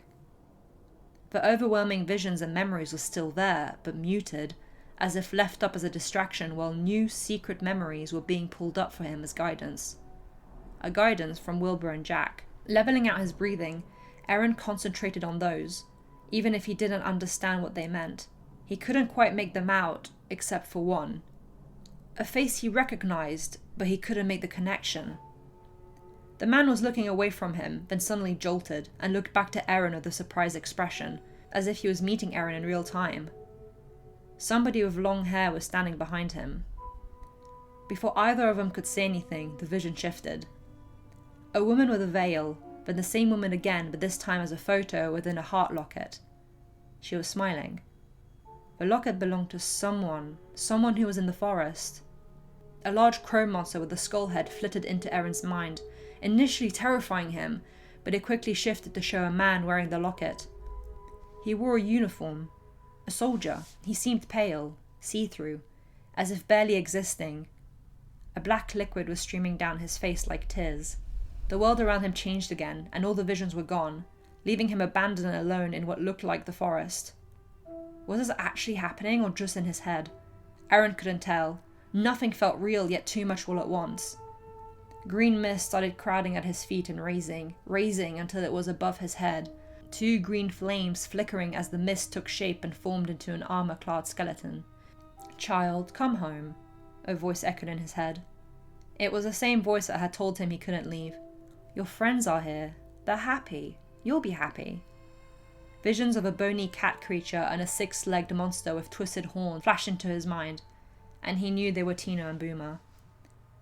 Aaron shook his head violently, confused and scared. He was getting overwhelmed again. He was struggling to breathe, and the green mist was too bright, was too much, trapping him. His mind and sight was whirling, and it wouldn't stop. He almost screamed when something touched his left shoulder, the one not wounded, but he calmed down immediately. The touch was gentle, and looking back, he didn't see a monster, but a blond man with medieval-looking armor. Ghostly chains and shackles clung onto his neck and wrists, black tears running from his equally black eyes. The man held a sorrowful and concerned expression, but there was an underlying calmness that grounded Aaron. "This is not real," the man reassured him, his tone stern but friendly. A voice meant to be listened to and comforted by. "You are not here. This is all in your mind. You need to wake up." Aaron still couldn't speak, but he managed to mouth, "How?" The man let go of his shoulder and offered his hand to help Aaron up. Aaron took it without hesitation, not even realizing he had collapsed to the ground. Once he was on his feet again, the man looked to the side, and Aaron noticed the figure of a horse behind him. Another vision, one of the calm guiding ones, flashed in his mind. Aaron seeing the headless centaur that had been chasing them earlier. He made the connection. "Follow the path. It will lead you out of here. Just as how you escaped the forest, you need to escape your own mind. That is the only way you will survive." The hand on his shoulder gave a tight squeeze, then moved, gently ushering him forward to the direction he needed to go. "You do not have long. You need to resist him. Do not give up. Do not become like us," the man warned before he and the horse dissipated into a mist. Despite being thoroughly confused by the man's words, Aaron gained newfound confidence and strode forward, keeping his eyes on the direction he had been pointed to. As he walked, more people, actual people, appeared around him, or memories of people. Some were hazier than others, but he could still see details about them, such as their clothes, all ranging from various eras and centuries. A shiver ran up his spine, and looking behind him, he saw a thick wall of mist cascading over the trees. Panicking, he ran forwards, passing a crying woman with a flower in her hair as he did. His heart hurt. He wanted to help her, but he didn't know how to. As he ran, he heard Tommy's voice again. Something pulled at his wrist, as if urging him forward, to run faster. "He's not going to stop until you give in, Aaron," Tommy's voice warned with an uncharacteristic calm sadness. Aaron didn't need to ask who he was. A vision of the green-clad skeleton flashed in his mind for him. "But you can't give in," Tubber's voice echoed in turn. "Please." As green mist creeped into his vision, Aaron saw the edge of his mind's forest, and reaching it, he felt himself fall. With a gasp, he struggled to not fall off his bed, whipping his head around in confusion as he realized it was morning. Breathing deeply, he saw the mirror at the opposite side of his room. Something about his reflection was wrong. Taking another deep breath and getting out of bed with a bit of a wobble, he cradled his injured shoulder that continued to tingle and sting. Getting closer to the reflection, he paled and teared up at what he saw. A distorted, monstrous lion's face, twisting into a snarling grin, mocking him. He needed help, and he needed it quick.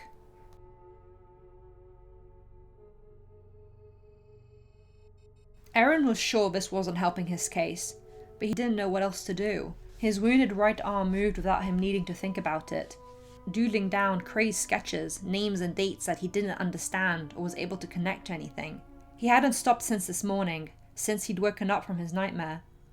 The doctors just stared at him through the door. They didn't know what to make of him, hated that they couldn't do anything or come to a logical, simple conclusion like they always had before when it came to the forest cases. People just always disappeared, leaving nothing behind, so it was easy to brush off and live in peaceful ignorance. That's why having those two YouTubers spouting rumors left and right about monsters in the forest to the wider world was so aggravating. It was bringing unnecessary attention to their little town, bringing more curious eyes seeking answers that the town not only didn't have, but refused to give. But now, seeing this young outsider desperately writing down nonsensical scribbles, the doctors had to face the reality that there could be something more to all this, something sinister they had been ignoring for centuries. But that would require courage and having to stand up to knowledge beyond their understanding, something none of the locals had. The unknown is scary. But Aaron wanted to show them the unknown, wanted to share what he was learning, tell them what the trapped souls of the forest were saying, what had happened for all these years. Aaron didn't know if he could call them visions, but because they felt more like conversations. He felt as if he was connected to the souls talking to him, as if being bitten by Vicstar, but being away from the forest had created a phone line for the souls to be able to communicate with him beyond their prison. That's what the forest was. A prison. There was a plague. If people didn't die, they left, Vicstar explained, his spirit looking sorrowfully at the glowing tombstone in the distance. Dream was engraved onto it, and a skeleton statue seemed to embrace the stone. Nobody really knew Dream.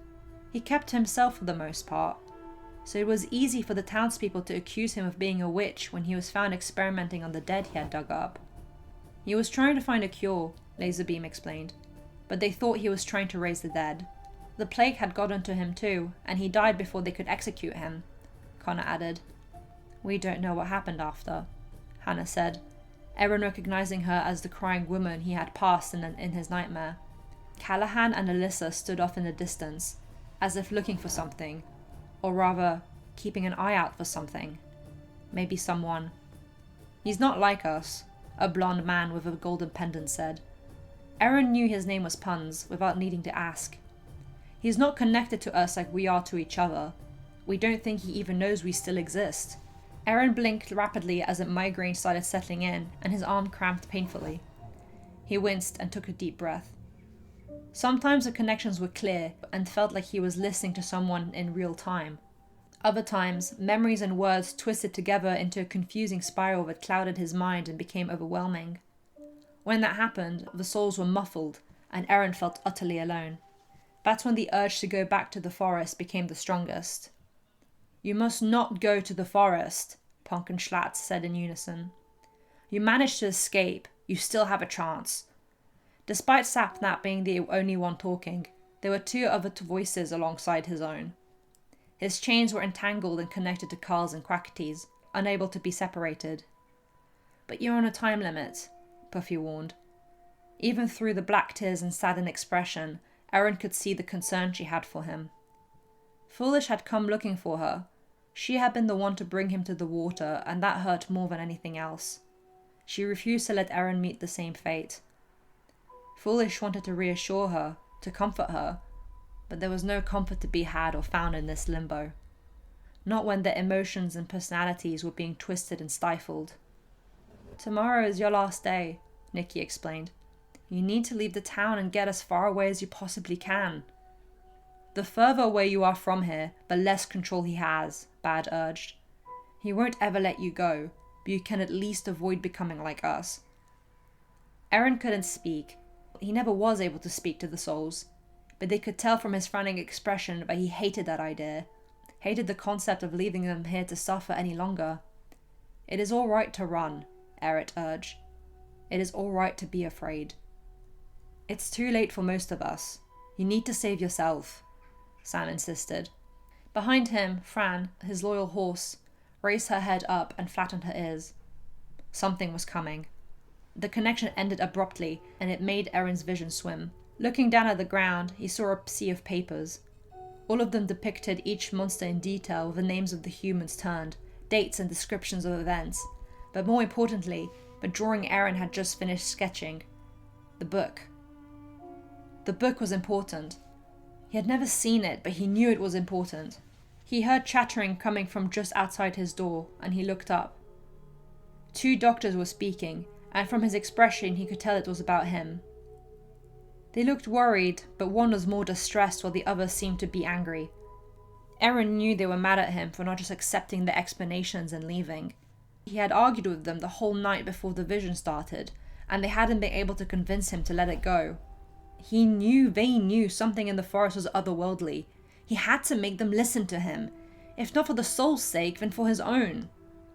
Touching his bandaged arm, he winced at the tenderness of his wound.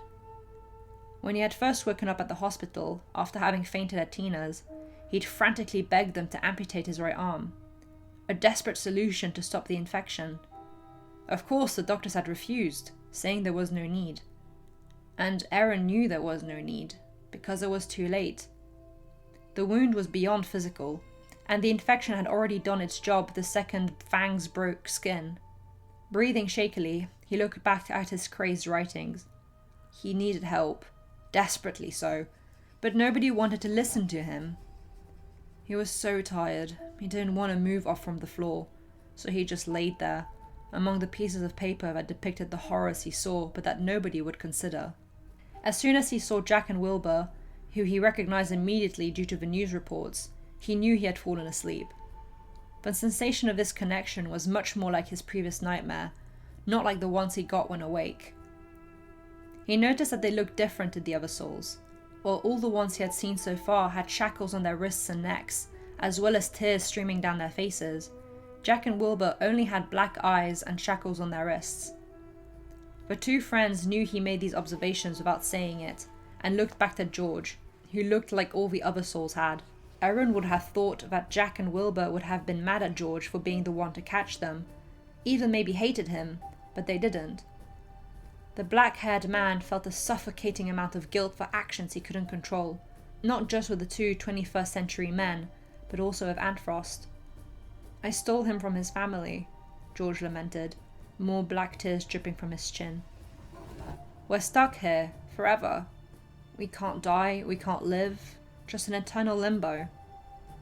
His words affected Jack and Wilbur, but it wasn't sadness, but an intense fear. Looking at George, they looked at what would happen to themselves once time ran out. We still have some time, Tommy appeared, and for the first time Erin noticed that his eyes were white. Jack and Wilbur still have time.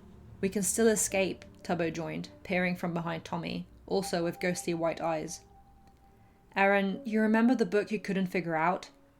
Erin stared at Tina with a guilty expression, hating to see his friends like this, but unable to voice his regret. He just nodded. It belongs to Dream. That's what's keeping us here, Boomer elaborated. A skull-splitting pain made Aaron's mind go blank, the pain so intense it felt like he was being torn open from the inside out. He was being torn open from the inside out. Something was trying to escape, take control. The monstrous reflection in the mirror came to mind, and fear struck Aaron. It didn't want him to know the truth. It was trying to stop him, take over his mind and bring him home. Let's go home. No! A forceful voice broke through the pain, Aaron finally able to concentrate on his surroundings again. The source of the voice was from a pink-haired man, a soldier, just like Philza who stood beside him. Technoblade. Despite the angry frown, his stance was protective, and Aaron could see Rambo and Purpled, who seemed to be taking refuge behind the long-haired man, as if afraid or hiding from something best they could. Technoblade was doing the same as Callahan and Alyssa had been doing before, watching for something in the void of Aaron's mind. Wordlessly, Philza caught the young man's attention by showing him an open locket. He remembered it from the previous nightmare and recognized the smiling woman. Could she help? As soon as he thought this, Aaron's wounded arm started twitching violently. The feeling was horrible, as if something was crawling underneath Aaron's skin, squirming and worming its way out, trying to weaken and tire Aaron out so it could take control. If you don't leave the town by the next evening, you won't be able to resist the call, Michael warned sternly, before looking at Rambo gently, the young man clinging onto Techno's arm as he vainly tried to find comfort in his old scarf wrapped around his lower face. You've been bitten. Unlike being scratched, sleepwalking will be the last of your problems, Slimecicle added, Aaron looking at the man with a terrified expression. He had no desire to find out how worse this could get. Technoblade snapped his head up and snarled, sounding more like a bull monster than a human. He glared at something in the distance, which made Purple and Rambo cower behind him even more. Green mist. You need to get away, H-Bomb pleaded. Please, for your sake. You'll have more chance to find help if you do. You're trapped here, Anfrost said sadly. The mist grew stronger, engulfing the souls and creeping towards Aaron. He started panicking before he felt a gentle hand pull him backwards by his shirt, chains rattling. Peering up, he saw Fundy. Ben saw Fundy's memory. He had scratched someone. Aaron awoke with a start, scrambling to get up. No sun lit up the room. He had closed the curtains in fear, not wanting to see the forest outside. He had till tonight to leave.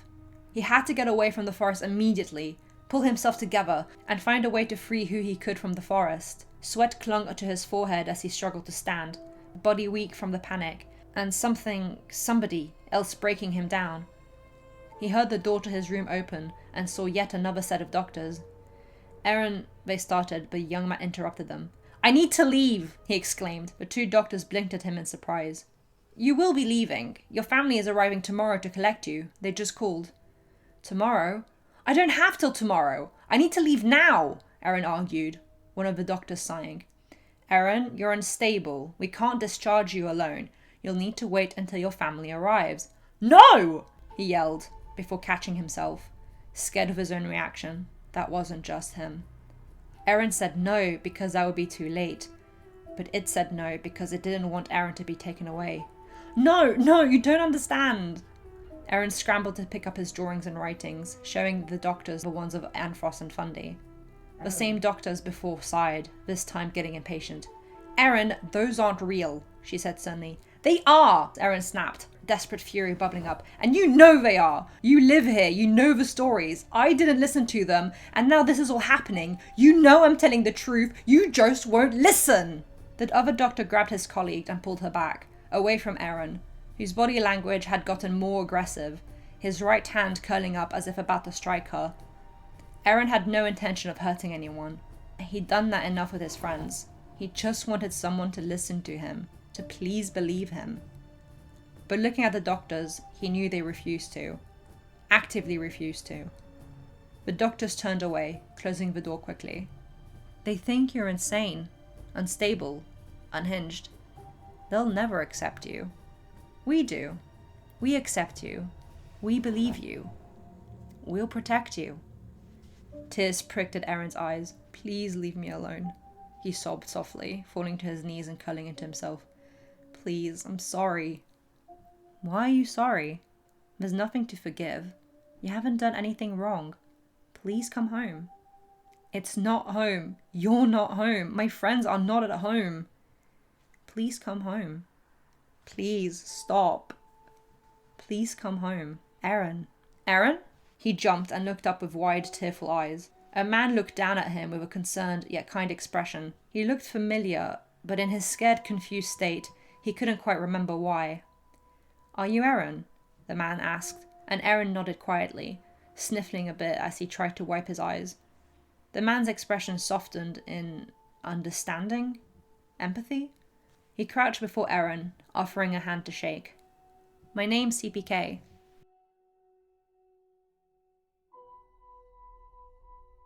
The first 3 days after CPK's accident had been scary and confusing. As soon as they got back to the town, Amesy was arguing with the authorities about getting their friends back. At least to look for them, she had insisted over and over, but all the local police did was shake their heads vigorously. They had been warned about the dangers of the forest, and they had decided to go anyway. That wasn't their problem. The doctors had been empathetic but dismissive. The locals whispered behind their backs and sent them pitied faces. Nobody blamed them or were mad at them, just felt sorry. CPK couldn't take the looks and whispers and begged Amesy to please stop, to go home first before they did anything else. He was jumpy and on edge, felt like he was being constantly watched and it was making him paranoid.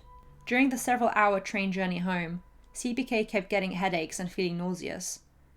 He'd taken a painkiller and tried his best to rest, but Jack and Wilbur's screams kept replaying in his mind, images of the incident flashing and nagging him constantly. He eventually fell asleep, but it wasn't restful. He doesn't remember dreaming of anything, but just had an uncomfortable, lurking sensation that something was about to jump him at any moment. When they got back to their city, Amesy and CPK discussed it late into the night. CPK described the dream he had when he passed out after escaping Fundy. Amesy kept glancing around the room, as if trying to notice something that wasn't there. They decided to sleep in the living room with the lights on that night, both too on edge to sleep alone and unable to see what could be around them. CPK's sleep was restless. He woke up in a cold sweat, panicked and antsy. When Amesy asked him to talk about it, he refused, pacing the house the whole day as he started covering windows with cardboard and locking every door he didn't need to use. He begged Amesy to not leave him alone, to please stay with him. Amesy had offered to call their families, but CPK had refused that immediately. Nobody else could be involved. Absolutely not. On the night of the second day, the nightmares just got worse, and Amesy watched helplessly as her friend sobbed into his knees on the morning of the third day. After begging him to please talk to them, that even if they couldn't do anything, they could at least try and support him. So CPK finally cracked. Memories of centuries past, of people he didn't know. Warnings to stay away, to never come back to the forest, but also calls to come back, to come home, be with his family, his real family. That was bad enough, but the last nightmare had been the worst. CPK was barely able to explain through sobs how he saw Jack and Wilbur, but not. It was them, but it didn't look anything like them. Jack a mismatched monstrosity between metal and blood, and Wilbur a ghostly figure with empty eyes. They had called him by name to come home, only for the nightmare to have changed suddenly and revealing his two friends in chains telling him to stay away at all cost. He'd woken up in tears. Amesy decided that they couldn't just sit around and cry about it. They needed to help their friends somehow. The town's authorities wouldn't help, so maybe their own city's authorities would. So they called them, explained the situation. Calls were made, but nothing came from it. There's no reasoning with people from that town, the head of police had said after trying to get permission from the town to come investigate, to no avail. It's not within their district, they can't do anything, not legally. Amesy had argued, CPK had begged, but nothing was to be done. It was that town's business, and their business only. So, what do you do when you're a YouTuber who the authorities won't listen to? You make a video. By the end of the third day, CPK and Amesy had the script for the video ready, describing the events and what little they knew of the town. They planned on filming it the following day once they had rested. Amesy woke up with a scream in the middle of the night when she heard something crash. Rushing to the source of the noise, she saw CPK struggle with the windows he had boarded up, as if trying to get out. AMZ had pulled on his arm, struggling to hold their friend back, yelling at him to stop. What was he doing? Just as he was about to open the window, AMZ slapped him as hard as they could, which seemed to snap CPK out of it. He blinked slowly at them, then collapsed. In the morning, CPK remembered nothing. They filmed a video, explaining that CPK, Wilbur and Jack's channel were going on hiatus due to the latter two having gone missing. CPK talked about his part shakily, trying to make it sound as less crazy as possible, but he kept breaking down every few sentences, not wanting to remember what happened that night. They eventually got something together, which might have convinced the more superstitious types and supernatural enthusiasts of their audiences, but for the most part were dismissed. Even their own subscribers and followers questioned them. Had the team had a fight? Was CPK's mental health okay? What was going on in their personal life? Was this a skit or set up for a future project? Had they been kidnapped? Was CPK forced to do this?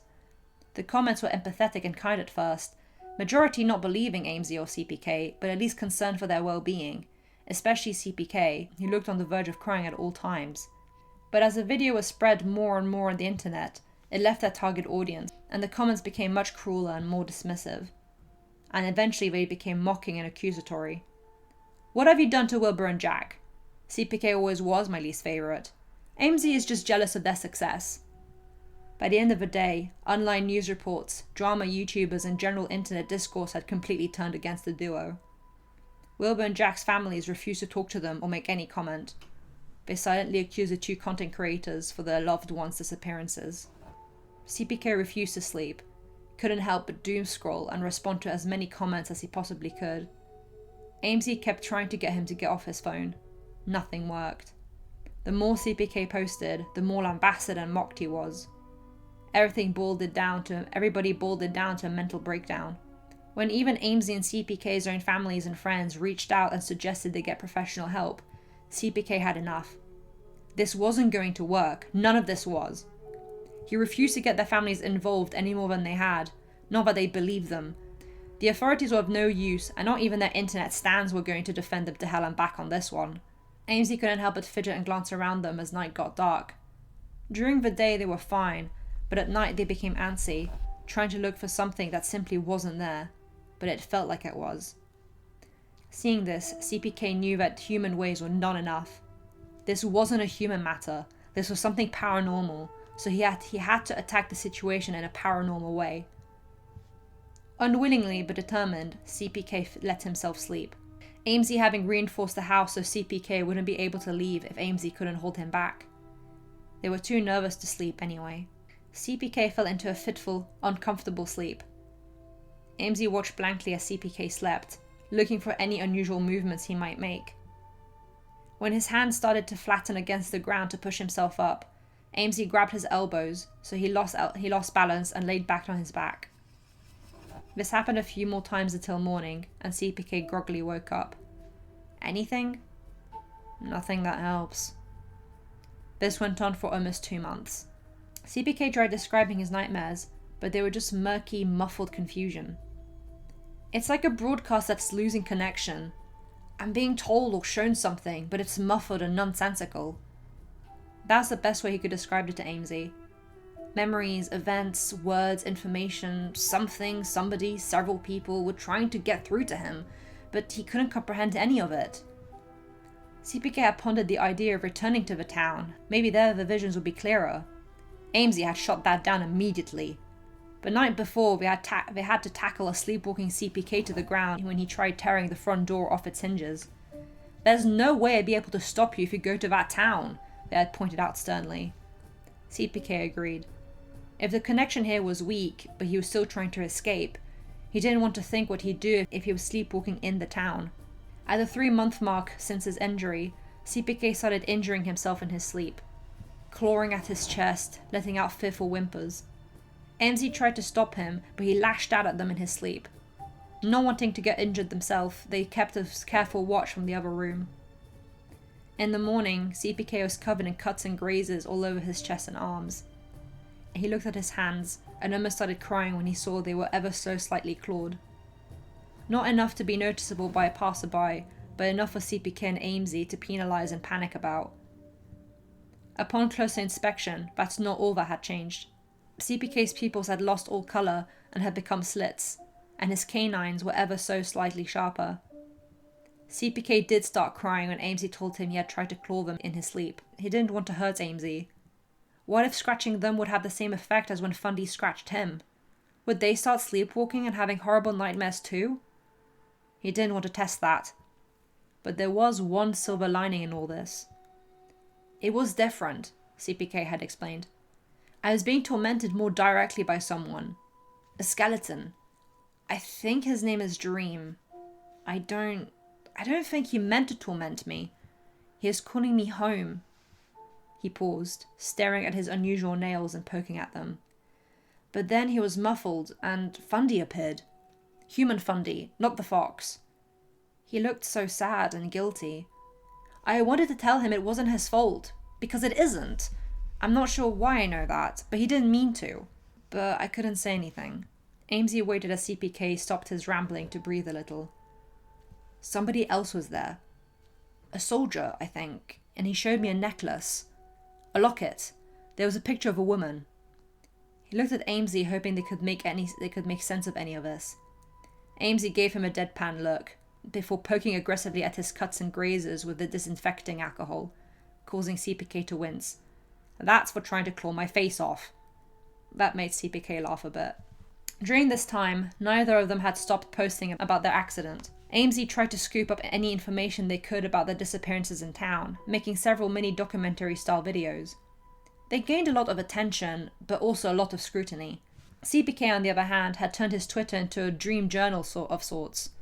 Any thoughts and feelings he had about anything relating to the forest, he posted.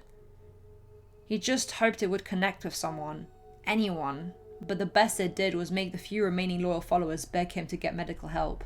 News reports painting him and Amesy as insane, reckless, cringe and problematic online influencers were everywhere, both on online forums and in official newspapers. Physical paper newspapers. That's how crazy it got. But it did spread awareness of the town and disappearances, which CPK was a little relieved by. People could at the very least see that the forest and town existed. That was a start. He just hoped nobody was done enough to do what he, Wilbur, injected.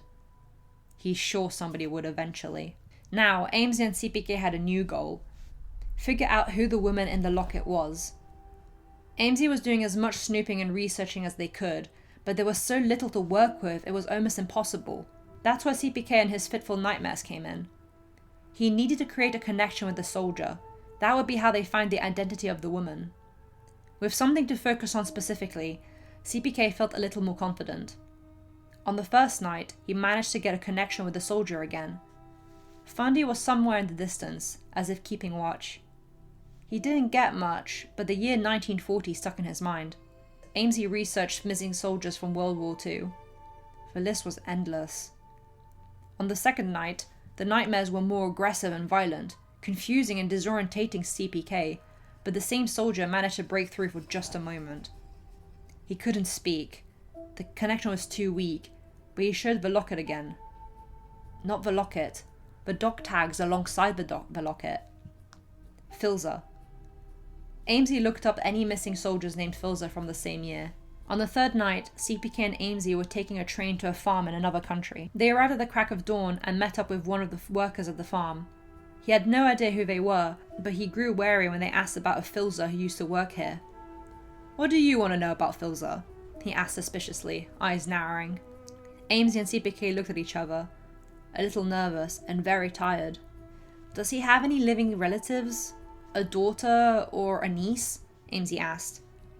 The employee stared at them with a cold, stern look, before sighing, and his posture relaxed. "Somehow," he said with a weak laugh, "you'll want to talk to Kristen." "Kristen?" CPK asked, eyebrows raising. That was a good name.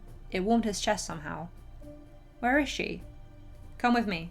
Amesy and CPK had assumed they were looking for an older woman, especially if she knew Philza before he was trapped, so assumed a young relative like a daughter. They did not, however, expect his 100-year-old wife who was currently feeding the pigs. She wore a black dress and black-brimmed hat with a veil. Her sleeves were rolled up to her elbows, showing black gloves. She certainly didn't look to be 100, not with how she was carrying those buckets of pig feed. Her employee talked to her a little before motioning to the visitors. Kristen wiped her hands on her dress a little as she made her way to the two youngsters. "Hello, I'm Kristen. You wanted to talk to me about Philza?" She said the last part carefully, as if trying to contain a deep sorrow. "Yes, hello, hi, I'm Amesy, and this is CPK. We have some things to talk to you about," Amesy said carefully. They walked towards the main farmhouse as CPK and Amesy tried to explain in as much non-insane sounding detail what they had been going through during the last few months. Kristen stayed silent the entire time. Amesy and CPK finished their tale just as they entered her vast living room, where there, above the fireplace, was an old photo of Philza and a long-haired man CPK felt he knew but didn't recognize. "That's Technoblade, isn't it?" Amesy asked, pointing at the long-haired man.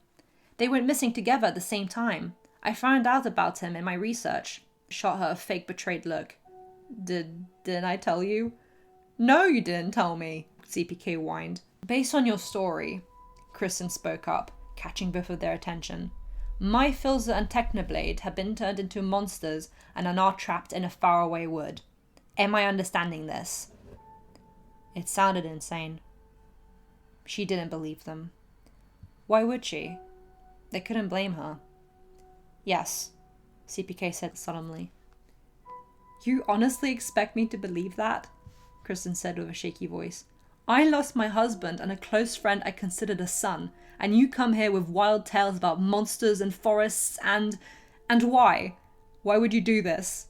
Amesy's face felt hot from embarrassment as they messed with their hair. "Coming here was a bad idea. Philza has the same locket," CPK said suddenly, but gently, pointing at the locket around Kristen's neck. "A silver heart locket. It has a picture of you in it, from before the war. You're smiling." Kristen said nothing. "Philza showed me it. He wanted us to find you. Out of everybody else trapped in that forest, he was the one with a clear, direct message. He's still there, Kristen, and he misses you. I want to free him, and my friends." Kristen stared at them both through the veil. "Please, Kristen, please believe me." She didn't say anything, just slowly reached for her locket and held it gently. "In 80 years, you are the only two people who have ever cared to go find out about what happened to Philza and Techno," she said quietly. "You have nothing to gain from this. You have no connection to us, yet you travelled all this way just to speak to me, despite our situation being nothing more than yet another misery left from the war." Kristen stepped forward, walking towards CPK, who was taller than her and peered up into his unusually shaped eyes. "Something happened to you in there, didn't it?" she said gently, in a tone only a loving mother could offer. Emotion caught in CPK's throat and he tried to blink away tears, but Kristen pulled him into a gentle hug. He broke down sobbing. A year after meeting Kristen, the unlikely trio had become fast friends. Being an entire country away from the cursed town, CPK was much more at peace. His nights were calmer, he didn't sleepwalk or injure himself as much anymore, and his shifting appearance seemed to have calmed. The nightmares had mellowed down to whispers. They still haunted him, still made him wake up with a violent start in the mornings, but at least he could think. Amesy and CPK helped out on the farm, Kristen telling them stories about Philza and Techno before the war, and then her struggles after they had left and went missing. How nobody would listen to her. Nobody wanted to go looking for two random farmer-turned-soldiers in a sea of thousands of equally missing sons, brothers and husbands. She was just one of many, and her loved ones' cases were so much more difficult because nobody knew where they had even gone missing. During this time, Amesy continued digging for information about the town. They found out about Bad Boy Halo, the local bogeyman who spoke of monsters in the forest. Of Puffy and Foolish, two local shepherds that had gone missing several centuries ago. Foolish's family had a dairy farm back then, and now, in the present day, his family's descendants still ran that dairy farm that had merged with Puffy's abandoned sheep after she disappeared. But what interested them the most was the runaway case of Rambo. It was a name that wouldn't stop nagging them, and they had a feeling that Rambo and the creature they saw in the forest over a year ago were one and the same. CPK half confirmed this when he recalled the memories of the lost young man he had gotten when they first mentioned him. Kristen helped CPK with his dreams and memories. Well, the memories he saw that weren't his. They weren't clear or even regular. Most of the time he couldn't make any sense of them, but sometimes memories and visions connected. CPK didn't want to forget them, so Kristen helped write them down. Sometimes CPK said things without even realizing it. Especially when he spoke about time limits, how it took 3 days for the sleepwalking effects to settle in, and how time was running out for Wilbur and Jack like it had for the others. Not that he understood what it meant. And the book. The book came up a lot. CPK had never seen it, but he knew it was important. Things went like this for a while, Petrie trying to figure out what they could do to break the souls out of that prison, if there even was anything they could do. Holy water, crucifix, fire, breaking the tombstones CPK sometimes mentioned? Would human weapons work? CPK knew for a fact human weapons wouldn't work, and he didn't think any of these other things would work either. Especially the first two. That was too stereotypical and not specific enough to their actual situation. One night, Kristen was watching over CPK as he slept. It was Halloween. Suddenly, CPK jolted and his left hand twitched violently. He looked in pain and was scratching at his right shoulder. Kristen called Amesy, who helped to keep CPK from injuring himself. He eventually calmed down, but his expression was still tormented, and tears pricked his eyes. The next morning, he looked the worst he had in months. "We need to go back to the town," he insisted, Amesy shooting him a disapproving glare. "It's not what you think. I wasn't called home. I think somebody got attacked," CPK interjected before they could argue with him, holding his right shoulder. He had felt a physical pain in his sleeve that wasn't his own. Kristen wasted no time in preparing the truck. Driving would be faster than by train, and the trio had some things they wanted to bring with them that taking on a train would be a little questionable about. Namely, a fuel jerry can and a sledgehammer. Amesy was still unsure about all this, not liking the idea of going near the forest, especially not with CPK. But by late morning, the trio were off on the road, Kristen entrusting the farm to her loyal and loving employees. They would take care of the farm for her while she was gone. Kristen was like a mother to them all. CPK drove the truck as fast as he legally could, feeling stressed. He wasn't stressed, but he knew somebody else was, and he hated the thought of them having to deal with this alone. It was going to take 2 nights to get to the forest, just before the end of the 3rd day, so CPK hoped to get to the victim before the sleepwalking effect settled in. On the first night, they stopped at a hotel, but CPK struggled to sleep. He felt anxious, scared, and frustrated. Again, not his own feelings, but they were much stronger than before. Probably because they had travelled closer to the town. For a moment, he held his scarred left arm, observing Fundy's handiwork. He brushed his thumb over it, trying to concentrate on anything other than the feelings that weren't his own. Suddenly, a vision flashed. He never had a vision while awake, not like this, and it took him by surprise. He glanced up and saw nothing, but felt the presence from behind him, the same direction as where the town was, and turned to look. He saw a young man with terrified eyes, holding his right shoulder painfully as he stared at CPK in utter confusion. This must be who was attacked, CPK concluded. "CPK?" Amesy called out, and the vision ended. He blinked rapidly and relaxed. "The guy we're looking for is called Aaron." "So you believe me?" Aaron asked desperately after CPK had introduced himself and let Aaron explain everything that had happened. CPK smiled at him and rolled his left sleeve up, revealing claw marks. "Of course. I was attacked too, though only scratched." For the first time in 3 days, relief flooded Aaron and he could breathe. Somebody believed him, and they had seen the monsters too. Aaron pulled up his sleeve to reveal his own bandaged injury. "Ouch, that looks nasty," CPK flinched. "You definitely weren't having a fun time with that." "Yeah, no, kinda sucks actually," Aaron admitted with a little humour. "The nightmares and visions aren't what I'd call a good time." CPK's eyes lit up at that, and he grew curious. "I can speak to the souls in the forest. Well, they speak to me. Kind of. It's weird." "Amesy!" CPK called out to somebody outside the door. "Amesy, come in! Aaron actually talked to the souls." "Wait, really?" Amesy peeked from around the corner. "Are you sure?" They stepped in and looked at the sea of doodles of sketches and notes Aaron had written down. "Oh. I'm pretty sure," Aaron replied flatly, noticing another person behind Amesy as the latter crouched and looked through those endless sheets of paper. "Wilbur and Jack showed you to me. I think you noticed me?" CPK remembered the vision he had and smiled sadly, yet fondly, and nodded. Even trapped, his friends were trying to help whatever way they could. "Hey! Hey!" Amesy exclaimed excitedly as they picked up a doodle. "This is them! This is Rambo!"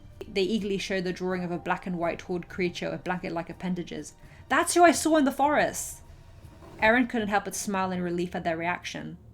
He was being believed. The third person finally stepped into the room, and Aaron recognized her immediately. He didn't know her name, but he remembered the soldier, Philza, showing him his locket.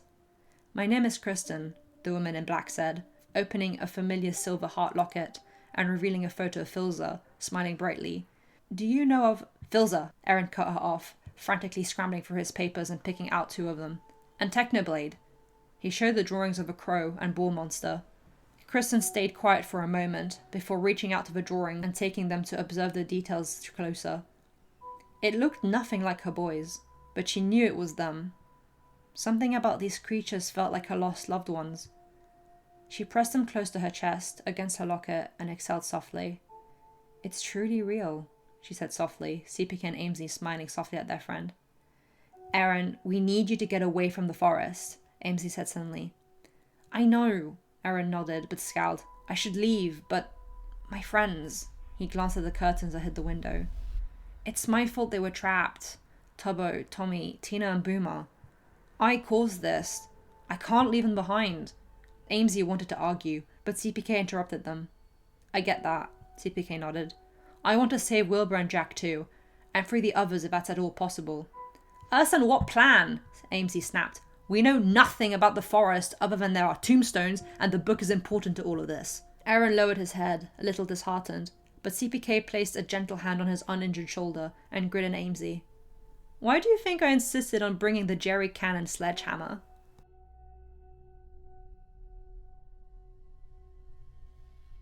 "This is a horrendous idea." "Bit late to back out now, Aaron," Amesy said flatly. Aaron hadn't realised this earlier, but CPK, Amesy and Kristen hadn't actually been permitted to visit him in the hospital. They had not so legally sneaked by everybody to get to Aaron. So they needed to not so legally sneak Aaron out of the hospital without anybody catching them. Thankfully, they were on the ground floor. Aaron genuinely couldn't believe his eyes when he saw Kristen easily climb over the window ledge and hop down. She noticed him staring in confusion and awe. "I may be 100, but I'm still a farm girl," she boasted jokingly, hand on hips. Aaron snorted as he elegantly toppled out of the window, CPK and Amesy following quickly. "There's some things we need to get from the truck," CPK said, Amesy rolling their eyes but having a mischievous grin plastered on their face. "Start heading to the forest, we'll join you there." That's how they ended up in front of the forest. Amesy armed with a sledgehammer Aaron didn't comprehend how they could lift, and CPK with a jerry can of fuel and a box of matches. Aaron was definitely starting to have second thoughts. "Are we sure this is going to work?" Aaron asked warily. "Nope, but we literally don't have any other choice," Amesy replied. "I mean, we could just, leave, but I also want to save Wilbur and Jack. And your friends, of course." "Let's go over the plan," CPK jumped in. "Aaron, from what you've told us, they're really set and pretty desperate to get to you. So you distract them while we get into position. In turn, Amesy and I will set up our own distractions and attempts at freeing the souls. Amesy will try to destroy the tombstones. We don't know if that will help, but it'll certainly get their attention. And I'll set up a bonfire." CPK said the last part with a cheeky grin, lifting up the jerry can. "While they're distracted by the chaos we cause, you try to get the book since you'll be up close to Dream." "This is the worst idea possible," Aaron lamented, holding his head in his hands. "Everything and anything could go wrong." A gentle hand laid on his shoulder, and he looked to Kristen. "It is absolutely crazy, but we need to do this for our friends." Aaron looked at her with an unconvinced expression. "Don't worry, you won't be alone. I'll be right behind you." Aaron didn't want to point out that she wasn't exactly a spring chicken anymore, and that unless Kristen had some paranormal powers, she might not be able to do much against the 30-something monsters in the forest, but still felt a little reassured.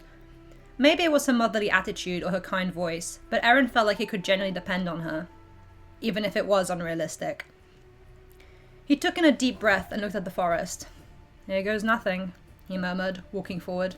As soon as he stepped over a bush into the forest, a cold chill ran up his leg and spine. "Aaron, you've come home. Welcome." Aaron swallowed, feeling his body pull him forward without him needing to order it. His body felt like it was in a trance, even though his mind was clear.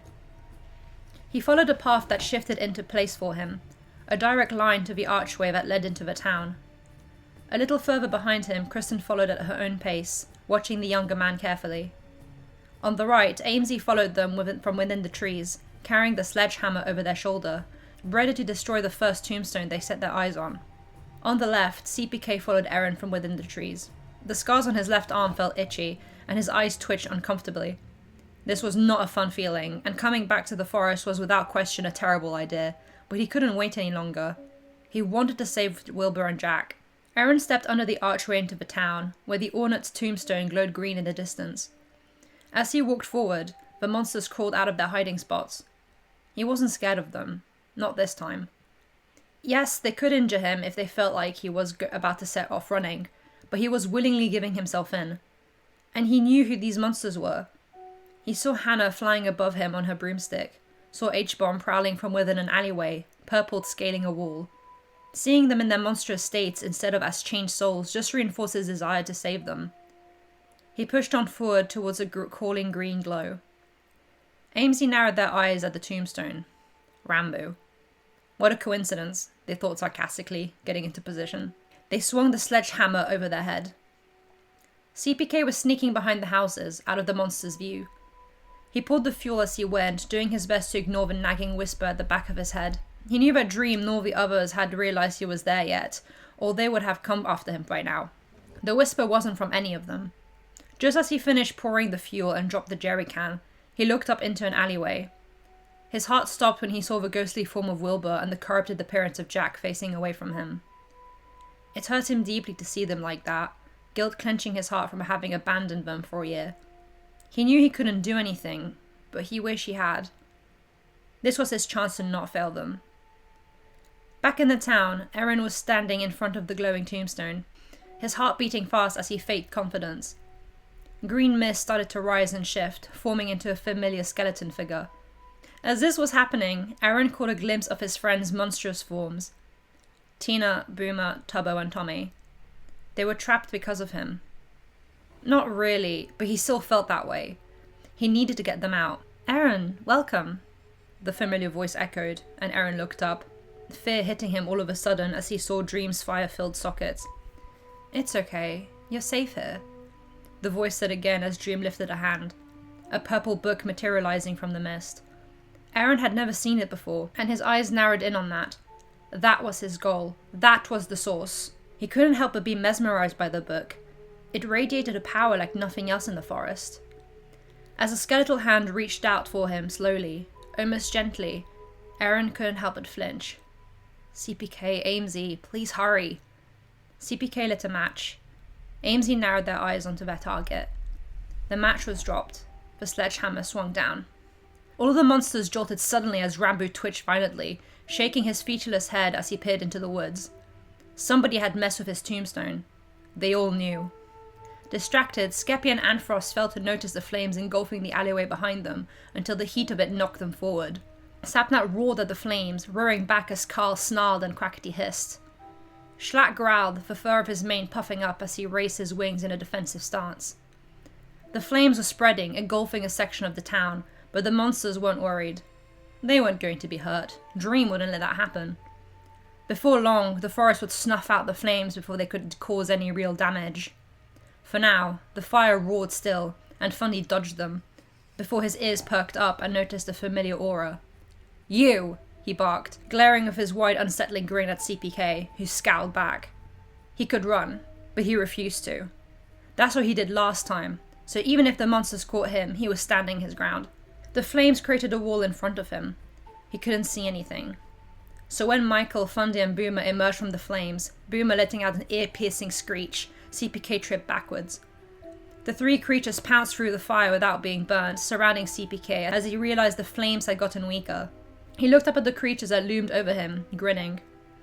Amesy stared in confusion and frustration at the destroyed tombstone.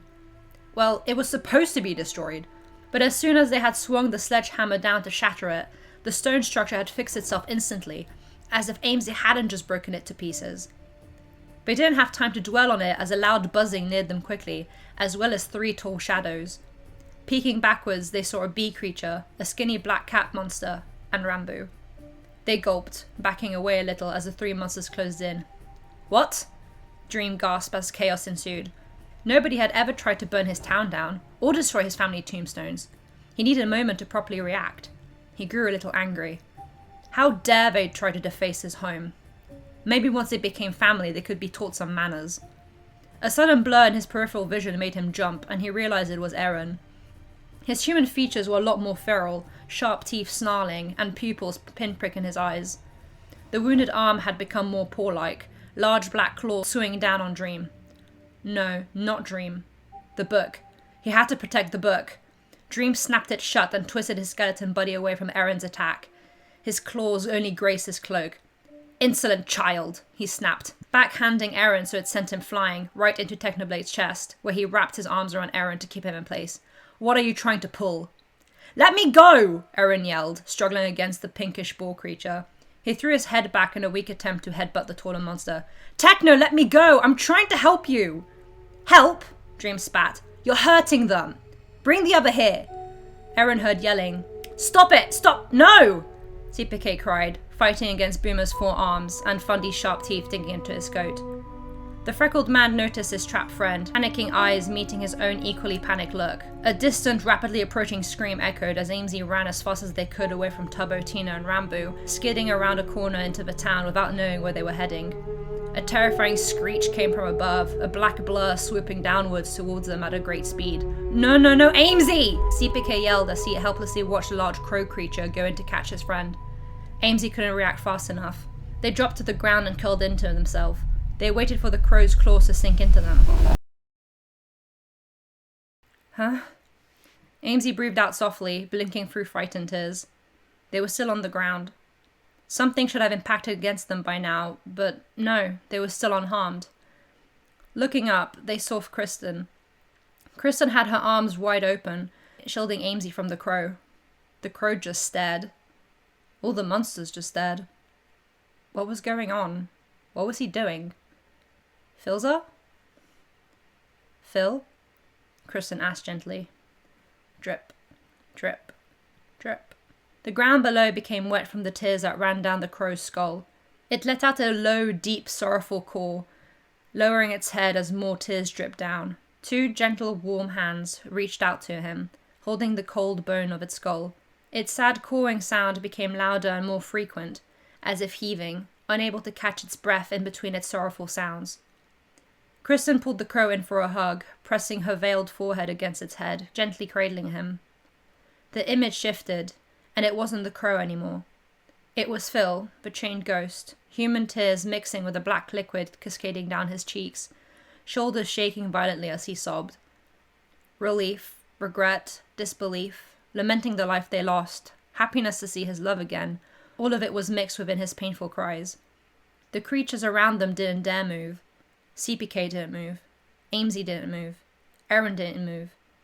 Dream didn't move. He stared. Instead, he didn't understand. Why was he crying? What was there to cry about? He looked down at his skeletal hand. No, his human hand.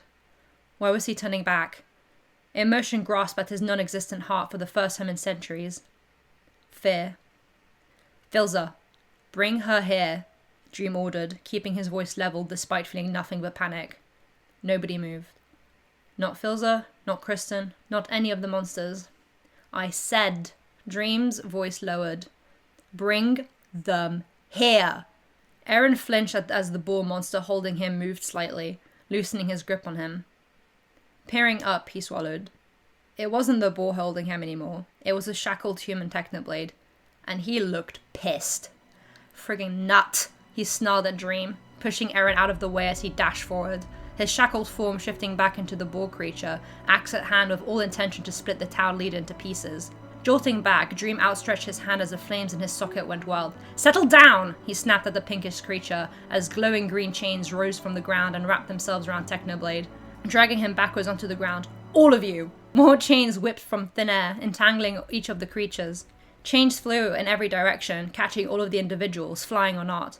Schlatt snapped and snarled at the chains, narrowly avoiding them by launching himself up with a violent flap of his wings as Ponc and Connor beside him became caught in the chains. CPK yelped in surprise as the chain snaked around his scarred arm, but not anywhere else. He heard Fundy let out a fox shriek as he was forced into the ground. CPK reached out to him, wanting to comfort the fox, but the chain was pulling him backwards, away from the other. Amesy and Kristen watched in horror as the creatures around them became caught in chains. Turbo was trying to fly away, pulling at the chains while Rambo and Tina were flattening against the ground. Philza tried to frantically fight them off, but they dug into his feathers and forced him down, Kristen never letting go of him as she couldn't do anything but watch in distress. The earth shook violently, a skull-rattling roar echoed through everybody's minds. Out raced Foolish from the waters, wrapped in chains. He grabbed at them and pulled, able to shatter one as his tail whipped out of the water and shook the trees. Foolish slammed the ground with his two webbed hands, howling at Dream as he continued to shake off the green glowing chains. He was physically the strongest, and was able to somewhat resist. Dream focused all his attention to the large golden sea snake, numerous chains dashing rapidly at Foolish until he was more changed than gold scales. The pressure was too much and forced Foolish down, hissing and growling as he became overwhelmed. He was back in control now. Dream felt confident. He just needed everybody to stay put and calm down. Once the newcomers were turned, everything would go back to how it was. He'd keep his family as well as keep his promise to. Dream jolted as something wrapped around his wrist, the one holding the book, and made him stumble to the side. He saw the spinal cord whip that dug into his glowing armor. With angry, spitting flames, his eyes bore holes into the headless centaurs, Sam scowling at him furiously, the flame of his neck gnashing about just as angrily. "You never go down without a fight, do you, Sam?" Dream's voice snarled at the former captain, remembering their meeting over centuries ago. Sam couldn't move, chains bringing his front horse legs to their knees, which kept his balance off. But despite that, he refused to let Dream win this easily. "I can't complain. That's something I like about you," Dream said lowly as he raised his free hand. Everybody here had something Dream liked. That's why they were chosen to be turned. Quality was wanted. Not just any random individual would do. Despite the skeleton's threatening stance, Sam never broke eye contact. Just as Dream was about to aim an attack at the Callahan, a force collided against him, causing Dream to completely lose his balance this time. Red wings hit his face, claws ripped his cloak and grazed his armor, and a long tail whipped the air, confusing the leader. "What? Tommy!" Dream yelled, grabbing the waving tail and pulling hard, getting a pained yelp from the blonde. "Get off of me!" "Fuck you!" Tommy screamed, claws aimed at Dream's floating head. The duo struggled, Dream trying to pry the feisty teen off of him as Tommy attempted to cause as much damage as he could, distracting the skeleton from his ulterior motive. Sam's whip was still wrapped around the wrist holding the book, keeping it stretched out away from the rest of the body. As Tommy used his wings to disorientate Dream, he flung himself at the purple glowing book, digging his sharp claws into the cover. "Schlatt, catch!" Tommy called loudly, flinging the book upward as green chains wrapped around his torso in an attempt to get the book back. Still flying to avoid the chains coming after him, Schlatt heard Tommy's shrill yell and dove to catch the book. His jaw snapped around it, teeth sinking into the glowing object as he flew over the red demon and green-clad skeleton, who was now close to hysterics. Schlatt had no time to think, he needed to act quick. The chains were closing in on him fast, he couldn't fly forever, nor could he really go anywhere. He needed to destroy the book right now, this was their only chance. An angry roar caught his attention, and his eyes fell on the Chimera trio, and Sapnap trying to pry the chains off of Carl and Quackity. As the black-haired man roared and clawed, Schlatt saw the furious flames flickering out of his mouth. Fire. "Sapnap!" Sapnap shot his head up, recognizing Schlatt's voice calling to him through their connection as trap souls. He saw the Cryos thing speed towards him, chains following close behind. His eyes narrowed onto the purple glowing book. Schlatt flew overhead and let go of it, dropping it down. Sapnap understood. He took in a deep breath. "Stop!" Dream yelled, extending his hand one more time to restrain the Chimera. Sapnap paid no mind as he exhaled harshly, an angry roar accompanying the blazing flames that shot upwards, engulfing the book in its ferocity, reducing it to ashes.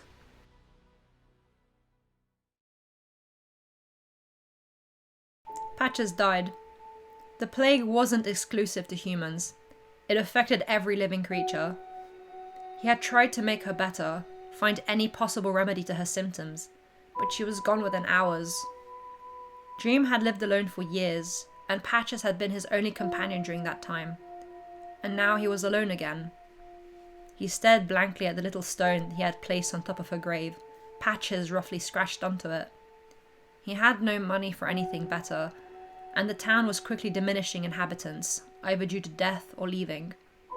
Hot tears he hadn't noticed dripped down his chin, and he sniffled pathetically.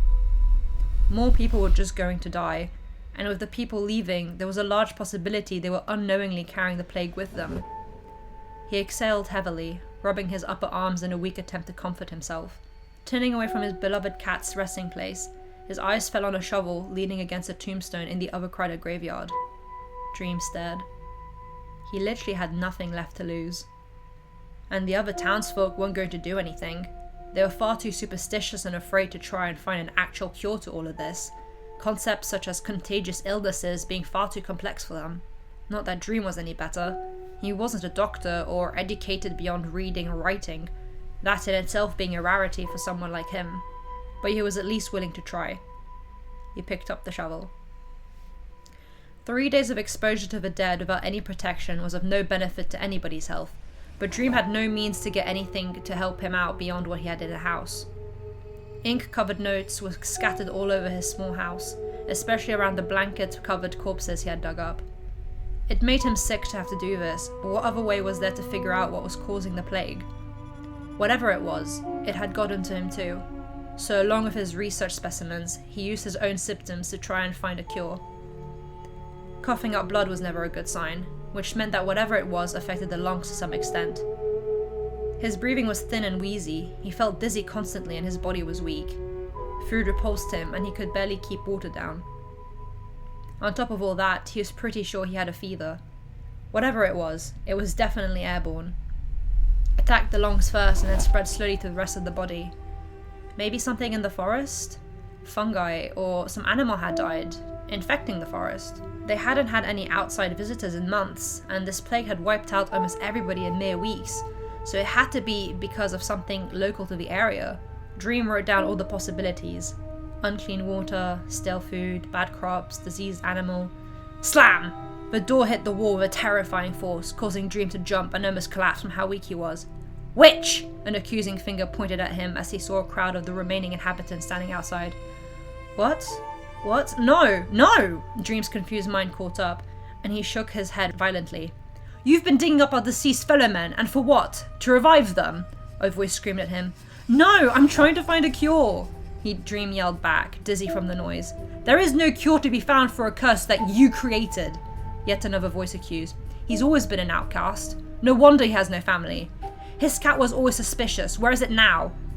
Dream couldn't wrap his head around the ridiculous accusations and logic the townspeople spouted, but he had no time to argue, nor the strength to fight back as the locals crowded and grabbed at him, dragging him out of his home, pulling his hair, trapping his arms, hitting and spitting angry insults at him. His head hit the cold stone of the cell hard. The sound of the metal barred door slamming and locking echoed painfully in his head. No, wait! He cried out in desperation as the locals left him there, intending on preparing a public execution, typical for those accused to be witches in this time. I was trying to help! His cries fell on deaf ears. The silence was skull-splitting. The loneliness became overwhelming. He leaned his forehead against the bars, slouching as his body finally gave up. I was just trying to help. He mourned softly as he slid onto his side, too tired to try anymore. Coughing was too much effort. Blood trickled pathetically onto the ground as his vision went hazy and started darkening on the sides. There was no point fighting anymore. If the plague didn't kill him, then the local inhabitants would. So he just stayed there, staring at nothing as his body slowly shut down. He was so tired, and utterly alone. He couldn't even cry for himself. He couldn't even be angry at the locals. It was too tiring to feel anything. His vision darkened completely, and he let himself drift off. A small white light appeared in the distance. It approached him, as if coming to greet him. But he was quickly pulled away, something grabbing the back of his neck and pulling him at an unreal speed, until he was engulfed in complete darkness. Even in death, he was alone. Oh, Dream, how you've been maltreated! An echoey voice rang in the dark. Dream tried to look around, but he couldn't even see his own hand in front of his face. A green mist started forming around his legs, and rose rose high up above his head, taking on a monstrous form. The creature had 4 large wings, 4 eyes, and 2 horns. It was covered in fur, and something green shone on its chest, glowing a strange green light. Dream had no idea what it was, but he knew he was terrified. A large, closed hand reached towards him, and he curled in on himself, scared of what the monster was going to do. But it just opened its hand, revealing a glowing purple book, with 3 hearts on the cover. He stared at it in awe and confusion. It radiated power. "This is a gift," the creature said softly. "A second chance. Take it." Dream took it, feeling his hands tingle in a delightful warmth as soon as he touched the book. It had been so cold, and he hadn't even realized it. "But why?" he asked meekly, staring up. "Isn't it obvious? You were wronged, denied family, friends, never given a chance to prove yourself," the creature replied. Its large hand reached for Dream once more, cupping his face tenderly like a mother would a child's. "This book is a piece of me. It will grant you power. Humans are weak, frail, and easily influenced. But you can become something powerful, something that can protect the other outcasts and lost. You can build a family of your very own, and never be alone." Dream didn't feel afraid. If anything, he felt joy for the first time in forever. "You can take control of this town, turn it from something miserable to something beautiful. Make good memories, a safe space for those just like you, or even those unlike you. Make them into something better, a prime version of themselves," the monster continued, and it grinned, revealing its shark-like teeth. "You can have all of this, Dream, if you promise me something." "Promise you what?" the human asked curiously, his voice now much livelier and more eager than it had been before. "Never let go of your family. Keep them here, forever, with you." Why would Dream ever want to let them go? "I promise." Not just anybody would do. Those with desirable qualities was what Dream was looking for in his family. Loyalty, curious minds, free spirits, bravery, compassion, resilience. People that would make this town thrive, that would enrich the family. None of them would ever be alone again. Dream would keep them safe, away from the world. Away from those who wanted to hurt them, like he had been hurt himself. He just had to keep his promise.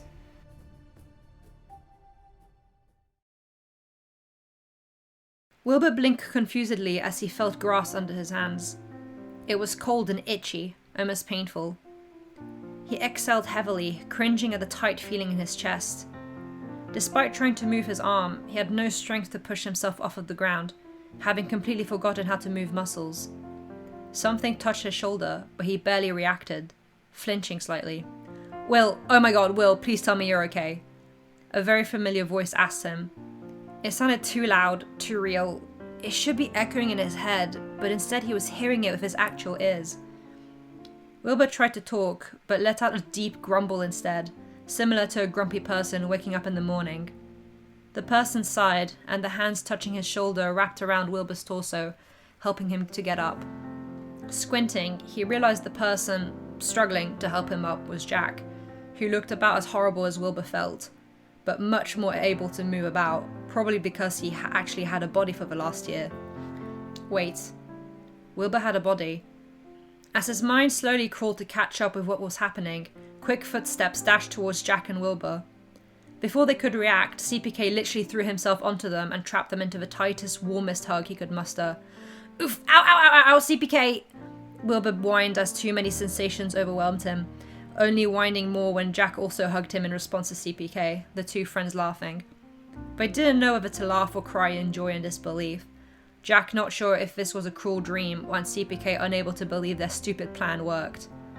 Staring at them, Wilbur couldn't help but smile as his returned body got used to physical sensations again, leaning his head on CPK's shoulder as he felt warm for the first time in a year. Tommy patted himself all over frantically, making sure he actually had his body back. He looked up at Aaron, who had the most relieved and exhausted expression Tommy had ever seen him with. They both stared at each other for a while, Aaron still holding his wounded right shoulder. "Next time, you go into the fucking haunted forest, asshole," Tommy blurted out. Aaron burst out into an exhausted fit of laughter as he fell backwards, rubbing his hands over his face.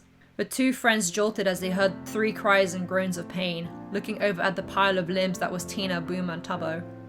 Tubbo had still been up in the air when the curse had lifted and got his human body back, so he had none too gently landed on a distressed Tina and Boomer, who were now loudly complaining about being face down in the dirt and grass.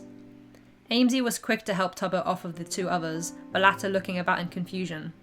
"What happened?" he asked, eyes narrowing on Amesy. You're Amesy, right?" Amesy nodded. "Yep, CPK, Chris, and Aaron and I came to get you out of here," they explained as they helped Tina up, Tubbo helping Boomer. "We kinda, had a hiccup, but the plan worked. I think. I hope." They all looked around at each other and the town, only now noticing the ghostly forms loitering about. "Your Highness!" a voice rang out louder than the others. It was Sam addressing Eret, who looked just as confused and frazzled as the others. "Are you alright?" the captain asked, doing a quick frantic bow to his king. "Better than I have been for several centuries," Eret joked, smiling softly at his captain. From behind Sam, Fran nudged the king's cheek with her nuzzle, gaining a small laugh from Eret. "Good girl, Fran. You were very brave." He looked at Sam apologetically. "And so were you. I'm so sorry for having you get caught up in this." Sam shook his head. "I had made a promise to serve and protect you, but..." His voice trailed off, the captain and king both quiet as neither was willing to put the blame on the other. "Hey, it wasn't anybody's fault," Punz snapped out of nowhere, patting Fran as he did. "None of us knew we were going to get trapped here, so no point trying to take the blame for anything. I certainly didn't do anything to deserve being here." Sam narrowed his eyes on the shorter blonde with a small amused smile. "Weren't you a thief?" "That's beside the point," Eret laughed. Alyssa hugged Callahan tightly. Connor, Hannah, Vixar, Laserbeam happily rejoicing and not being chained anymore. "Puffy, foolish, I'm so sorry. I'm the one who got you both caught." Nikki lamented frantically at the 2 shepherds. Puffy shook her head, waving Nikki's worries. "None of that. It wasn't your fault," she said with a bright smile. "For what it was worth, you have a lovely singing voice. Until you screeched." Nikki blushed a little at the compliment and also out of embarrassment. "But you!" Puffy snapped at Foolish, who jumped. "What were you thinking? Entering the forest like that? Didn't Moo warn you? What a foolish thing to do!" "It's literally my name. I was worried," Foolish defended himself, pouting. "Sorry for giving a damn, I guess." Skeppy snorted and laughed as the 2 shepherds argued, looking over at Bad, who just shook his head at the language being used. Next to him, Michael was helping Slimecicle up, who was wobbly on his legs, not being used to not being a mass of gooey matter anymore. "I'm just glad to have all my bones in the right places again," he said as he fixed his glasses. "Bad vision is back, though." "Same. I'm glad to have my insides back where they're meant to be. Inside." Michael nodded with an amused grin. "Ponc!" Schlatt exclaimed as he wrapped an arm around his doctor friend's shoulder. "I want to be mad at you, but it's been 200 years, so I'm going to let it go." Ponc snarled, but didn't fight the friendly gesture. Schlatt stared at him with an unimpressed expression.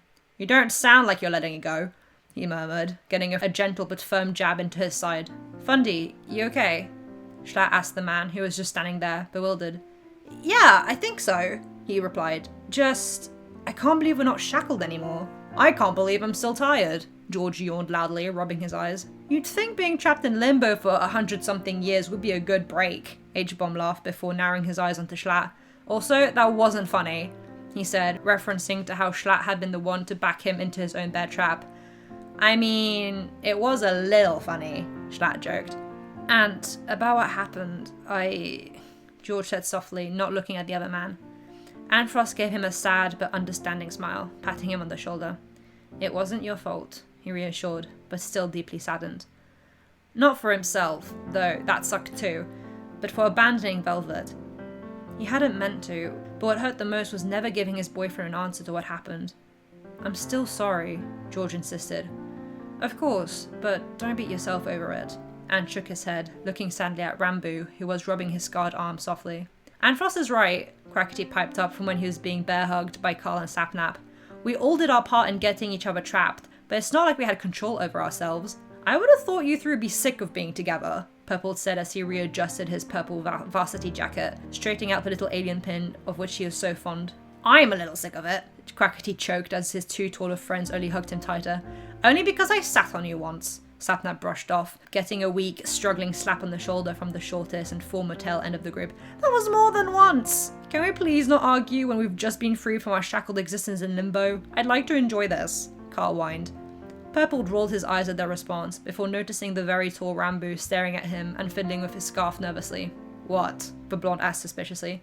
Nothing, I just really like your jacket, Rambo said sheepishly, pointing at the purple clothing. Purple lit up at that. It's cool, right? He said, happily showing it off. I'm kind of surprised I still have it. And the pin, being ghosts and all.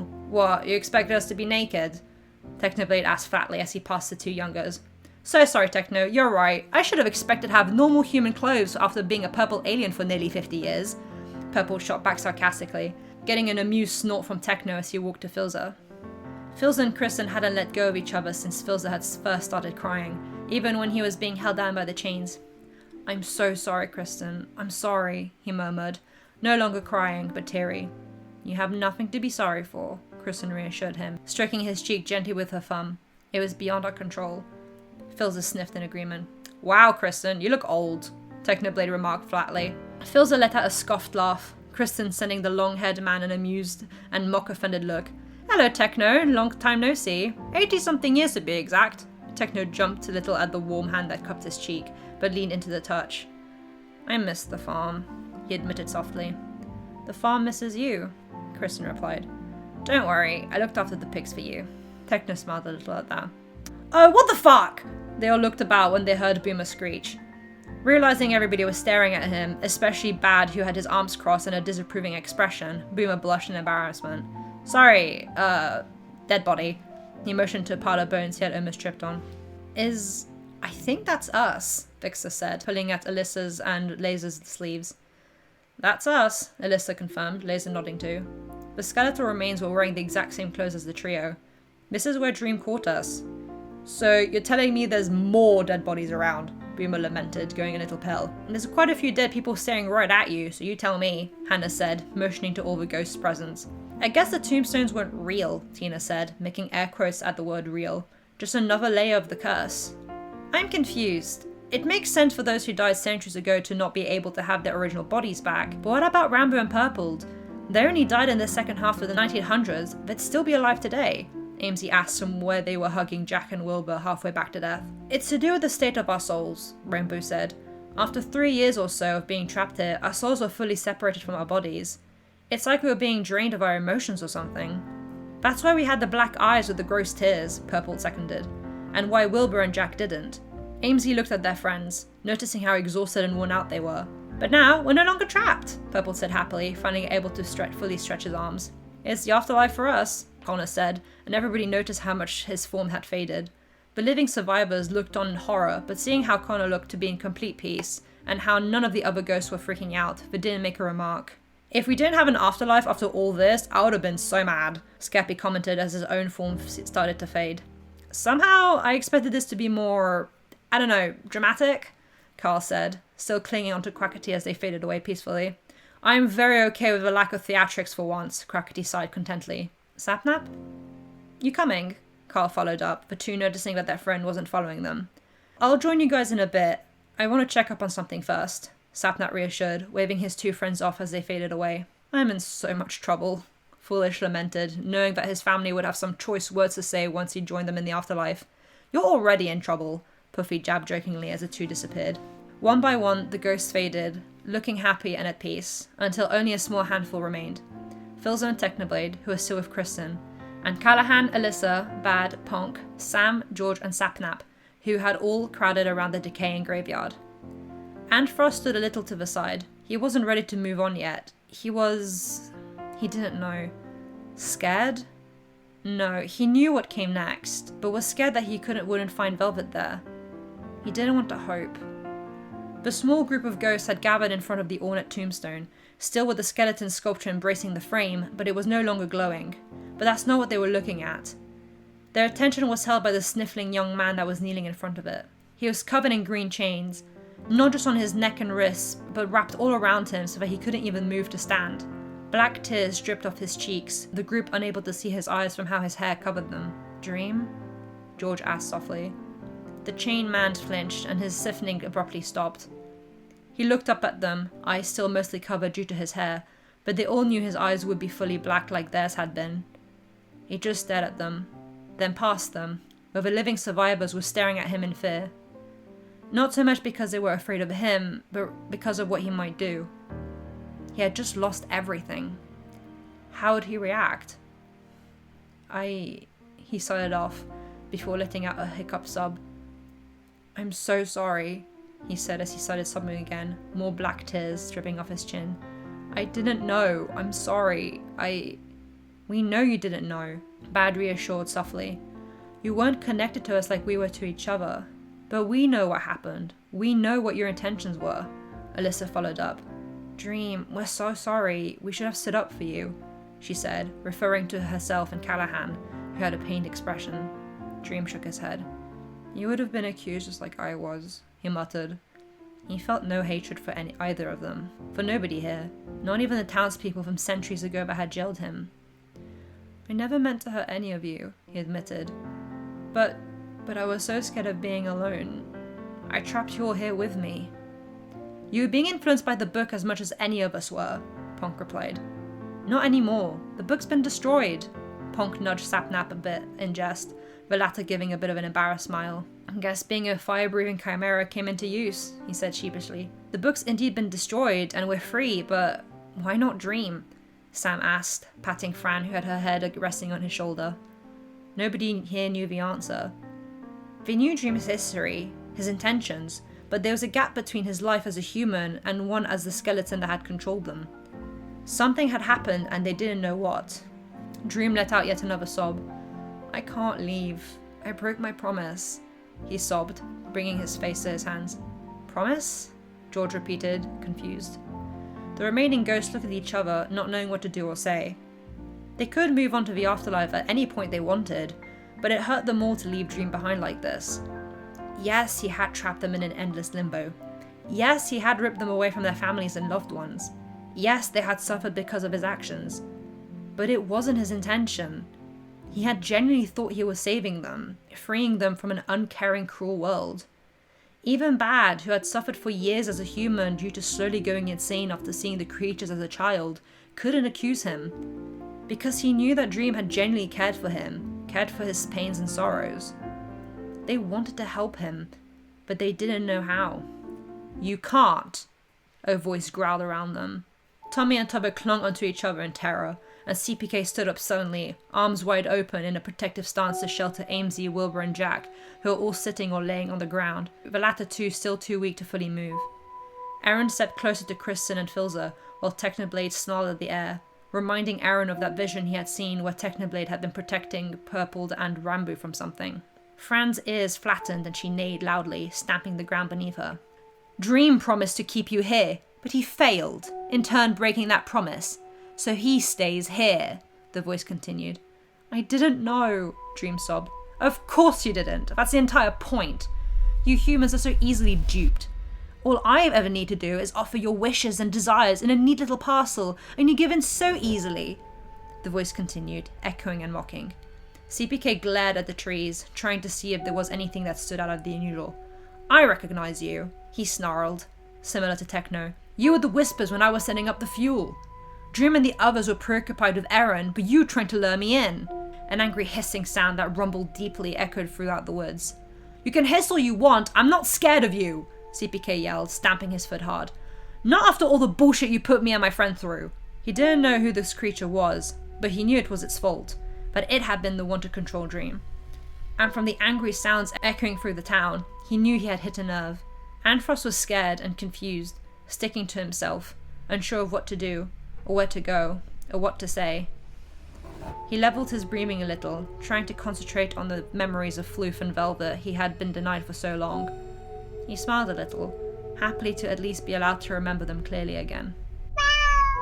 He was remembering them so clearly he could even hear Floof's meowing. Something soft bumped against his cheek, and Ant opened his eyes in surprise, turning to look at what it was. There was Floof, floating a little, so she was on eye level with him. She was purring loudly and happily, waiting for Anfrost to register that, yes, he was really seeing his beloved cat he had thought lost so many years ago. "Floof?" Anfrost exclaimed suddenly, reaching out to her excitedly. the ghost cat launching herself into his arms. She purred, nuzzling into Ant's shoulder as he squished her against his chest into a tight hug.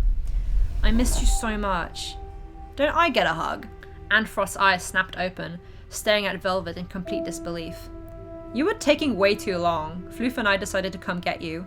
Velvet laughed. Behind him, Ant could see a bright star-littered sky, shining silver, white and gold. I was scared that you wouldn't be there, Anfrost admitted, trying to fight the tears. I've been there for like 30 years. Floof even longer. Velvet laughed, extending an arm for Anfrost to take, smiling fondly. Come on, let's go home. Anfrost nodded, stifling back a happy sob as he reached out for Velvet's hand, the other arm holding a still purring Floof. But what about Dream? Ant asked softly, looking back at the crying man covered in chains. Velvet smiled, pulling his boyfriend forward to the starlit sky. Don't worry, someone's coming for him. She's been a great pal to Floof, he replied, as something shimmering floated over their heads. Looking up, Anfrost felt calm, knowing everything would be alright, even if Dream couldn't see it yet. Hugging Velvet tightly, Floof squeaked out at being stuck in the middle. He faded. He was finally back home. The little ghost creature floated above the 7 human ghosts and 1 horse, making them look up in surprise. Once they saw her though, they understood and made space, putting distance between them and Dream so that they had a little more privacy. Something landed about 6 feet in front of Dream. He looked up, confused, because it wasn't human, not somebody he recognized. He froze, emotion stuck in his throat. Patches meowed delightfully, tail straight up as she looked at him, purring loudly. She had come to find him. No! The angry voice from before roared, making everybody jump, but Patches stood her ground, ears flat. You can't have him! Green mist exploded around Dream, wrapping round and round until a monstrous four-winged creature tore through the fog, perched on the ornate tombstone. It used its lower 2 wings to hold its balance on the stone, and its upper 2 wings were stretched out in an aggressive pose. It had 4 eyes that were sickly green, large horns, and something ornate glowed on its fur-covered chest. It had a wide, disgusting grin that with shark-like teeth, and snarled at a small cat. He made a promise, and he broke it.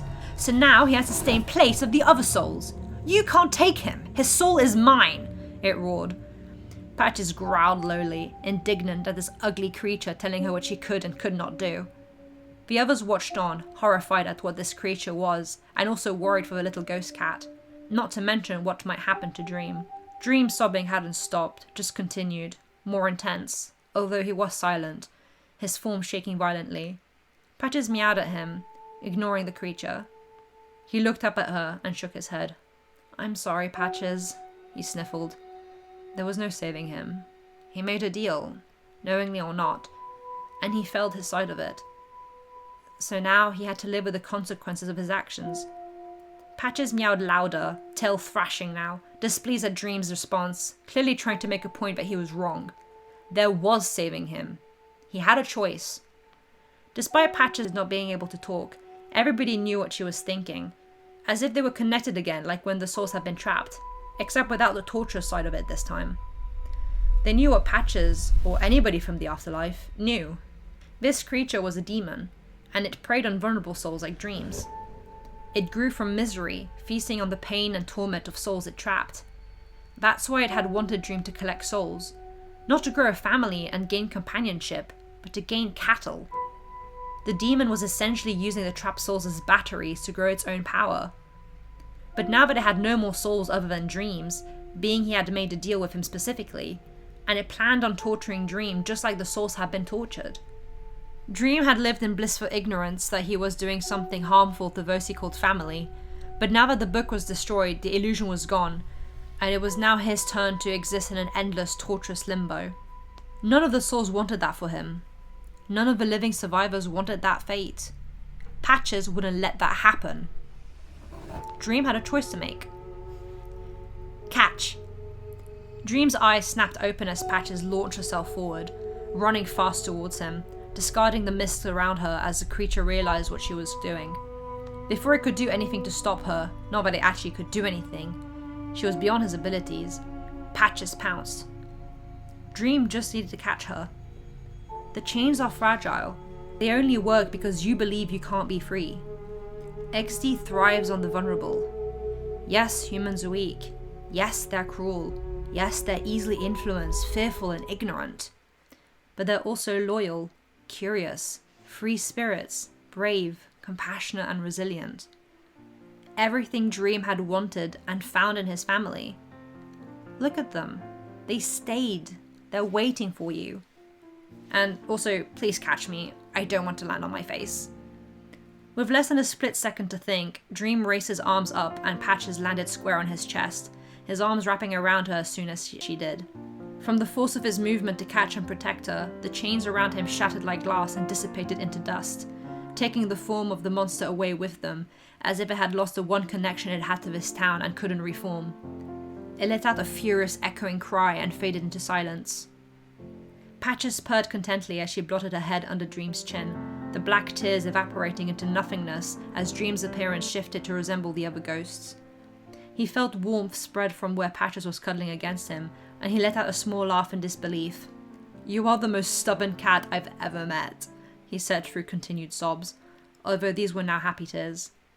Tears fell onto Patches' fur, but she paid no mind to it, Dream sniffing against the fur as he found real comfort for the first time since she had died all those years ago. Aaron stared wide-eyed, stuck between Tubbo and Tommy, who had long dragged him into their terrified hug. "I feel like we've missed something here," he muttered lowly, looking at Tina and Boomer, who had found safety among Amesy, Wilbur and Jack, who were still crouching behind CPK, the latter looking about ready to kill someone. Kristen, Philza and Technoblade were still blotted together, and the 7 ghosts and 1 horse stared at the scene. They didn't move, unsure of how to go about any of this, not knowing if it was safe, until Callahan took the first step.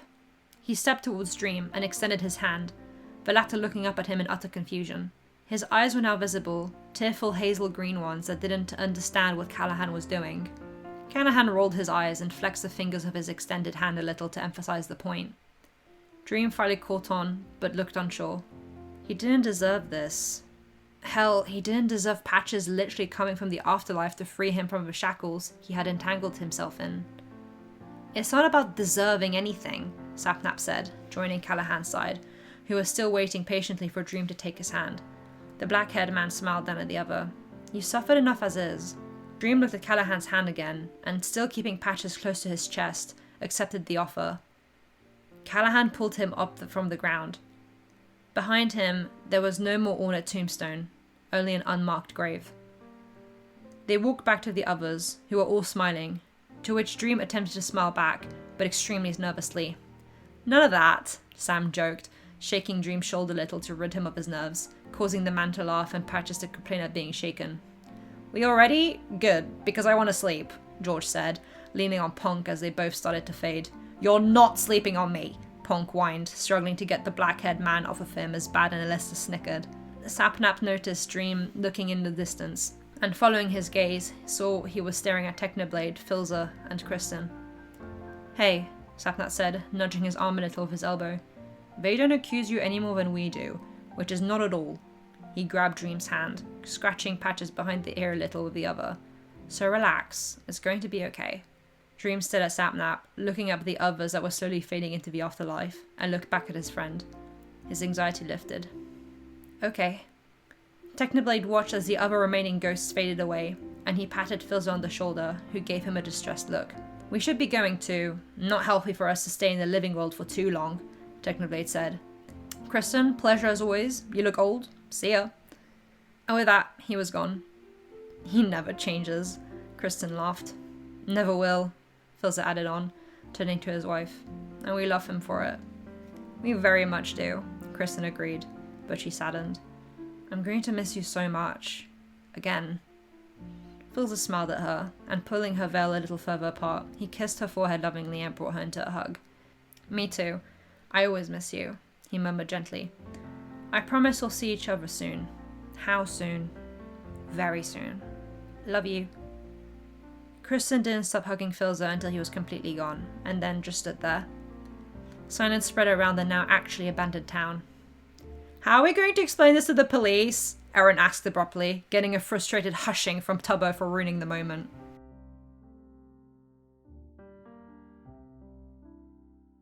CPK helped Wilbur shuffle through the forest, the taller man unable to find the strength to keep himself up. Behind them, Amesy was helping Jack, who was a little stronger but still very much weakened. Tina, Boomer, Tommy, Tubbo, Erin, and Kristen followed suit. The forest was different now. It was lively, full of noises, from birds chirping to the breeze rustling through the leaves. Colour had returned to the surroundings too, and the earth didn't shift like it used to. The forest had been free just as much as the souls had been. "What's the plan?" Erin asked CPK, who looked at him confusedly. "To explain this to the police?" "Oh, right. Well, CPK stammered, trying to think, but giving him a sheepish smile and said, "Honestly, I didn't think we'd get this far." "Super reassuring." Amesy rolled their eyes. "We'll just tell them exactly what happened. This is the first time people who have gone missing have actually come back. We'll have some actual proof this time, not to mention the bodies." "Please don't mention the bodies," Boomer said squeamishly as he eyed a corpse in the distance that looked suspiciously like purpled. "I don't think my stomach can take it." "Wait. Oh fuck," Erin cringed, rubbing his face with his hands, getting a questioning look from Tubbo and Tommy. "Our families were meant to arrive like an hour ago." "Well, we're dead," Tubbo said as the small group arrived at the entrance of the forest. They could finally see the night sky, littered with stars and the bright moon, a gentle breeze accompanying the silence. It felt peaceful. Until police cars skidded to a screeching stop on the pathway, making Wilbur and Jack wince at the loudness of the sounds and the bright lights. It was so overwhelming, Wilbur lost his balance and almost took CPK down with him. But the police got out of their vehicles, looking incredibly nervous at being so close to the forest, but also bewildered at the group leaving it. This had never happened before, and it confused them.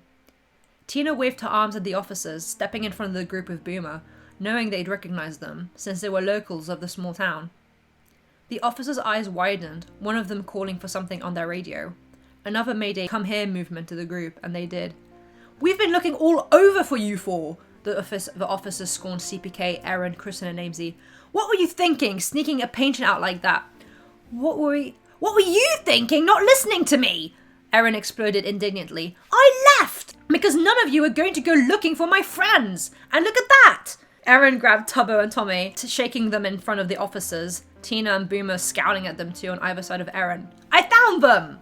"Wilbur and Jack too!" Amesy yelled, just as indignant, waving frantically at Jack as if he was some unusual specimen. "Can we please stop yelling?"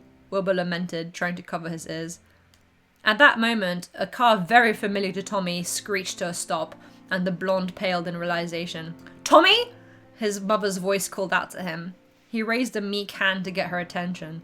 She was by his side in seconds. "Tommy, you silly boy, are you alright?" she said, fussing over her son, checking for any injuries. Mum, I'm fine," Tommy said, embarrassed, but not stopping her, internally smiling at seeing her again. He had genuinely thought he wouldn't. "Tubbo, dear, what about you? And Erin, I heard you were injured. Why are you moving around?" Tommy's mother continued to fuss over the boys, the others watching on in amusement. "Honestly, I've never met such incompetent police. They were refusing to come look for you. Even when Erin sneaked out right under their noses." The officer stood off to the side, embarrassed. "You want to tell them why we're even out here?" she snapped, making them all jump.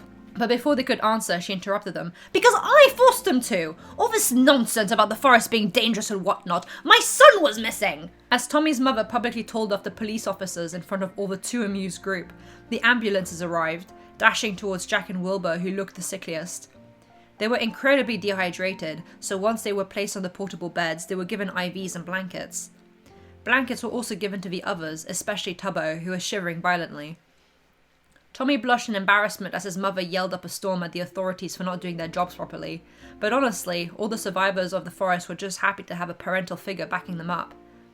Tubbo and Erin's families were still at the hospital, also arguing for their son's protection, especially Erin's family, who were outraged at how he was treated by the staff after seeing his room with a sea of papers.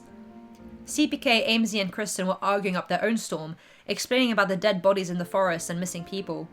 They tried keeping the whole demon trapping souls and turning them into monsters thing to a minimum as to get the officers to believe them more.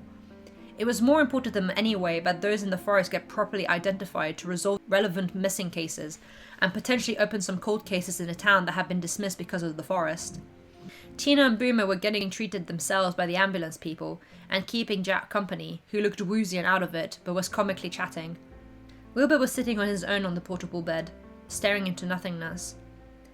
He felt weird, out of touch, like he still wasn't real. He just couldn't shake off the cold, empty feeling of the forest. Was he actually dead and this was all a dream? Was XD still in control and playing a cruel joke on him? His mind was whirling and spiraling, getting lost in endless possibilities and unable to remain in reality and what was actually happening, because this was too good to be true, but Wilbur didn't feel real, and you're Wilbur, right? A gentle voice broke through his thoughts and he looked up, only his eyes moving as he was too tired to move. Kristen stood in front of him, holding her hat in her hands, fully revealing her face. She looked friendly, had a lovely and comforting smile. He made a noise of confirmation, again, too tired. Kristen moved to sit next to him, and Wilbur continued to stare into nothingness. "How are you doing?" she asked gently. Wilbur didn't reply. He didn't know how to, so he just got lost in his thoughts again. How did he feel? Happy? Confused? Lost? He didn't know. He didn't remember what feeling felt like. Everything was too overwhelming. The air was too cold, the blanket too warm and itchy, the people talking were too loud, the smells were too strong, and his tongue tasted dry and gross. "Hey." Wilbur felt a gentle hand under his chin, and his head was moved to look at Kristen, who was speaking in a soft whisper. "I understand." He gave her a look of confusion. "Do you mind if I speak with you?" Wilbur gave her a little shake of the head.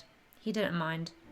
It actually was really nice, grounding even, to have Kristen speak to him so softly and calmly. When the war started, Phil and Techno were drafted almost by force into the army. They left the farm, and I looked after it. Then I got a letter that they went missing in action. And that was it. I never heard from the army ever again, Kristen explained softly. I was barely in my 20s then, alone, without my husband or close friend, with nobody willing to listen to me about them. I was just another widow from the war, one of the hundreds of thousands. Why waste time looking for two soldiers in a foreign country where they could have gotten lost literally anywhere? I spent years searching, begging for answers, but all I was ever offered was pity. She explained how she had started losing hope and decided to live her life best she could in their memory and keep the farm going. She hired people, treated them like family, and watched as the world moved on onto the next catastrophic event. Forgot about the war, forgot about the thousands of nameless soldiers, and nobody was willing to listen to her about Phil and Techno. That is, until CPK and Amesy, she said fondly. The closest people around me, who love and care for me, didn't look for Phil or Techno, but these two random ghost-hunting YouTubers travelled miles just to come visit and talk to me. When I first started talking to them about my Phil, I cried the most I ever had in years, and they listened. She looked at Wilbur with a happy yet tearful smile, patting him on the leg gently in a reassuring manner. And they'll listen to you too, so don't suffer alone. Wilbur gave her the tiniest of smiles and nodded. It had been a few days since they left the forest, and none of them had left the town yet. In fact, they made a sort of office at the local police station, dedicated to identifying the bodies in the forest, and returned them to what families they could find. Of course, the police had at first been very hesitant, still afraid of the forest, but when 10 people had the exact same story but lined up perfectly without ever changing up any details, and when you had the youngest parents breathing down your neck, the police relented and gave them free range of any cases relating to the forest. Amesy alone had proved himself more than capable of doing the proper research needed to connect all the dots. They had all physically recovered relatively quickly, even Wilbur, although he was still feeling feeble. Thankfully, the police station was close to the hospital, so he had medical professionals checking up on him regularly and making him do exercises to be fit again. Though he was still mentally exhausted and not involved as much in the process as the others were. At the moment, him and Kristen were sitting together, just resting and enjoying each other's company with some warm, calming tea as they watched the others work and talk. CPK and Jack were putting a timeline to all the events that happened in the forest, from when the plague started to when every person was trapped. Aaron, Amesy and Tommy were connecting the souls to what monsters they had been, trying to make sure everybody was accounted for and they hadn't missed anybody. Tubbo, Boomer and Tina were trying to write up a case to the police to go into the forest with search dogs to go collect the remaining corpses so that they could have a proper burial. They're not going to want to go into the forest, Boomer sighed heavily. They're still too scared. And I don't blame them. But I think they're starting to come around to the idea, Tina argued. The whole atmosphere of the town and forest has changed. People are already less frightful. Boomer hummed at that, knowing she was right. The town had always been a little grey and miserable, but when their own families had come visiting them after Boomer and Tina had driven back to the hospital, something in all of their attitudes had changed. They looked so much happier and free than before. They had even apologized to Aaron about how they had dismissed and accused him. We technically don't even need an official search party, Turbo shrugged. We could just go ourselves and with our families. True, but speaking from past experiences, I would much prefer for this search party to be official and noted, Boomer replied, remembering his, Tina and Aaron's own makeshift small search party, even if there are no monsters about. Hey guys, TPK called out to the rest of the room excitedly, and they looked up. I contacted Purple's family, and they replied. They're going to be coming to the town and help us with our research. Oh nice, Tommy chimed.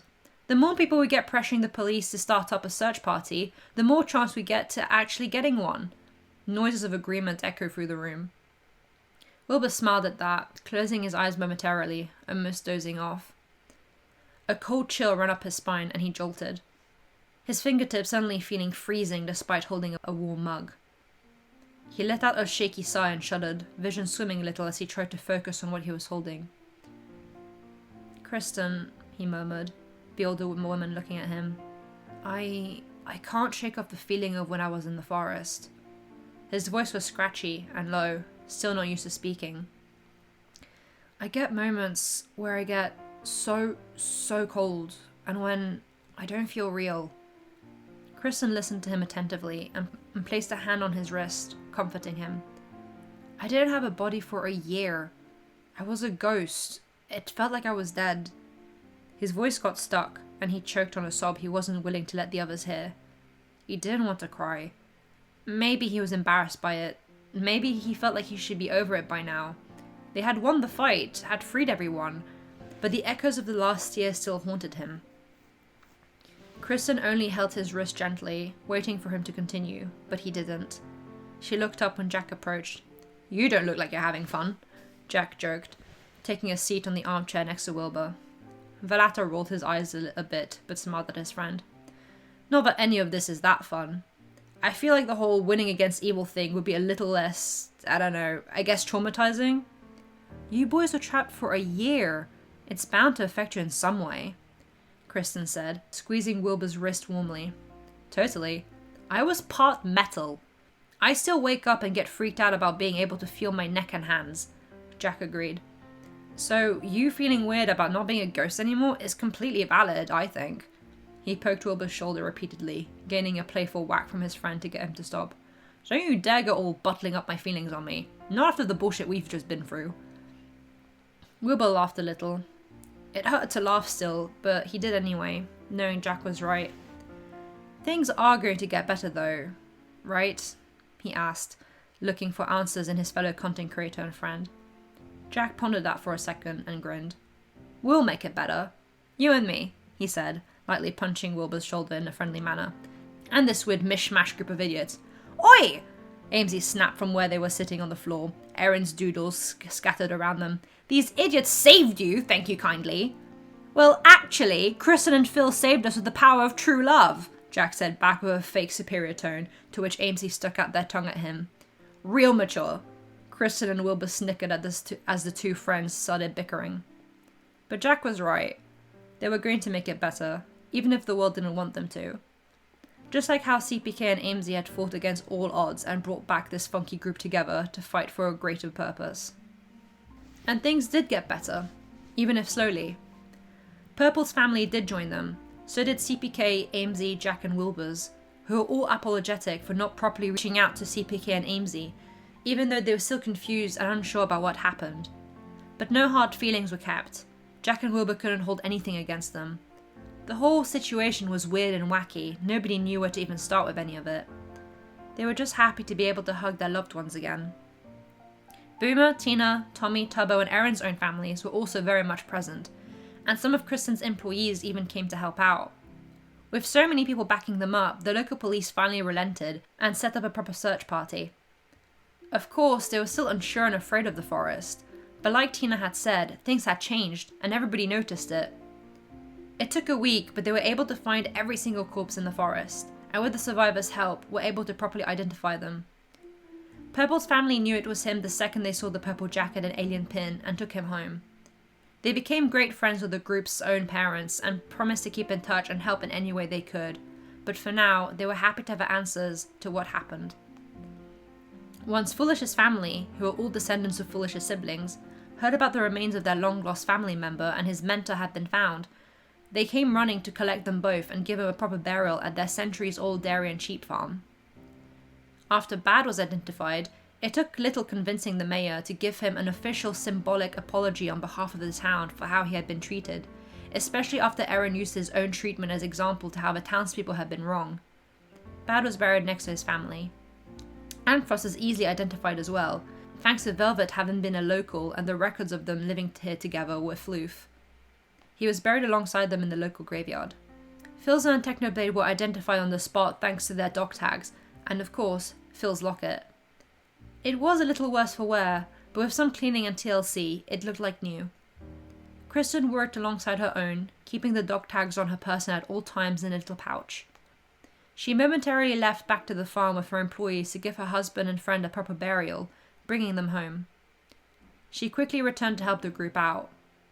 The army was also informed about Phil and Techno being found, and they were overjoyed to strike off 2 more missing people from their records, finally being able to give them names. By the end of the first month, Callahan, Alyssa, Vicstar, Laserbeam, Connor and Hannah were identified, and given a burial in the new graveyard of the town within the forest. Turbo had been the one to suggest that, as the original graveyard was far too crowded. Some bodies were harder to officially identify, even though the survivors knew exactly who they were. Turbo had also been the one to suggest keeping them in the newly built graveyard, since they couldn't be returned to a specific location yet due to the lack of official records. Travellers like Skeppy, Punz and Slimecicle were difficult to track back to their hometowns and families, so for the time being were properly buried next to the others. If the time came where they connected the dots and found their families or hometowns, they would bring them back. But for now, they had a marked grave, with their full names and what information was known about them. Those who were returned to their hometowns in the first month were Nikki, who belonged to a fishing village besides a lake a little way off, Michael, who thanks to being a journalist had a lot of records about him and was brought back home, and H-Bomb, who was a local trapper from a different town. It took a little longer to identify Eret, Sam and Fran. Thanks to the decaying documents found in the ruined castle about half a day's travel away, they were able to. From what they could tell, Eret's kingdom had quickly crumbled after his and Sam's disappearances and was taken over by another kingdom rather quickly. Still, they found Eret's family gravesite and buried him there. They were also able to track down Sam's family and where their descendants were, who more than happily took him and Fran back, burying them together. According to Sam's family, they had kept an ancient journal written by his mother after the news of him going missing and how much she missed him, so they didn't question for a second when an email from a random YouTuber told them about a missing family member. In the second month, George, Fundy, Sapnap, Carl and Quackity were all identified thanks to records of missing people and brought home. Once the trio of archaeologist friends had been identified, it had been easy to find out about Schlatt and Ponc's origins, due to the trio having been inspired by them, and they were also brought home. Which only left Rambo, whose elderly parents were very hard to get into contact with. They had soon moved out of the town in despair and sorrow once their son had gone missing, and hadn't told anybody where they had gone. But after weeks of scrounging records, they had found them, and they finally learned what had happened to their son. They buried him in the same graveyard they planned on getting buried themselves in the future. Things weren't all smooth on the legal side of things, however. Once everybody's fear of the forest had slowly dissipated over the last few weeks, the townspeople started becoming furious with the local authorities for not looking deeper into other cases that had gone cold due to the fear of the forest. Threats of lawsuit were thrown left and right, even from Purple and Rambo's families, and especially from Tommy's mother. But these were relatively quelled once Boomer and Tina urged everybody to please calm down and instead work together. Everybody had played a part in these cases going ignored. Tina and Boomer's own families hadn't pushed the police to go look for them, and nobody supported CPK, Amesy and Aaron when they needed the help the most. Everybody in the town was at fault for the lack of action to some level, paralysed due to centuries of fear. It hadn't been easy, but Tina and Boomer's enthusiasm to get things done had encouraged the town to create a volunteering section of the police force, where the locals could help each other just like the forest survivors had been helping with the forest cases. So, slowly, terribly slowly, but with results, local cases were being solved one by one, some with more difficulty than others, but they managed. With Tubber's insistence of a new graveyard, he also insisted on cleaning the forest up. So, by the 3rd month, everybody was making efforts to clean the forest properly. Not only the woodland, but the abandoned town too. It was neatened up a bit, especially in the graveyard. Erin and Tommy personally paid for 2 brand new tombstones. Both were simple, white ornate tombstones with a little carving of a sleeping cat on top. One had Dream engraved on it, and the other Patches. Callahan had done a great and respectful job of burying Dream all those years ago, so there was no need to dig him up, having more than enough records to be found on his home. The bodies Dream had dug up centuries ago had long been reburied by the locals, but his town had been left as is, including all his research papers. "Did we ever figure out what the plague was?" Tubbo asked as he looked through the rewritten notes. The original notes written by Dream were crumbling apart, so they had been archived. "It was some variant of the pneumonic plague, we think," CPK replied, also looking through the notes. Honestly, if Dream had been able to get a proper education in medicine, from how determined he was to find a cure and from the lengths he went to, we could have found a treatment of a pneumonic plague much earlier than the 1800s thanks to his research. Other projects the group were working on was making the forest, the town in it, and Eret's castle protected historical sites. CPK and Amesy got into a little bit of hot water for walking around the forest with fuel, matches, and a sledgehammer, but since there was no proof of damage and they had solved the mystery of the forest, they were let off with a very light warning. Eret's castle is a lot easier to get protection for, and that's well on its way to happen, but the forest and town is a little bit more difficult, Amesy admitted. "I'm worried about certain types wanting to destroy the trees." "It shouldn't be a problem. Due to the gravesite and town being from the literal Middle Ages, we should be able to build a case to gain protection from developers," Boomer replied. "Tina and I are taking charge of that, and the entire town seems pretty set on protecting the forest too. It scared them for so long, but it was a constant for centuries. They would deeply miss it if it was to be destroyed." Kristen watched the group discuss all these topics from her hospital bed. She had become frail over the last few weeks, so the group had moved all their research from their office at the police station to Kristen's hospital room. She enjoyed the company deeply and found great joy in seeing these young people work so hard. Especially Wilbur, who had gotten more motivated and stronger as the weeks went on. It seemed that solving the forest cases had helped motivate him with becoming better faster. He still wasn't completely alright, but that's where therapy came in. All of them had gotten therapy on some level, though it was a bit difficult to find one that would listen and believe their unique experiences. But they found a local therapist who had been very helpful, and it had worked out for the whole group. They also found support from each other, which made them all become fast and loyal friends. Jack and Wilbur struggled with feeling normal in their returned bodies. CPK and Erin found accepting their scars and what they represented difficult. Tommy, Tubbo, Tina and Boomer were still jumpy and paranoid, and also felt the aftermath of being turned. Amesy and Kristen hadn't been injured or turned, but the things they saw had still been difficult, and they had dealt with rejection from the world. But it was okay, despite everything, because they had each other. "The mayor just got back to me, and we've got the okay to start funding for a museum about the forest," Wilbur said to the others cheerfully. "We can put all our research in one place, and they'll even accept mine and Jack's experiences, even if they don't believe them." The others got giddy at the thought of it, wanted to make sure the trapped souls wouldn't be forgotten to time.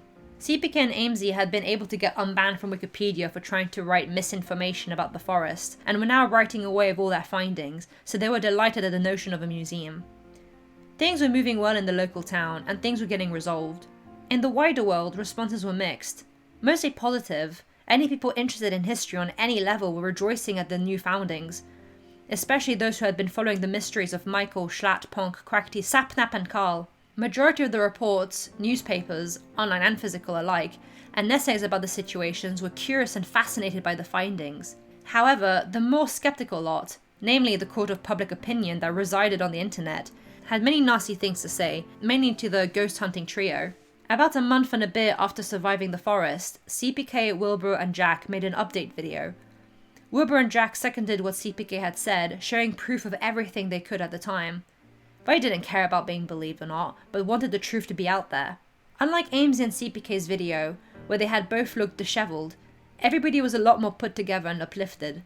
Their audience came running back, asking questions, demanding answers, to which the trio happily gave them. They even created several documentary videos of Amesy about the situation as it updated, wanting to show how Amesy and CPK hadn't been insane nor evil for what they did. Wilbur got especially furious at those disrespecting and accusing CPK and Amesy. For the most part, their audience loved their return and new content, although theories of what actually happened of course floated about, and the internet being the internet, people either loved or absolutely despised them.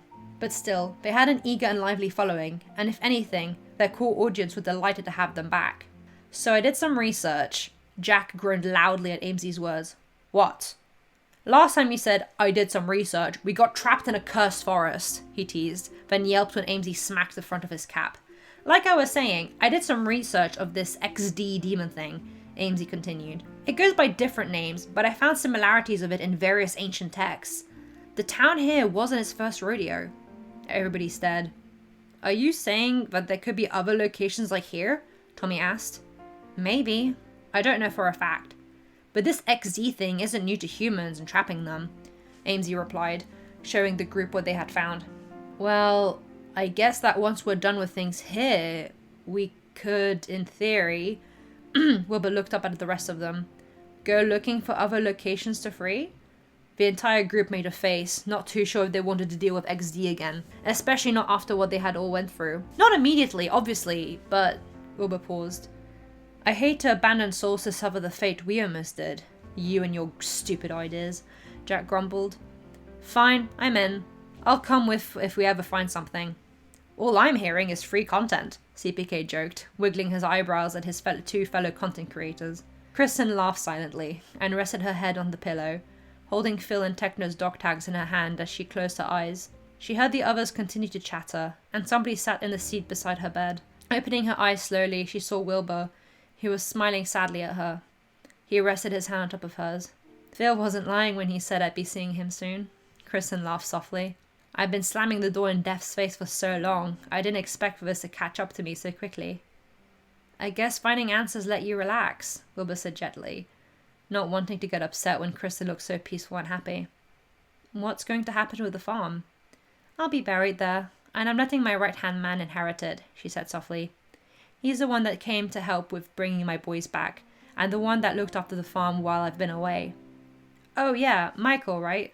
The pink-haired one with the mismatching eyes. He reminds me of Techno. Him, Michelle, and all the others will look after the farm perfectly. They have for years. I've taught them well, Kristen said. Can't go wrong with you as their teacher, Wilbur laughed. She smiled a little wider. Moving her hands carefully, slowly, she showed Wilbur Phil and Techno's dog tags. She combined them onto one chain so it was one necklace, and alongside it was Kristen's silver locket. Where Wilbur could see was a photo of all three of them when they were younger, before the war. I'm going to be buried with my Phil's locket, but here, I want you lot to keep a hold of this for me, she said, placing the item in Wilbur's open hand. He couldn't hold back the emotion catching in his throat, and his eyes became shiny with tears. He cleared his throat a little. Are you sure? Kristen nodded. Definitely sure. You're doing such a fantastic job, all of you. I'd be honoured if you kept a piece of us with you on your future endeavours. You're honoured. I'm the one who should be honoured. Wilbur joked tearfully, still trying to hold them back. Noticing Tommy looking at him, Wilbur motioned to him and all the others to come round. Oh. The young adults all scrambled from their sitting places and gathered around Kristen, kneeling beside her bed, or standing to look over her. She looked at Amesy and CPK, smiling, as always. Thank you, you two, for being as stubborn as my boys, and bringing them home. Although they were starting to feel emotional, Amesy and CPK both laughed and nodded. None of them moved from her bedside, just enjoyed each other's presence, talking and laughing. It was lovely being surrounded by such good company.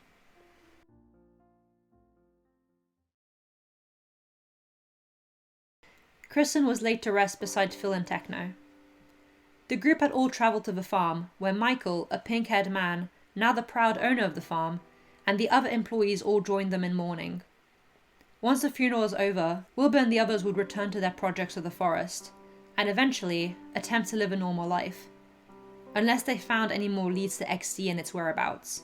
Wilbur had the necklace that held Techno and Phil's dot tags, as well as the locket containing a photo of them and Kristen when they were young.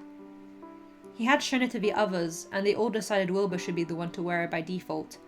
But if any of them were to go into a dangerous situation, let's say walk into a potentially haunted forest, then that person would wear it as a sort of protection charm. It most likely wouldn't do much protecting, but it was comforting to think about. Tommy was trying to be a big brave man, as he said, and holding back tears, but he wasn't doing a great job at that, so Wilbur had an arm wrapped around the younger blonde's shoulder as he fought the tears. Amesy and CPK knew Kristen the most out of everyone here, but were the most peaceful about her passing. They knew how much she had struggled without Phil and Techno, missing them deeply, and she had been so at peace when she left, but they couldn't bring themselves to be sad. Yes, they missed her a lot, but she had looked so happy. Tubbo, Tina, Boomer, Jack and Aaron were all emotional too. They had gotten to know and love Kristen over the past 3 months, and had all known Phil and Techno when they were all trapped, and while none of them got to know them or create a bond due to the nature of the curse, they all knew how wonderful they were in their own ways. Wilbur sighed softly, himself emotional, and squeezed Tommy's shoulder tightly, bringing him into a side hug as the blonde let out a soft sob. Somehow still not used to death, he murmured in between hiccups. And that's okay, Wilbur reassured. Kristen blinked rapidly, looking around her. Last she remembered she was in the hospital, but this was the farm. How did she get here? Hearing what sounded like Tommy crying, she looked in front of her and realized she was seeing the aftermath of her own funeral. Oh, she died. That makes sense. Looking down at her hands, she realized she resembled the ghostly figures from the forest. She also noticed that her hands weren't wrinkly and old anymore, and she didn't feel weak either. In fact, she felt great. She'd say alive, but, well, despite being able to see her friends mourning her, it didn't seem like they could see her. She appreciated them missing her, but wished she could reassure them that she was completely fine. Dying at over 100 years old was quite a feat, and her time had come. 2 familiar arms appeared in her peripheral vision, and she was hugged tightly from behind, a happy giggle right beside her ear. Kristen giggled lightly in turn, leaning her head back on Phil's shoulder, and she accepted the hug. Told you we'd be seeing each other soon, Phil said brightly, the happiest he had been in so many years. You did say that, Kristen agreed. Hey, you don't look like a raisin anymore, Techno chimed as he appeared from a bright light, a starry sky shining above him. Kristen and Phil sent him a mock-annoyed look for ruining their moment, but quickly followed it up with giggles. I'm surprised you haven't beaten God yet, Kristen said, remembering how feisty and argumentative he always was when it came to authority. He would have had a grand time joining Tommy's mother telling off the officers. Still searching, the afterlife is huge, lots of places to explore, Techno defended himself solemnly. God's just too scared to face me, is all. I'm sure that's why, Kristen laughed, getting a small snort from her pinkish friend. Are you gonna ask me for a hug, or what? He said flatly, looking unimpressed at the lack of being involved. The husband and wife duo rolled their eyes and gestured him in, Techno taking his rightful place in the hug. You left the farm in good hands. Michael is very capable, so are the others. What's their names? Yogurt and Shroud? Michelle? Philza asked, looking at those present in front of their graves. Kristen nodded, before looking worriedly at her young friends. They had started to leave back to the main farmhouse, the ceremony being over, and now at the part where everybody looked back fondly on their memories of Kristen. They all walked away. Except Wilbur and Tommy, who stared right at them, perplexed. The trio stared back. Kristen's eyes lowered, and she realized they were both holding the necklace she had given them, Wilbur having been showing Tommy the photo of them 3 within the locket. Kristen, Philza and Technoblade grinned at them, and waved, the latter a little awkwardly. Wilbur and Tommy, with half-saddened, half-amused expressions, waved back a little, looked at each other, and then back at them with much brighter, happier smiles. Kristen let out a sigh of relief. They'd be okay. They'd make it okay. She could let go and go home with Phil and Techno. Join the others in a peaceful afterlife. Wilbur and Tommy watched as the trio faded and disappeared, just like the souls in the forest had. It was peaceful and simple. No theatrics needed. Just the knowledge that they were all at peace. Patting the blonde shoulder, Wilbur wrapped his arm around them, Tommy in turn wrapping an arm around Wilbur as they both made their way back to the farmhouse. For now, things were okay. They'd be okay. They'd make it okay.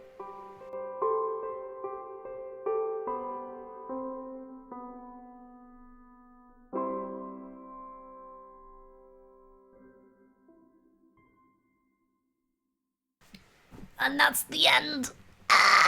Patches died. The plague wasn't I can't say words. I'm trying to be sad here. It's not working. Bleh, bleh. I wrote in a meow. I have to meow. I don't want to do this. I'm just gonna read it. I'm not gonna pretend. I'm not gonna try to do an accurate cat sound. I'm just gonna read it. Meow. It's meant to be a sad moment. I can't do it. Meow. No, I can't. This is awful. This is awful. This is awful.